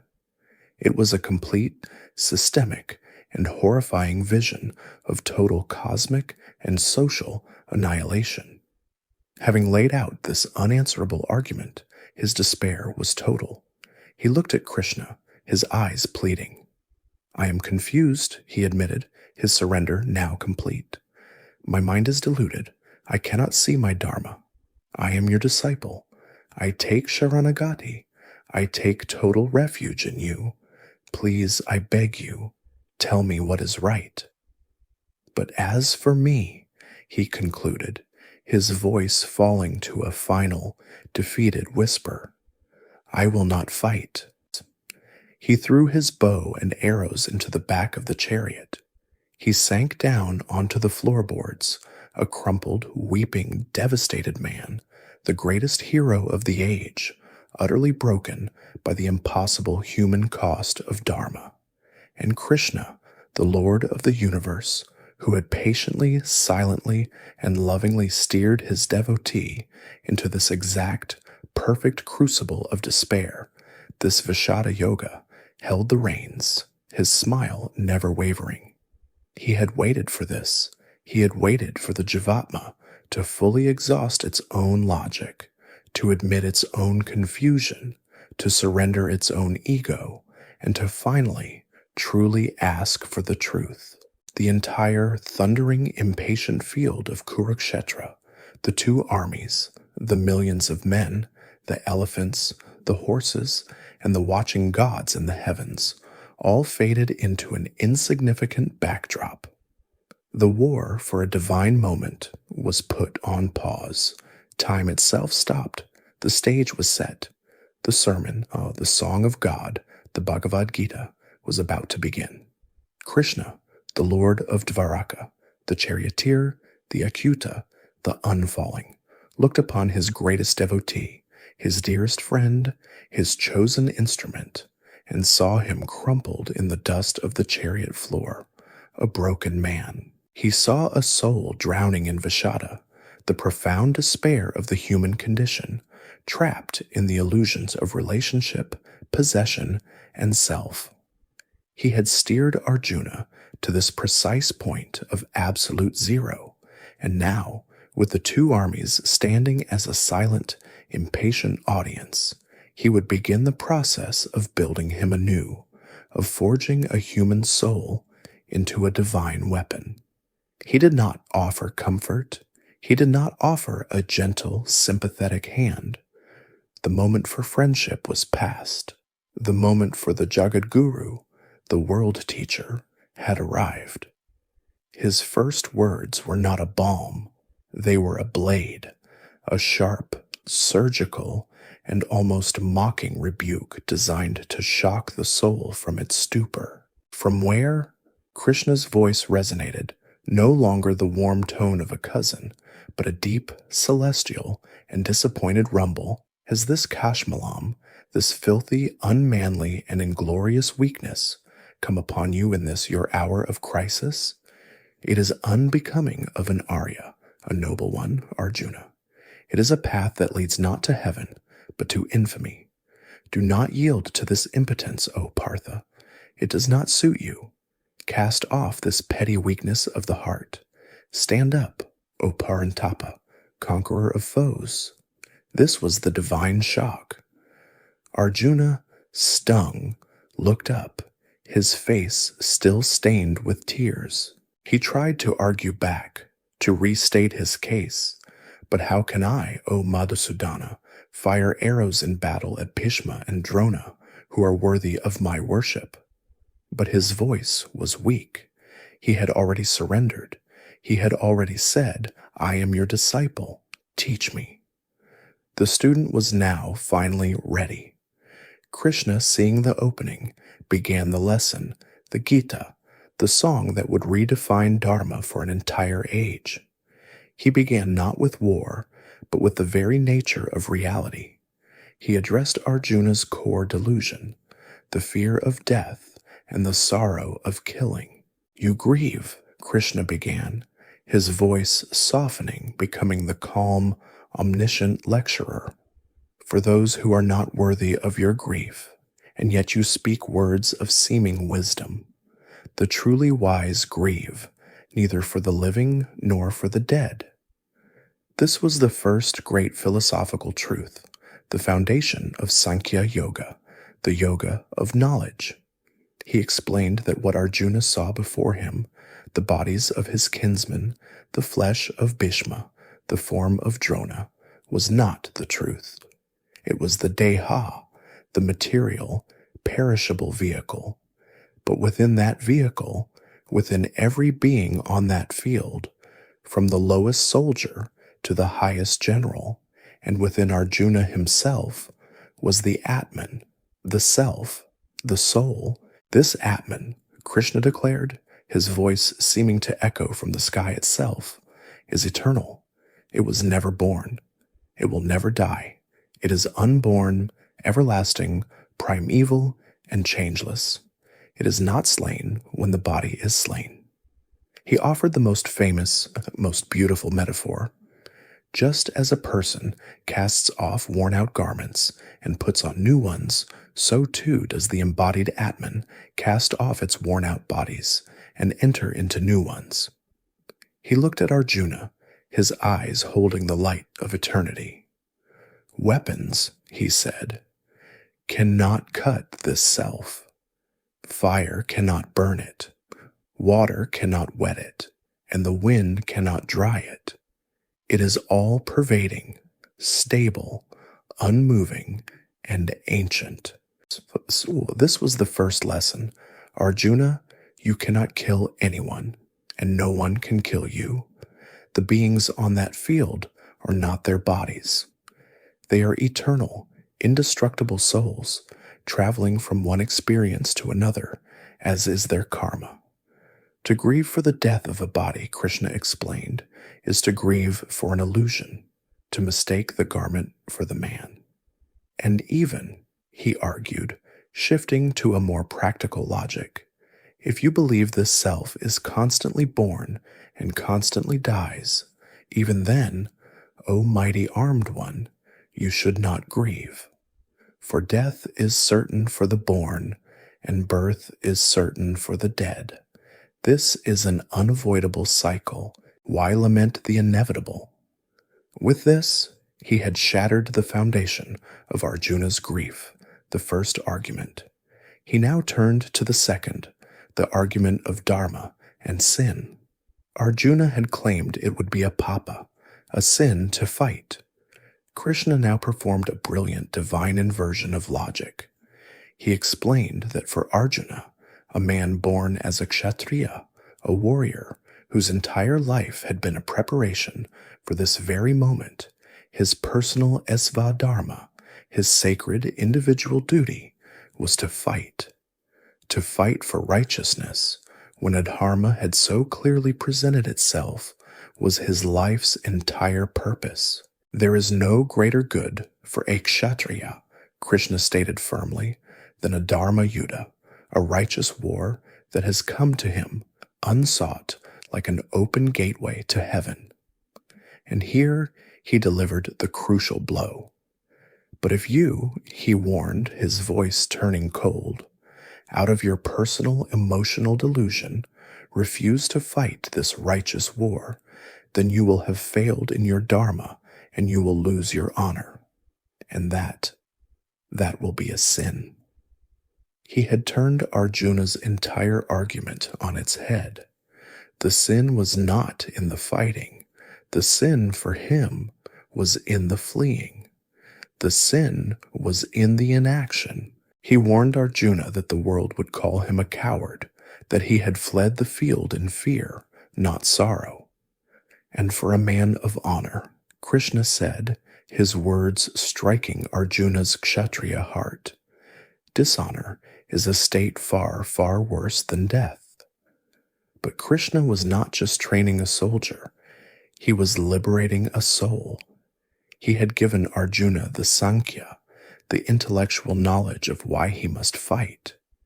Now he would give him the karma yoga, the practical spiritual knowledge of how he must fight.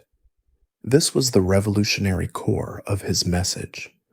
Arjuna, like all humans, was trapped by karma, the law of action and reaction, which is fueled by attachment.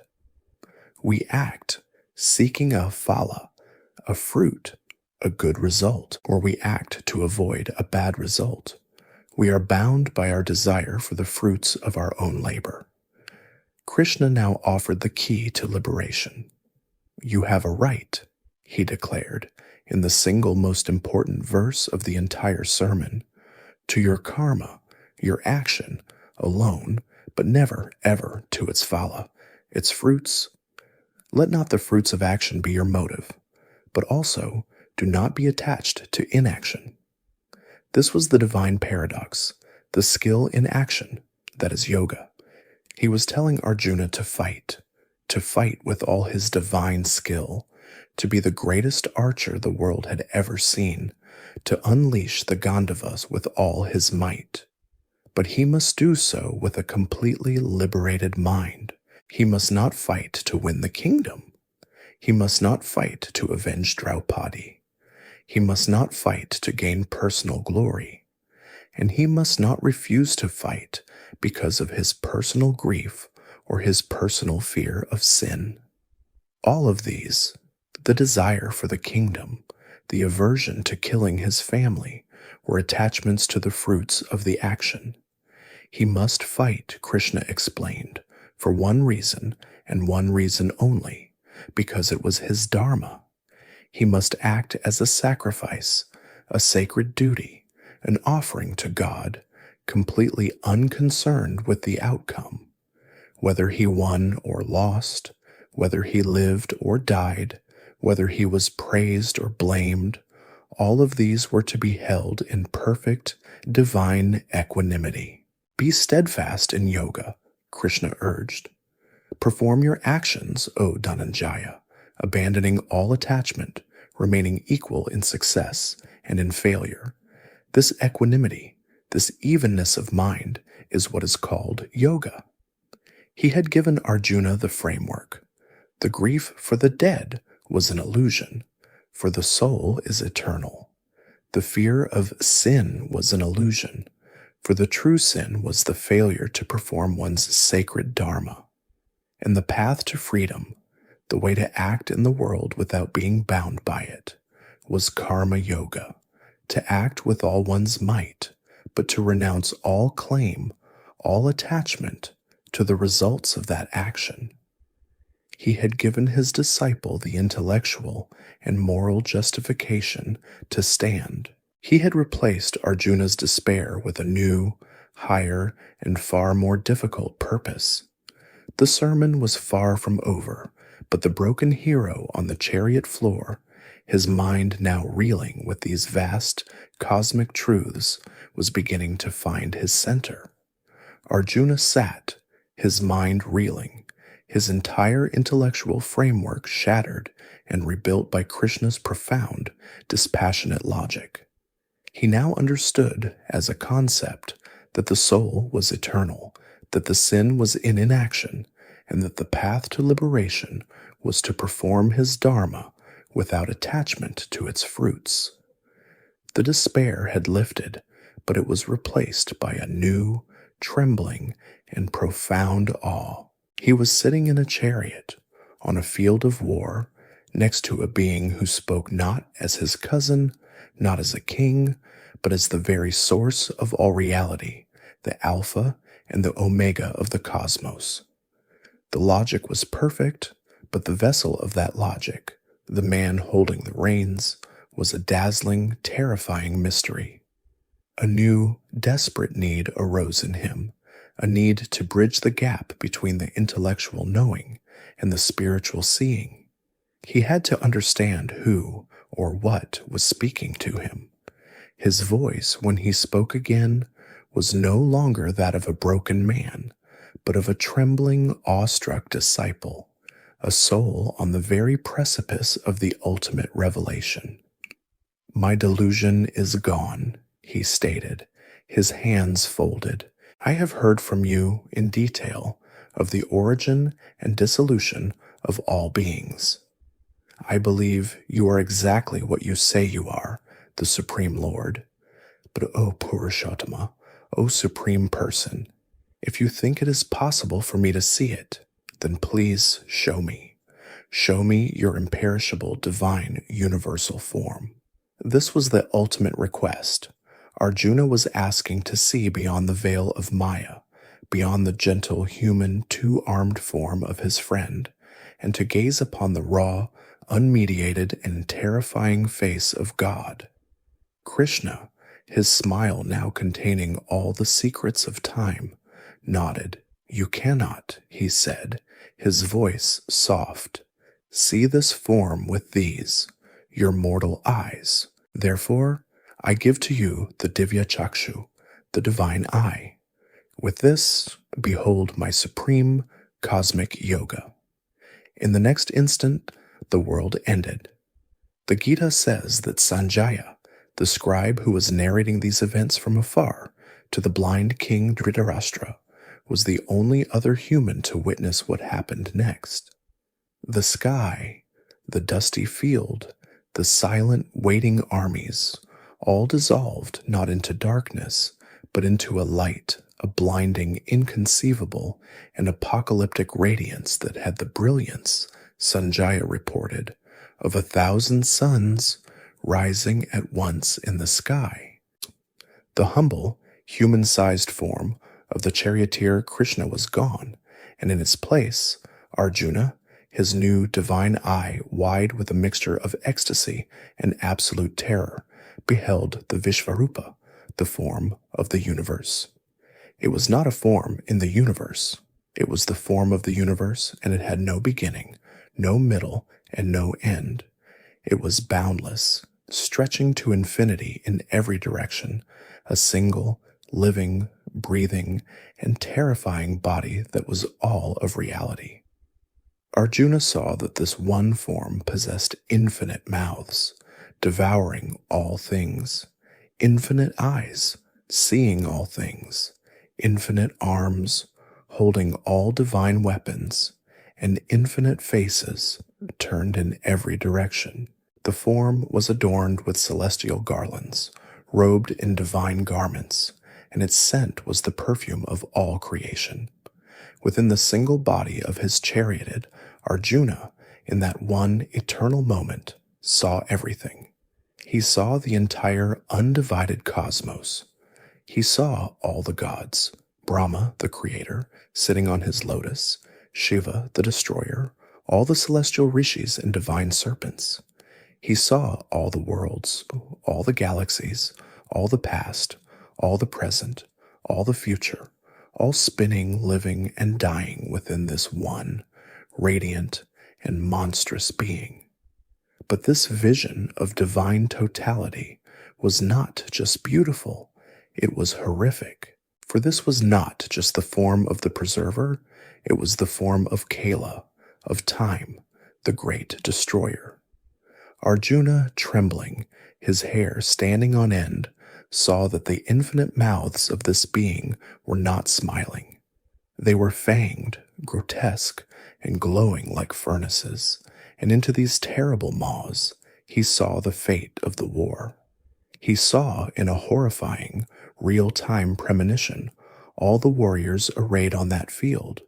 He saw his grandsire Bhishma, his teacher Drona, his rival Karna, and all of the 100 sons of Dhritarashtra, Duryodhana chief among them. He saw them rushing like rivers to the sea, like moths to a flame, tumbling headlong into the Vishvarupa's terrifying, grinding teeth. He saw them being crushed, their heads pulverized, their bodies trapped in the gaps between the divine fangs. Arjuna collapsed, his hands pressed together, his voice a choked sob. "Tell me," he cried, "who are you in this fierce, terrible form? I am lost, I am terrified, I do not understand your purpose." And the great cosmic form, its myriad mouths speaking with one voice, replied, a sound that was the rumble of all thunder, the crash of all oceans. "I am time," it boomed, "Kala, the mighty destroyer of worlds, and I have come here now to annihilate all these people, even without your participation, Arjuna.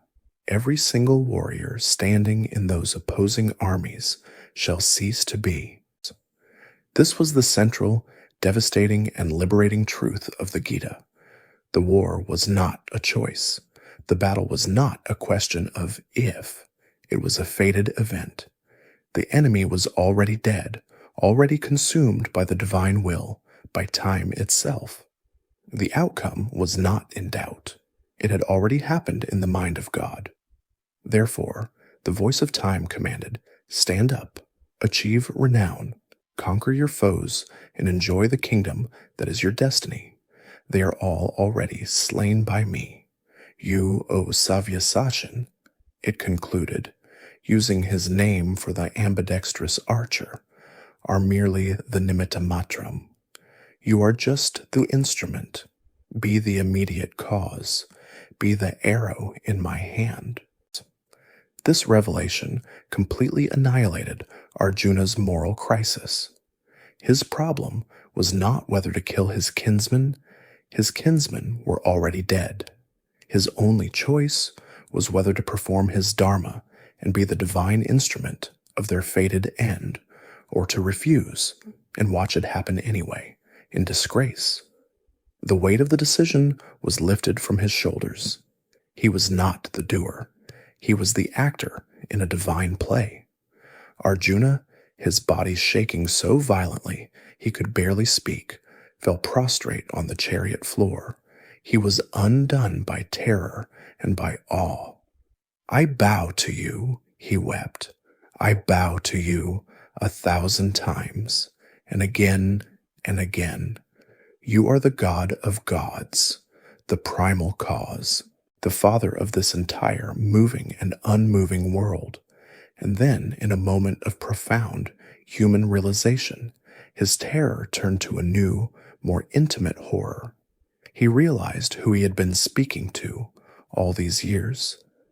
"If, in my carelessness," he stammered, "thinking of you as my equal, as my friend, I have ever been disrespectful, if I have ever called out, 'O Krishna, O Yadava, O my companion,' if I have ever joked with you while we were playing or resting or eating together, alone or in public, I beg your forgiveness. I beg your pardon, O immeasurable one. You are my friend, but you are the container of all reality." The vision was too much. The divine light was too bright. The truth of Kaliya too terrible for a human mind to bear. "I am terrified," he finally pleaded. I have seen what no one has ever seen, and my mind is reeling with fear. Please, my lord, show me mercy. I long to see you as you were. Withdraw this form. Let me see you again with your crown and mace, in your gentle four-armed form as Vishnu, and then please return to your two-armed human form, my friend. Krishna, the ocean of compassion, his purpose achieved, his disciple liberated, immediately obliged, the blinding, cosmic, thousand-sunned radiance, the infinite, terrifying mouths, the body that contained the universe, it all collapsed, folding in on itself, shrinking with the speed of a dying star. In an instant, the Vishvarupa was gone, and standing in its place, as if nothing had happened, was Krishna, the Parthasarathi. His gentle human smile returned, his hand calmly holding the leather reins of the 4 white horses. He looked at the trembling, sweat-drenched, and utterly transformed Arjuna, and his voice was kind. "This form you have seen," he said softly, "is impossible to see, even for the gods. But I have shown it to you, Arjuna, because you are my dearest." The lesson was over. The Dharma Yuddha could now truly begin. The lesson was over. The Dharma Yuddha could now truly begin. Arjuna, the man who had collapsed in a heap of weeping human despair, now rose. His body was the same, but his eyes were ancient, ablaze with a terrifying divine clarity. He had seen the universe, he had seen time, and he had seen his true, humble place within it. He was the nimitta matram, the chosen instrument. His delusion was gone, his grief transmuted into a cold, hard, and sacred resolve. With a hand that no longer trembled, he reached down and lifted the Gandhava, his celestial bow, its familiar weight now a comfort, a tool of his Dharma. He nocked an arrow, his gaze no longer sweeping the field with pained recognition, but fixed, single-pointed, and ready. He turned to his charioteer, not with a command, but with a nod of complete, unconditional surrender. Krishna, the Lord of Dvaraka, saw this transformation, his divine purpose fulfilled. He smiled. He too was ready.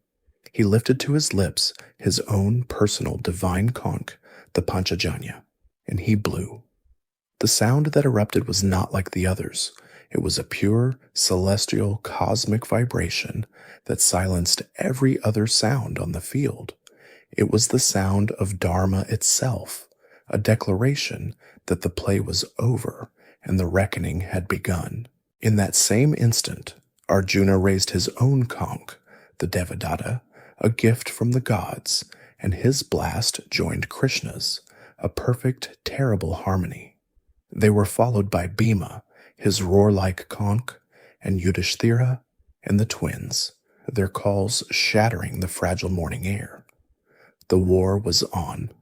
For the next 18 days, the field of Kurukshetra ceased to be a sacred altar and became a human abattoir, a vast, dusty, and blood-soaked stage for the most brutal and tragic war in epic history.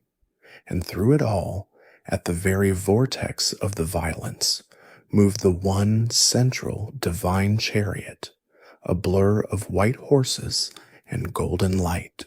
On it, Arjuna fought like a living storm, his Gandiva a continuous thrumming blur, releasing arrows faster than the eye could follow, a divine engine of destruction, his mind fixed in the yoga Krishna had taught him. But the true master of the battle was the man holding the reins. Krishna, in his role as Parthasarathi, was far more than a simple driver. He was the divine strategist, the battlefield Sutradhara, the omniscient guide, and the ultimate protector. He had vowed not to lift a weapon, but his mind, his words, and his very presence were the most potent weapons on the field, and he would use them to uphold the spirit of Dharma by systematically dismantling its letter. The war, he knew, could not be won by the Pandavas if the old rules of chivalry were observed, for those very rules had become the shield of adharma.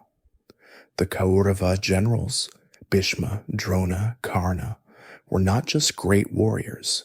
They were invincible, godlike, and unstoppable by any fair means. Krishna's role was to find the dharmic loophole, the one crucial, higher truth that would permit the fated destruction of these great but flawed men. The first to fall was the grandsire, Bhishma. For 10 days, he was an avalanche, a white-bearded, white-robed force of nature, single-handedly annihilating the Pandava army, his body protected by a boon that he could only die when he chose to. Arjuna, his heart still soft for his grandsire, could not find the will to defeat him. On the 10th night, Krishna, his patience for Arjuna's lingering sentimentality gone, revealed the loophole. Bhishma, he reminded them, had long ago sworn a vow that he would never raise a weapon against a woman or one who had been a woman. Krishna's plan was a masterpiece of dharmic ambiguity. He instructed the Pandavas to place Shikhandi, the prince of Panchala, in the front of Arjuna's chariot. Shikhandi, in a previous life, had been the Princess Amba, a woman whom Bhishma had indirectly wronged, and who had been reborn as a man with the sole, fated purpose of causing his death.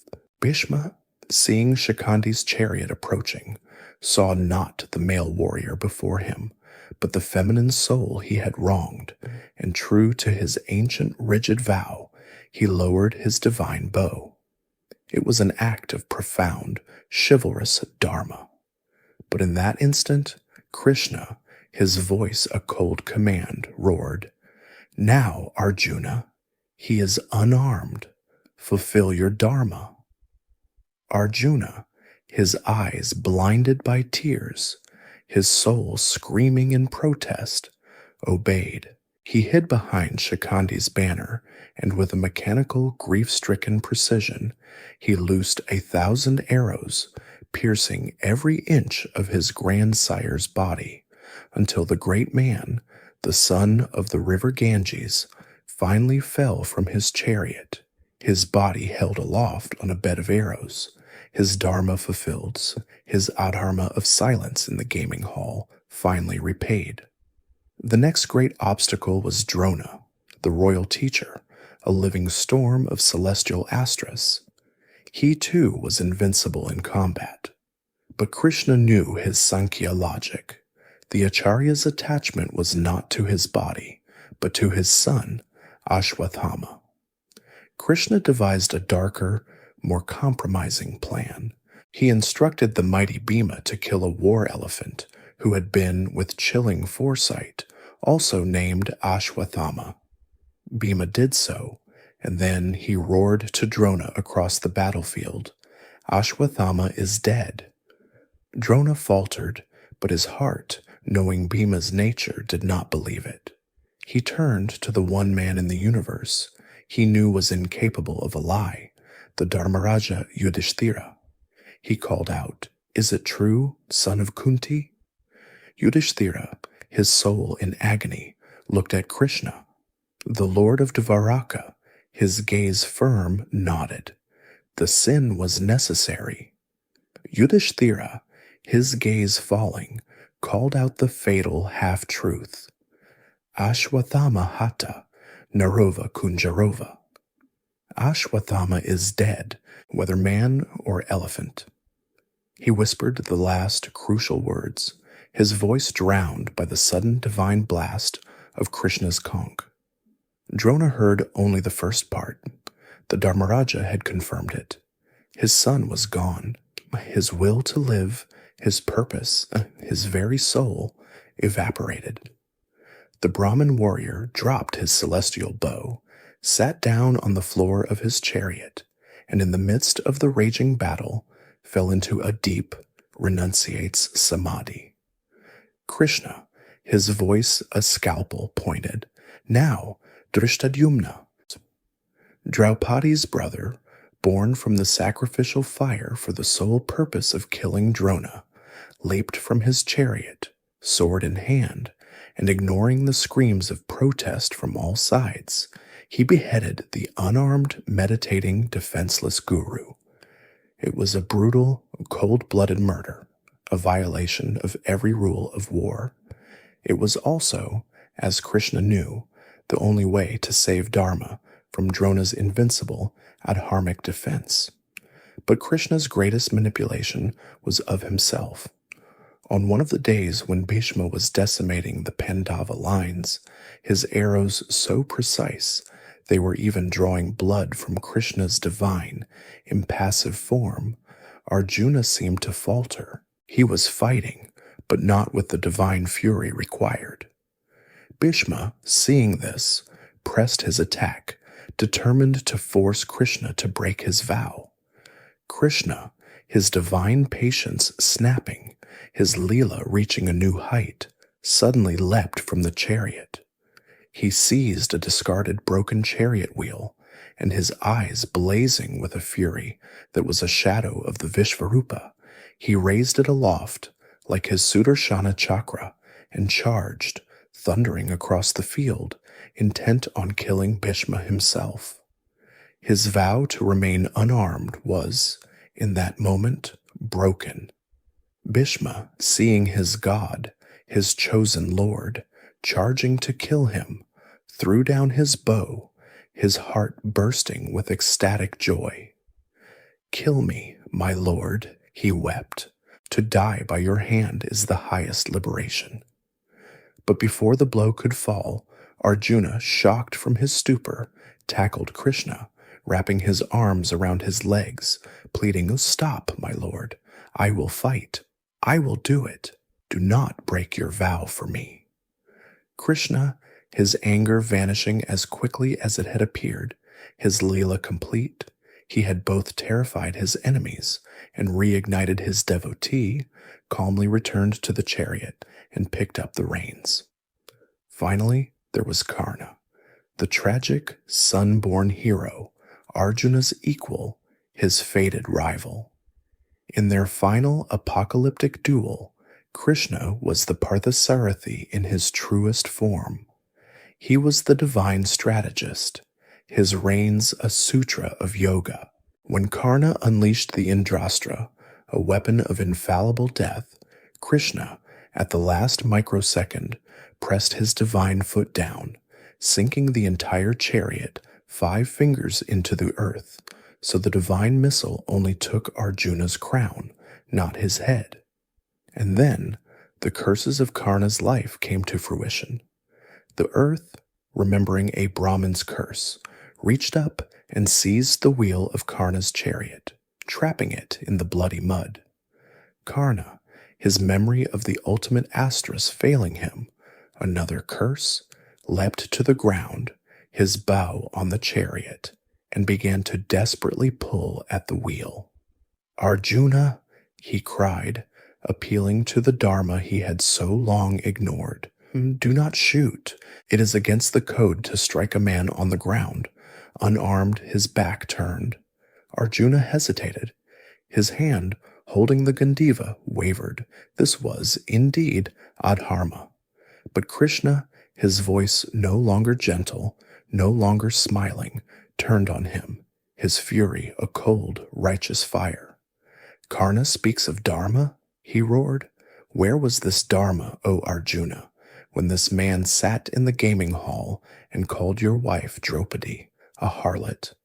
Where was his Dharma when he ordered Dushasana to strip her? Where was his Dharma when he, along with 5 other great warriors, surrounded and illegally murdered your son, the boy Abhimanyu? Where was his Dharma then? Shoot, Arjuna. This is your Dharma. Avenge them all." Krishna's words, the voice of Kala, time itself, broke Arjuna's final hesitation. He drew his bowstring, his eyes now as cold as his charioteers, and his arrow, the Anjalikastra, flew, severing the head of the great, tragic, and adharmic hero as he struggled with the wheel. Krishna, the charioteer, had never lifted a weapon, but with his words alone, he had felled the last pillar of Duryodhana's army, steering the chariot of Dharma through a sea of blood to its terrible, necessary, and fated victory. The war was over. The great Dharma Yuddha, the 18-day sacrifice had concluded, and the field of Kurukshetra, the Dharma Kshetra, was no longer a field at all. It was a vast, silent, and rotting necropolis, a wasteland of shattered chariots, splintered bones, and decaying flesh, stalked by carrion birds and howling jackals. The victory of the Pandavas was not a triumph. It was a holocaust. Yudhishthira, the man who had been crowned Samrat in a hall of celestial illusions, now stood as the undisputed emperor of a world that had been bled white, his throne built upon the ashes of his entire kinsfolk. The 5 brothers, along with Draupadi, were alive, their kingdom secured, but their hearts were hollow, their spirits scarred, the taste of their victory as bitter as ash. The air was thick not with celebration, but with the smoke of a million funeral pyres, a miasma of grief that covered the entire land. Before the new king could be crowned, before the kingdom could be rebuilt, there was one final, terrible, and human duty to perform. The victors, their divine chariot now a solemn funereal transport, had to travel to Hastinapura.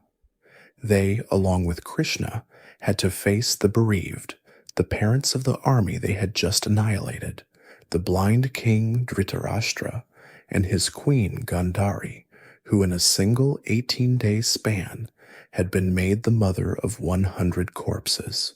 The atmosphere in the old Kuru palace was not one of surrender.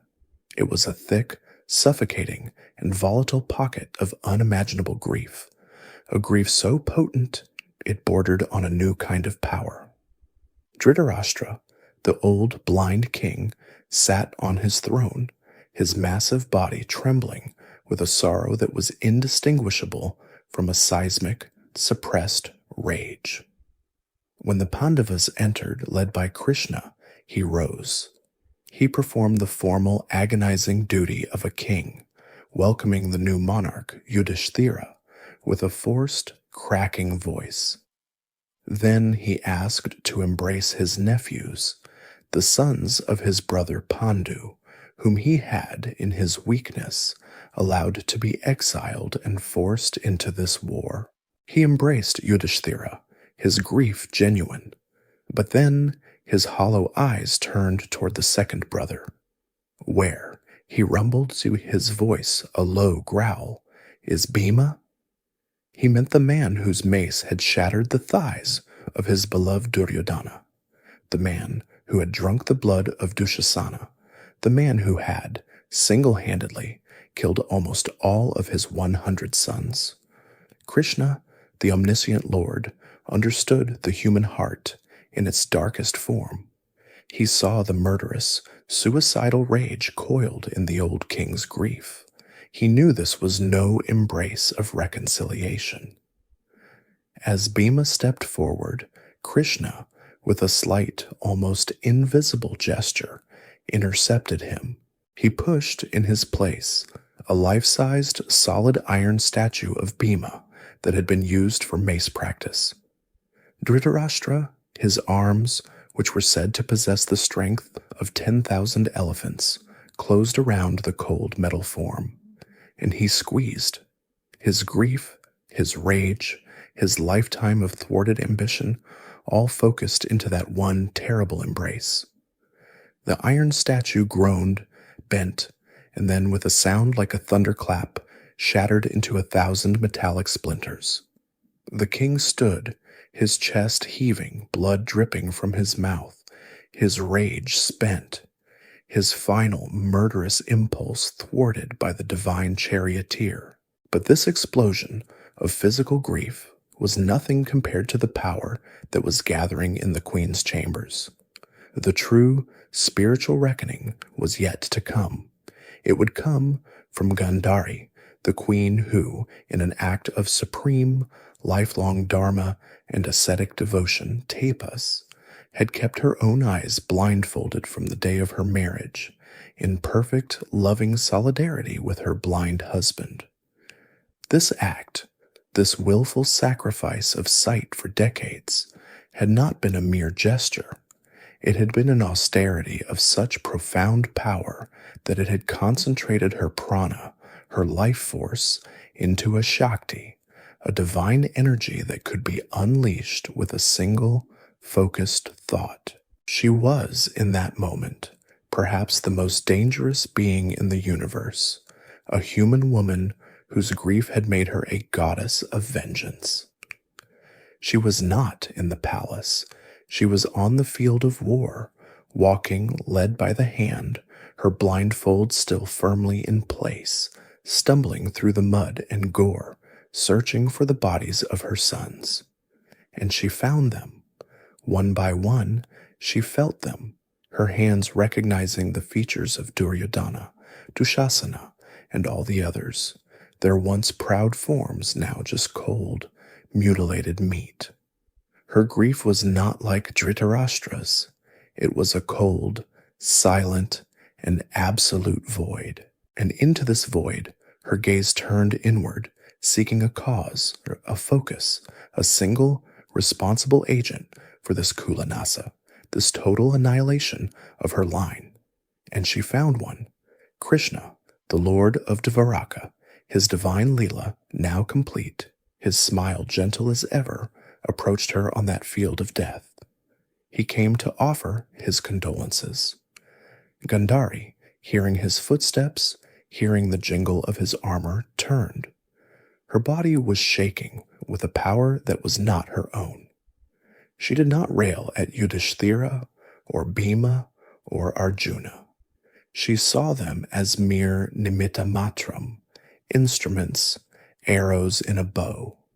She looked with her mind's eye at the archer. She pointed a trembling, accusatory finger at the divine form of her kinsman, Vasudeva Krishna. "Oh, Krishna," she cried, and her voice was not the wail of a grieving mother, but the cold, sharp crack of a judge passing an eternal sentence. "You were there.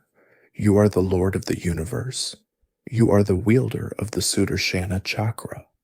You had the power to stop this. You heard your own peace terms rejected. You saw the dice game. You watched my sons adharma.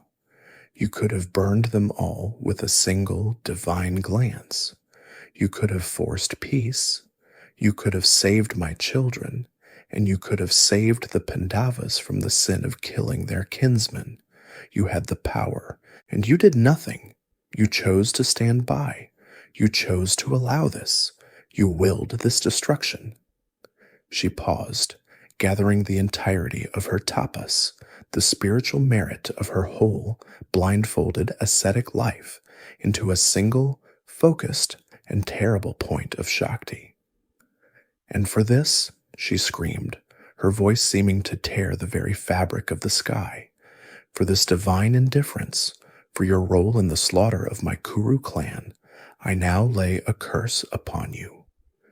The Pandavas, the sages, and even the celestial devas watching from above gasped in horror. A mortal was daring to curse God. "Just as I," she proclaimed, her voice ringing with the absolute, terrible authority of her sacrifice, "the mother of the Kurus, am forced to witness the total destruction of my sons and kinsmen, so too, O Krishna, shall you be the witness to the total, fratricidal destruction of your own clan, the Yadavas. You who think yourselves so clever will watch your sons and your grandsons and your kinsmen slaughter each other in a drunken, senseless brawl. You, who are a god, will be as helpless to stop them as I was to stop this. And 36 years from this very day, after your entire family has been annihilated, you, Lord of the universe, will die. You will not die a hero's death. You will not die a god's death. You will die alone in a lonely forest, your foot pierced by a hunter's arrow. You will die like a common animal, abandoned and forgotten. A profound, terrified silence fell over the field. The curse, powered by a lifetime of perfect tapas, was irreversible. It was sealed. The Pandavas looked at Krishna, their hearts frozen, expecting him to be enraged, to counter-curse, to strike her dead. Instead, Krishna, the Lord of the universe, the man who had shown Arjuna the Vishvarupa, simply bowed his head. A small, gentle, almost sad smile touched his lips. He looked at the grieving, blindfolded, and terrible mother, and his voice was one of profound divine compassion. I accept your curse, O noble Gandhari, he said softly. You have not cursed me. You have merely articulated the fated path. What you have spoken is, indeed, the destiny I have already willed for my own clan. He explained, his voice a calm whisper. The Yadavas, my kinsmen, protected by me in their invincible city of Dvaraka, have grown arrogant. They are intoxicated with their power, their wealth, and their wine. They have become a great, adharmic burden upon this earth, and no god, no asura, no man can defeat them, for they are my family. They are, in truth, invincible to all but themselves. Therefore, as you have so rightly foreseen, they must destroy each other. Your curse, noble lady, is not a new fate. It is merely the divine instrument, the nimitta matram, that sets my own unstated will into motion. I accept it, for it is Dharma. With that acceptance, the epic was sealed. The war was truly over. Its final terrible price had been stated, and the avatara of Krishna, his great work of cleansing the earth now complete, had just accepted the karma for his own divine play and the fated, tragic, and lonely terms of his own eventual departure from the world. Gandhari's curse, uttered in the raw, apocalyptic grief of the Kurukshetra field, was not a wild, emotional outburst, but the cold, hard, and final scheduling of Dharma. It hung in the air of the new age, a fated appointment set for 36 years in the future. The world, in that intervening time, began to heal. In Hastinapura, Yudhishthira, the Dharmaraja, with the wise counsel of the dying grandsire Bhishma, who had waited on his bed of arrows for the auspicious solstice to depart, ruled the scarred, depopulated kingdom with a gentle, just, and melancholic hand. It was the Kaliya, the age of vice, and his reign was a brief, golden echo of a Dharma that was already fading from the world. Far to the west, in the golden, unassailable fortress of Dvaraka, Krishna also ruled, not as king, but as the divine heart of the Yadava clan. His city, untouched by the Great War, had only grown in its staggering wealth and power, its maritime empire a beacon of prosperity. But the Yadavas, the Vrishnis and Andakas of Dvaraka, had a fatal flaw, a corrosive arrogance born of their invincibility. They were the kinsmen of God, protected by his divine presence, and this security had bred in them a sense of entitlement, a casual adharma, a pride and indolence that was in itself a great burden upon the earth. They were, as Krishna had admitted to Gandhari, a problem that only they themselves could solve. As the 36th year approached, the omens began. The Sudarshana chakra, Krishna's divine discus, vanished from his side, returning to the celestial void. His divine chariot and horses, the ones that had borne him and Arjuna through the war, were pulled into the heavens. The Panchajanya, his sacred conch, lost its voice. In the streets of Dvaraka, dark portents became a daily occurrence. Spectral figures, unnatural storms, and a growing palpable sense of societal decay, a rise in disrespect and in licentiousness that even Krishna, in his role as a householder, seemed powerless to curb. The final act was precipitated by an act of supreme youthful arrogance, a blasphemous prank that sealed their doom. A group of young, drunken Yadava princes, among them Krishna's own son Samba, decided to mock a group of visiting sages, including the great Narada. They disguised Samba as a pregnant woman, brought him before the rishis, and with slurred, mocking laughter, asked the holy men to predict the gender of the child. The sages, their eyes burning with an ascetic fury at this profound disrespect, were not deceived. They saw the truths and they delivered their own curse, a precise, echoing reflection of Gandhari's. This woman, they proclaimed, will give birth not to a child, but to a musala, an iron mace, and that mace will be the instrument that annihilates your entire arrogant and wretched race. The Yadava boys, their drunken bravado evaporating into terror, reported this to King Ugrasena. The next day, Samba did indeed produce a single, large, and terrifying club of black iron. Ugrasena, his heart cold with dread, ordered the mace to be ground into a fine, harmless powder and cast into the deep ocean. The Yadavas, in their fear, enforced a total prohibition on all intoxicating liquors, but it was too late. The curse was set. The fine iron dust, all but the last, sharp, triangular shard, washed back upon the shore, settling on the sand dunes near the holy coastal pilgrimage site of Prabhasa Tirtha. There it was absorbed into the earth and sprouted not as harmless reeds, but as a vast, menacing forest of Araka grass, a plant whose blades were as sharp and hard as the iron from which they had been born.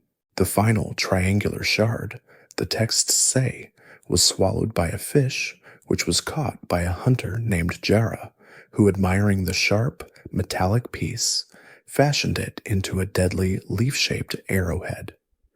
The stage was set. Every piece was in its place.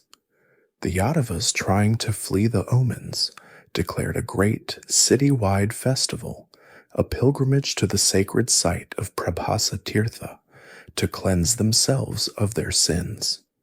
But their Dharma was too far gone. They carried with them, in defiance of their own king's prohibition, vast quantities of wine.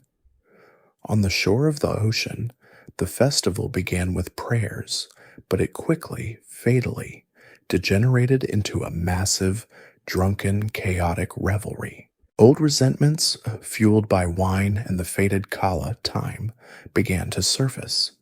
Two great Yadava heroes, Satyaki and Kritavarma, one who had fought for the Pandavas, the other for the Kauravas, began to argue, their old wartime grievances flaring. Satyaki, in a drunken rage, accused Kritavarma of fighting like a coward, of helping to murder the sleeping Pandava army after the war. The accusation was met with a counter-insult, and in an instant, Satyaki drew his sword, and in a single, drunken, adharmic blow, beheaded Kritavarma in the midst of the feast. It was the spark that lit the iron-laced tinder. The entire Yadava clan, 1,000,000 men, their minds clouded by wine and fated rage, erupted. They split into factions, their ancient petty rivalries becoming in an instant a cause for mass slaughter. And they were unarmed. They had come to a pilgrimage, not a war. But as they fought, they instinctively grabbed the only weapon at hand, the tall, sharp Iraka grass growing on the dunes. The moment a Yadava warrior plucked a blade, it transformed in his hand, as the curse had foretold, into an indestructible iron mace. The beach of Prabhasa became a hellscape, and in the middle of it all stood Krishna, his face a mask of profound, divine, and human sorrow. This was Gandhari's curse, made manifest. He, the Lord of the universe, was helpless.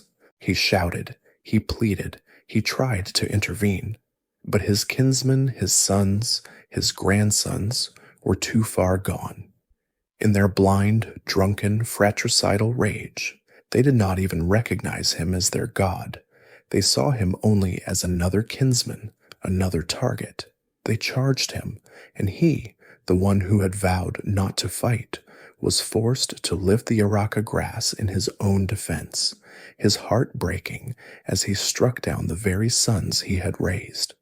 He watched, as Gandhari had watched, as his entire line, his son Pradyumna, his son Samba, his kinsman Satyaki, all of them, were consumed in a senseless, suicidal brawl until the beach was a silent, bloody carpet of Yadava bodies. When the dust settled, only two remained, Krishna and his elder brother Balarama. Balarama, his fair skin covered in the blood of his own family, his heart broken, had seen enough. He did not speak. He walked calmly to the edge of the forest, sat down under a great tree, and turned his gaze inward, entering a final, profound samadhi.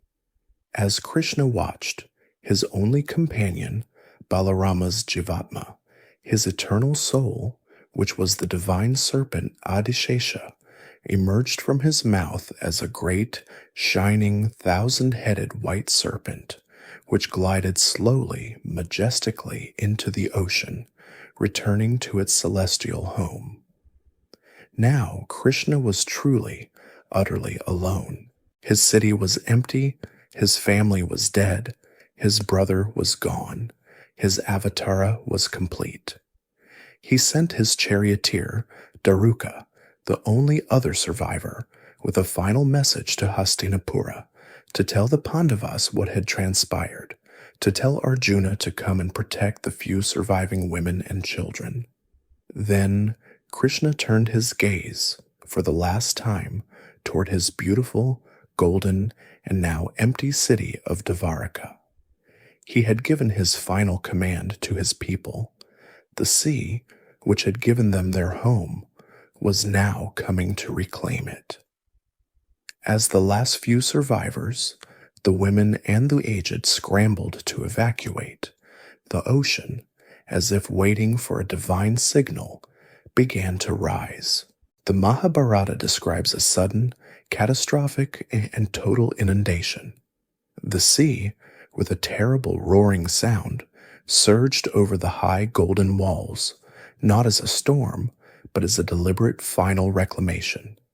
The magnificent geometric streets, the crystal palaces, the celestial gardens, all were swallowed in a single gurgling instant, the Garuda-topped towers disappearing beneath the churning, dark waves, until nothing was left but a silent, empty ocean. The mythical submergence of Dvaraka for millennia was just that, a myth.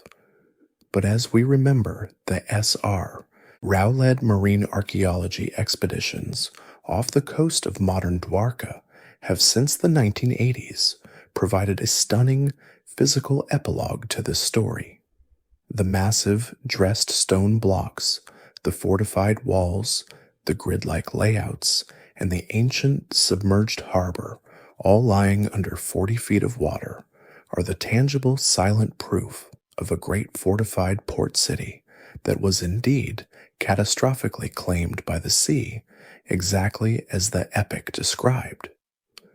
The karma of the Avatara was complete. His clan was annihilated. His city, the symbol of his dharmic protection, was now a ruin at the bottom of the ocean. His work on earth was finished. Krishna, the Parthasarathi, the Jagadguru, the last surviving Yadava, turned his back on the sea that had swallowed his world, and, with a weariness that was both human and divine, he walked alone into the forest to meet his own final and perfectly fated appointment.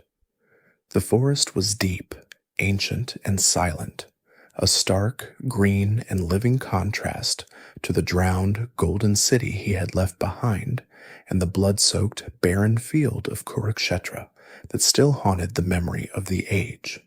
Krishna, the last of the Yadavas, the divine avatara whose great, earth-cleansing work was now complete, walked alone, his feet bare on the cool earth. He was weary, not with the physical fatigue of a warrior, but with the profound cosmic weariness of a god who has worn a human form for a full, tragic, and glorious lifetime. He had fulfilled the prophecy, he had guided the war, he had established Dharma on the throne of the world, and he had, as fated, accepted Gandhari's curse and presided over the necessary self-inflicted annihilation of his own kinsman. There was, quite simply, nothing left to do. His Leela was over. He found a quiet, shaded place near the bank of the Hiranvati River, a sacred spot in the wilderness of Prabhasa. He sat upon the soft earth at the base of a large, sheltering peepal tree, its leaves whispering in the gentle sea breeze. This was a place for a final, quiet exit. He did not prepare a pyre. He did not call for his celestial chariot. His departure was to be as humble as his birth exchange had been secret. He sat, closed his eyes, and drew his divine consciousness inward, performing his final yoga, his body perfectly still, his mind already merging with its own infinite, unbound self. He sat in a classic yogic posture, his left leg crossed, with the foot of his right leg resting upon his left thigh, the sole of his foot, luminous and pink like a lotus, facing upward and outward, exposed to the forest. At that very same moment, a hunter, a man of the local Bill tribe, was moving with stealth through the same forest. His name was Jara, which in a twist of perfect cosmic poetry means old age or decay. He was, as we remember, the very hunter who had found the last, sharp, triangular shard of the cursed Yadava mace, the piece that had not been ground to dust, and he had fashioned it into a particularly deadly, gleaming iron arrowhead. He was stalking deer, his bow drawn, his eyes scanning the dense undergrowth for any sign of movement, his mind focused, as a hunter's must be, on the singular act of the kill. Through a small clearing in the leaves, Jara saw it. From a distance, in the dappled, shifting light of the forest floor, he saw a flash of pink and brown, a shape that he, in his lifelong experience, mistook for the soft, vulnerable ear of a deer, resting, its head turned away from him. His karma, fated at the grinding of the mace, was now upon him. He did not hesitate. He drew his bowstring taut, his breath held, and he loosed his single, iron-tipped arrow. It flew, silent and true, across the clearing and struck its target, piercing the soft, upturned soul of the resting yogi. A cry, human and pained, echoed through the forest. Jara's heart leapt, not the sound of a deer. He ran forward, pushing through the bushes, eager to claim his prey. And then he stopped, his blood turning to ice. He saw not a deer, but a man, a divine being, his skin the color of a monsoon cloud, his yellow silks stained with his own blood. The man was wounded, but his eyes, as they turned to meet Jara's, held no anger, only a profound, gentle, and all-knowing compassion. Jara, in an instant, recognized the emblem, the aura. He realized he had just, with his own fated hand, struck down the Lord Vasudeva Krishna. He fell to the ground, his body shaking, his face in the dust, a broken, terrified wail ripping from his throat. "My lord," he wept, "I have committed the most terrible, unthinkable sin. I have struck you. I am a murderer, a killer of God. Please, my lord, punish me. End my miserable life." Krishna, his voice soft, his smile serene, even as his life force ebbed, gestured for the hunter to rise. "Do not grieve, Jara," he whispered, "and do not fear. You have committed no sin. You have done nothing for which to be forgiven." Jara looked up, his eyes streaming confused. "This," Krishna continued, "was my own chosen will. You are, as Arjuna was, merely the nimitta matram, the fated instrument. This was the fulfillment of the noble Gandhari's curse. It was the karma of a different age, when I, as Rama, struck down the Monkey King Valley from just such a hidden place. This arrow, this moment, this perfect quiet end, it is all my own Leela. Your hand was my hand." And as the hunter wept, Krishna, with his final act of grace, granted the terrified man moksha, a divine and instant liberation, sending his soul, now cleansed, to the highest celestial heavens. Jara, his soul freed, vanished.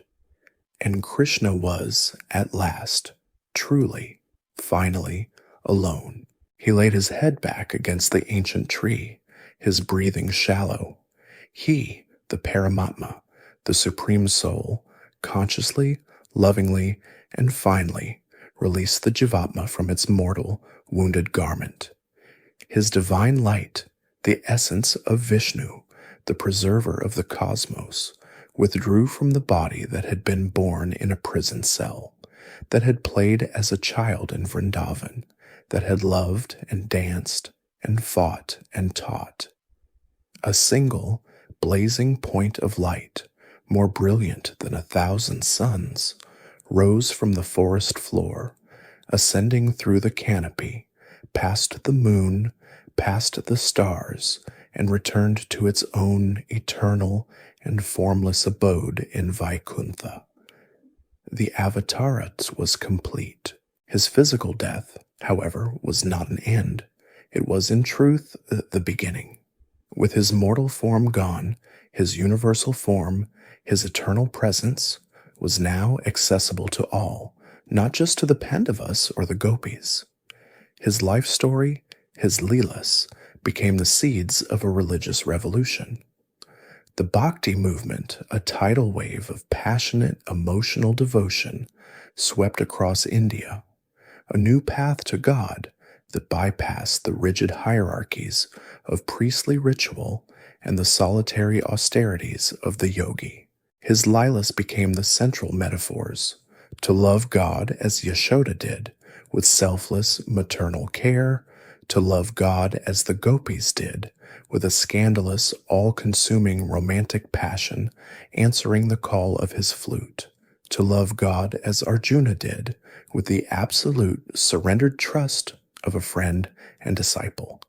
Poets and saints, Surdas, Mirabai, Chaitanya, were born, intoxicated with this love, their songs of separation and union keeping his presence alive in the hearts of millions.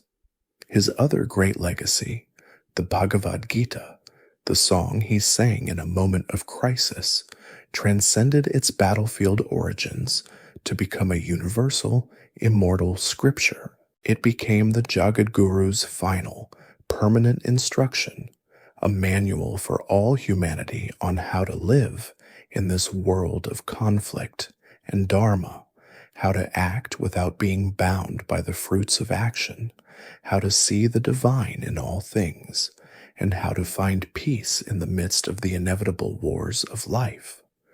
The boy who lifted a mountain, the man who steered a chariot, the god who was slain by a hunter's arrow, he did not leave.